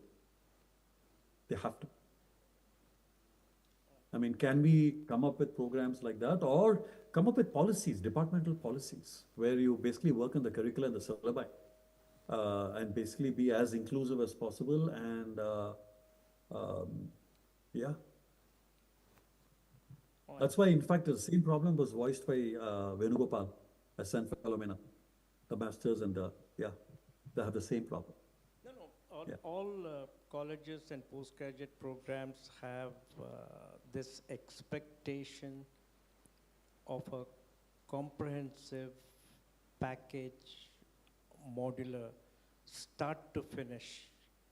And that start to finish dynamics, I believe and I think reduces the broad-based understanding of the intellectual depth that the work. That is, and see, we are all fascinated by, week-to-week progression, and we have the 7 steps, 9 steps, 12 steps, etc. We have to talk about it. In between, some of us wanting to walk an extra mile might bring in a broader theory of critical technological review.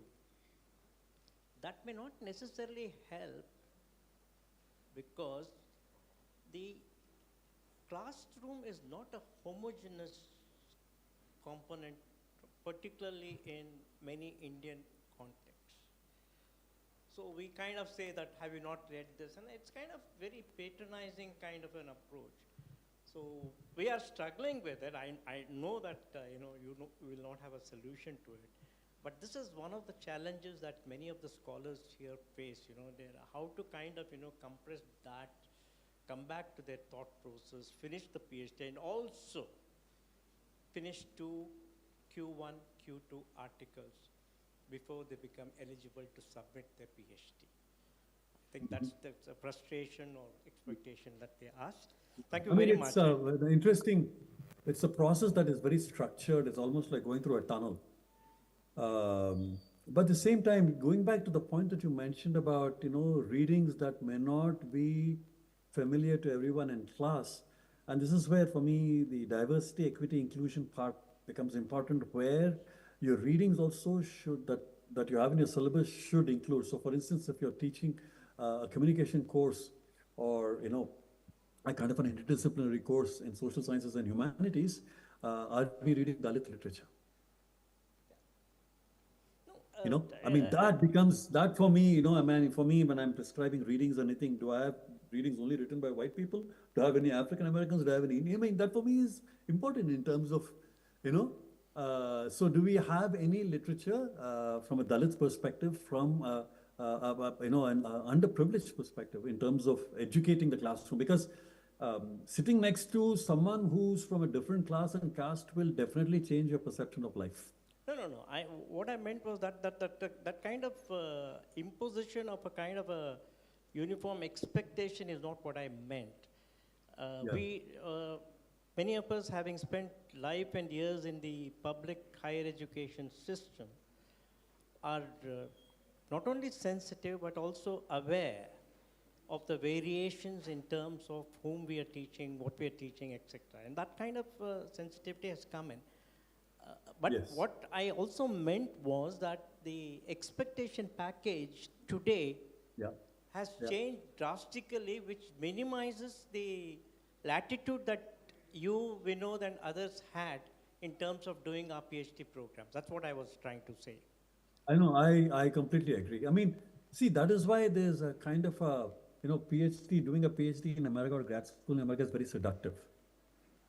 Even at an undergraduate level, where you declare your major. In fact, the most popular major in the first year is undeclared. You don't declare your major. You just take courses. And then in the sophomore year, you declare your major.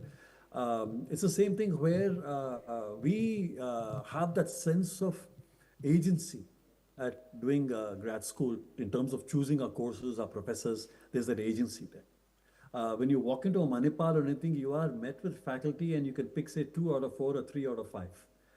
And then you have to figure out who to work with. In terms of coursework, I was taking courses from every department, every discipline. That latitude was there for me. And there was no time compulsion. For me, it was not about completing a PhD in 3 or 4 years. I said, and I was teaching, I had other employment, so I said I was having a ball. So for me, that latitude, that kind of time pressure, I didn't experience at all. Here you don't experience, unless your aid runs out, financial aid, which is what every PhD student is funded here, right?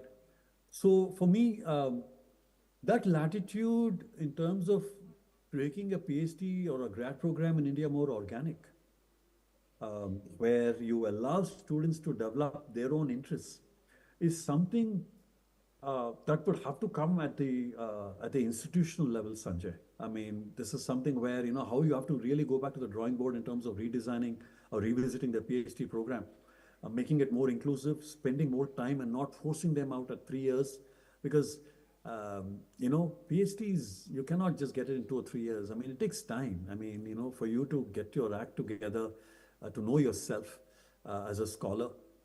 So for me, I think initially I would say to increase the time frame for a PhD student, include more coursework, because that is absolutely essential. Otherwise, they'll end up taking courses that are almost like, it's like living in a, what we call, Levittown here, where it's a gated community where, you go through 3 or 4 courses and you're done, and then you write your dissertation, your comprehensives, and you apply for a job. So for me, that's, Yeah, I'll just try to clarify one point of confusion. You had assumed that communication is a discipline, where Vinod seemed to differ.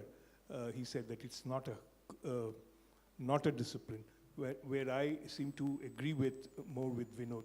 And Sanjay also was saying that at the grassroots levels there are certain weaknesses which is not being tracked properly. The reason I think I felt was that why can not communication become a discipline? Where are we lacking? Are the scholars in communication not being able to develop it as a strong force? Or is it, while we take the advantage of being interdisciplinary, taking material from so many other subjects, we are being flooded with material from others' discipline and not being able to grow communication as a discipline of its own, not having its own strength. Can this be clarified a little bit? What is your opinion on this? Yeah. Disciplines, people become very territorial when it comes to disciplines, when it comes to hiring. Like I mentioned to, I think it was Abza, where, in fact, I wanted to do my PhD in History of Consciousness at the University of Santa Cruz. And I was advised not to, because they said you will not get a job. Because if you apply to sociology, they'll say you're not a sociologist. If you're a communication person, they'll say, well, you're not a communication person. So how do you apply, or how do you come up with ways of, thinking in an interdisciplinary fashion? And I agree with Vinod and you too, that in communication as a discipline, media studies grew in the 50s. It's a very young discipline, relatively, compared to other disciplines. And so you can talk about television, you can talk about media, you can talk about performance. So we have a college of departments that are communicative in terms of dance or theater or media or television. So coming up with a discipline and the name for it, where some people like to call it communications in the plural, some like to call it communication studies, even that became contested. And now we have thousands of communication studies departments across America, across the world, in India. Right, journalism, communication, it became a feature. I remember way back, my uncle came, Kittu NVK Murthy, who was one of the founders of the university department at Hyderabad. He came for his grad school to Indiana University in the early 60s to do a master's in journalism, and went back and started doing film divisions, documentaries, right? And so journalism as a discipline then in the 50s was very young, it was very seductive, and now of course it's become institutionalized. For me, communication itself, I mean, to look at it philosophically, I mean, everything is communicative in that sense. I mean, we are all communicating right now. I'm using technology to communicate it. So I can get really fundamental about it and say everything is communicative in nature. And yet we have to order a structured way of thinking about it in disciplinary terms. And to think about communication and media studies purely through disciplinary terms is next to impossible. I cannot think about it without politics, without sociology, without economics. I cannot. Economics as a discipline has to rely on psychology because you are resorting to psychology categories like greed and avarice and self-interest in terms of explaining economic behavior. So you have economic behavior that is guided by psychological norms. And of course, not to ignore sociology. So for me, a disciplinary thinking, it's about territorial, it becomes parochial when you are applying for jobs or applying or submitting to journals from your discipline. But in terms of thinking inherently about the discipline, there is nothing communicative or inherently like, I could be thinking sociologically or politically about something, but I cannot say that's why we call it a bastardized discipline in a way where it borrows from everywhere. And now it's become institutionalized. And in fact, let me tell you, sir, the most prized skill, according to LinkedIn, given the world we are living in right now, the number one prize skill for candidates who are applying for jobs, oral communication. People have stopped making eye contact. And this is something that I do. I teach public speaking. Students have stopped making eye contact with others. They're constantly looking down. We are constantly looking down on iPhones. We are not able to speak. Social media has reduced our attention span. We like to be snarky. We like to come up with 280 characters. Like to get maximum likes for what we are posting. Right? So these are the things in terms of, how do we think about stuff like this? Yeah. I mean, for me, it's a kind of a tricky line where I completely agree where, there is no communication. I mean, yeah, you have to come up with courses to define. Yeah, but there are some practical problems in not recognizing communication as a discipline. I was talking to a vice chancellor, not here, somewhere else, in another university, where mass communication, the subjects where there were a lot of takers, there were a lot of students, but there were not enough teachers. So I told the vice chancellor that why don't you, because I was part of the board of studies, so why don't you, make some more, more teachers in the department? He said it's not in the priority list. So you can understand. Yeah. Not getting communication the due respect or the due importance it should get. It's not being, because we are still not being able to present itself. Maybe it's our fault, not being able to present communication as a discipline. It's not being recognized by other disciplines or in the academic fraternity that it is a discipline at all. So that is from a communication perspective, the perception of war that happened between India and Pakistan, my perception is different based on my readings. And so television was shot in India. The Indian media, the way they manufactured reality when it came to India-Pakistan war was a disservice to citizenry. Complete disservice. How many lives were lost? What happened? We talk about propaganda, that is a communication thing.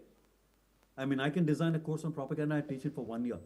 And visit India, visit America, visit Hungary, visit Iran, visit Israel in terms of my coursework.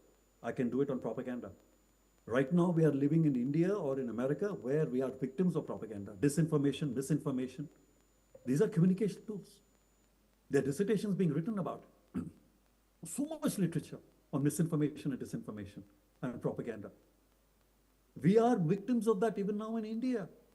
Even now in India, the more, we have become our citizenry has become dumbed down. Even in America, the MAGA crowd, half the crowd is dumbed down. We have dumbed down intelligence. The way we talk, Vinod was talking about the public sphere is gone. It's been taken over by social media. And when we talk about communication, everybody wants to do a dissertation on social media. The pernicious effects of social media, psychology, the depression, this loss of self-esteem. There's so many things being written about social media.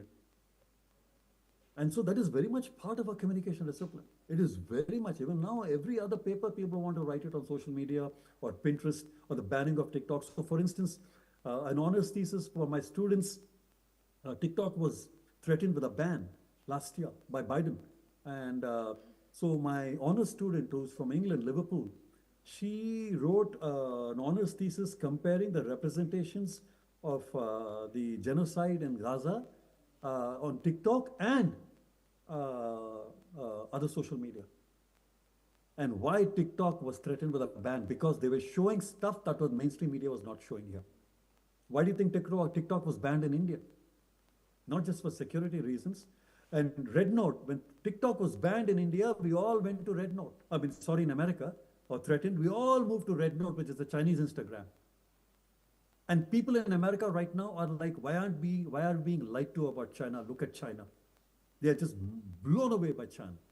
The development, the technology, and all the Americans. So the pro-Chinese, pro-Canadian, pro-Mexican sentiment in population here, half the population in America has grown because their own leaders have lied to us, our own leaders.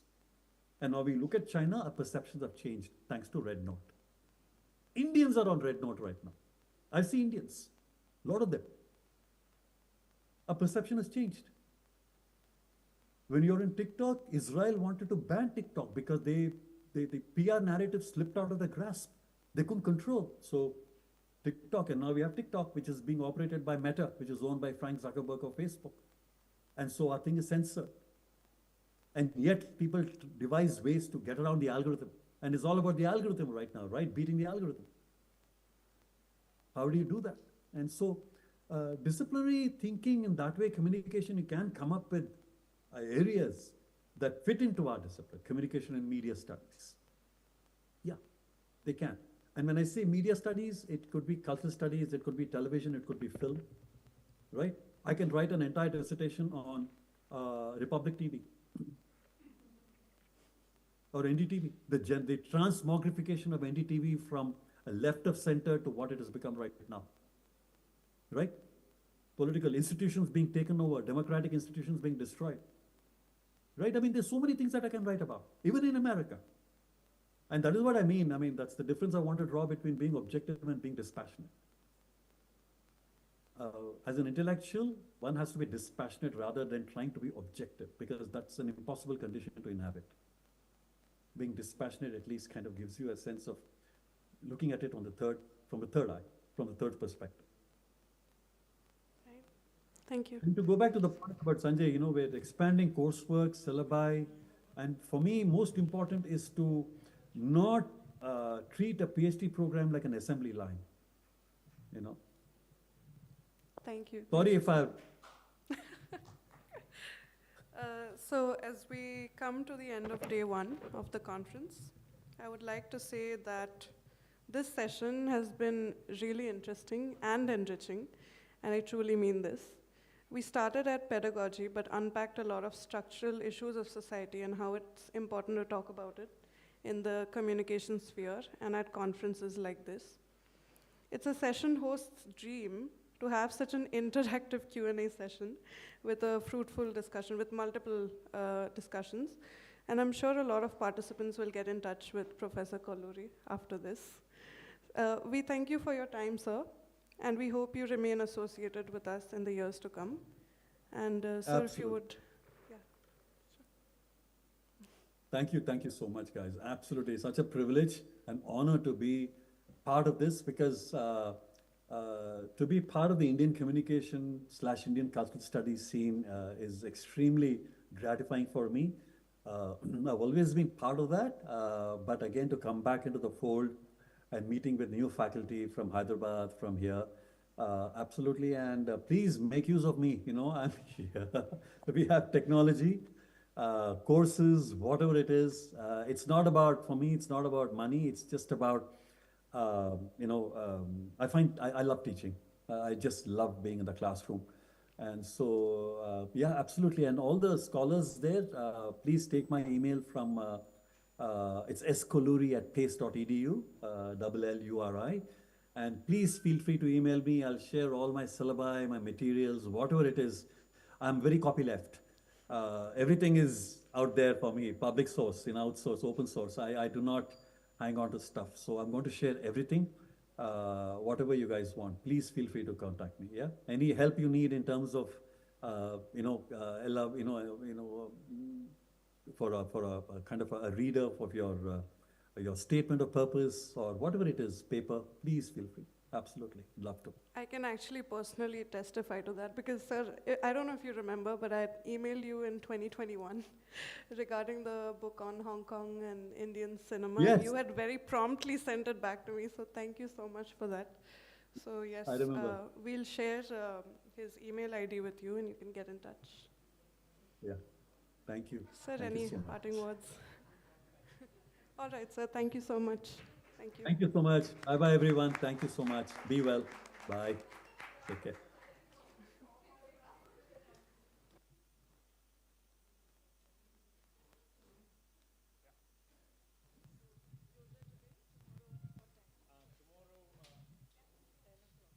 Tomorrow, 10 o'clock, we begin the session.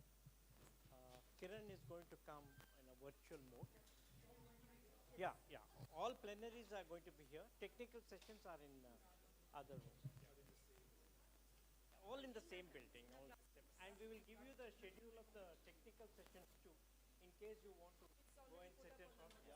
You can do that. Yeah.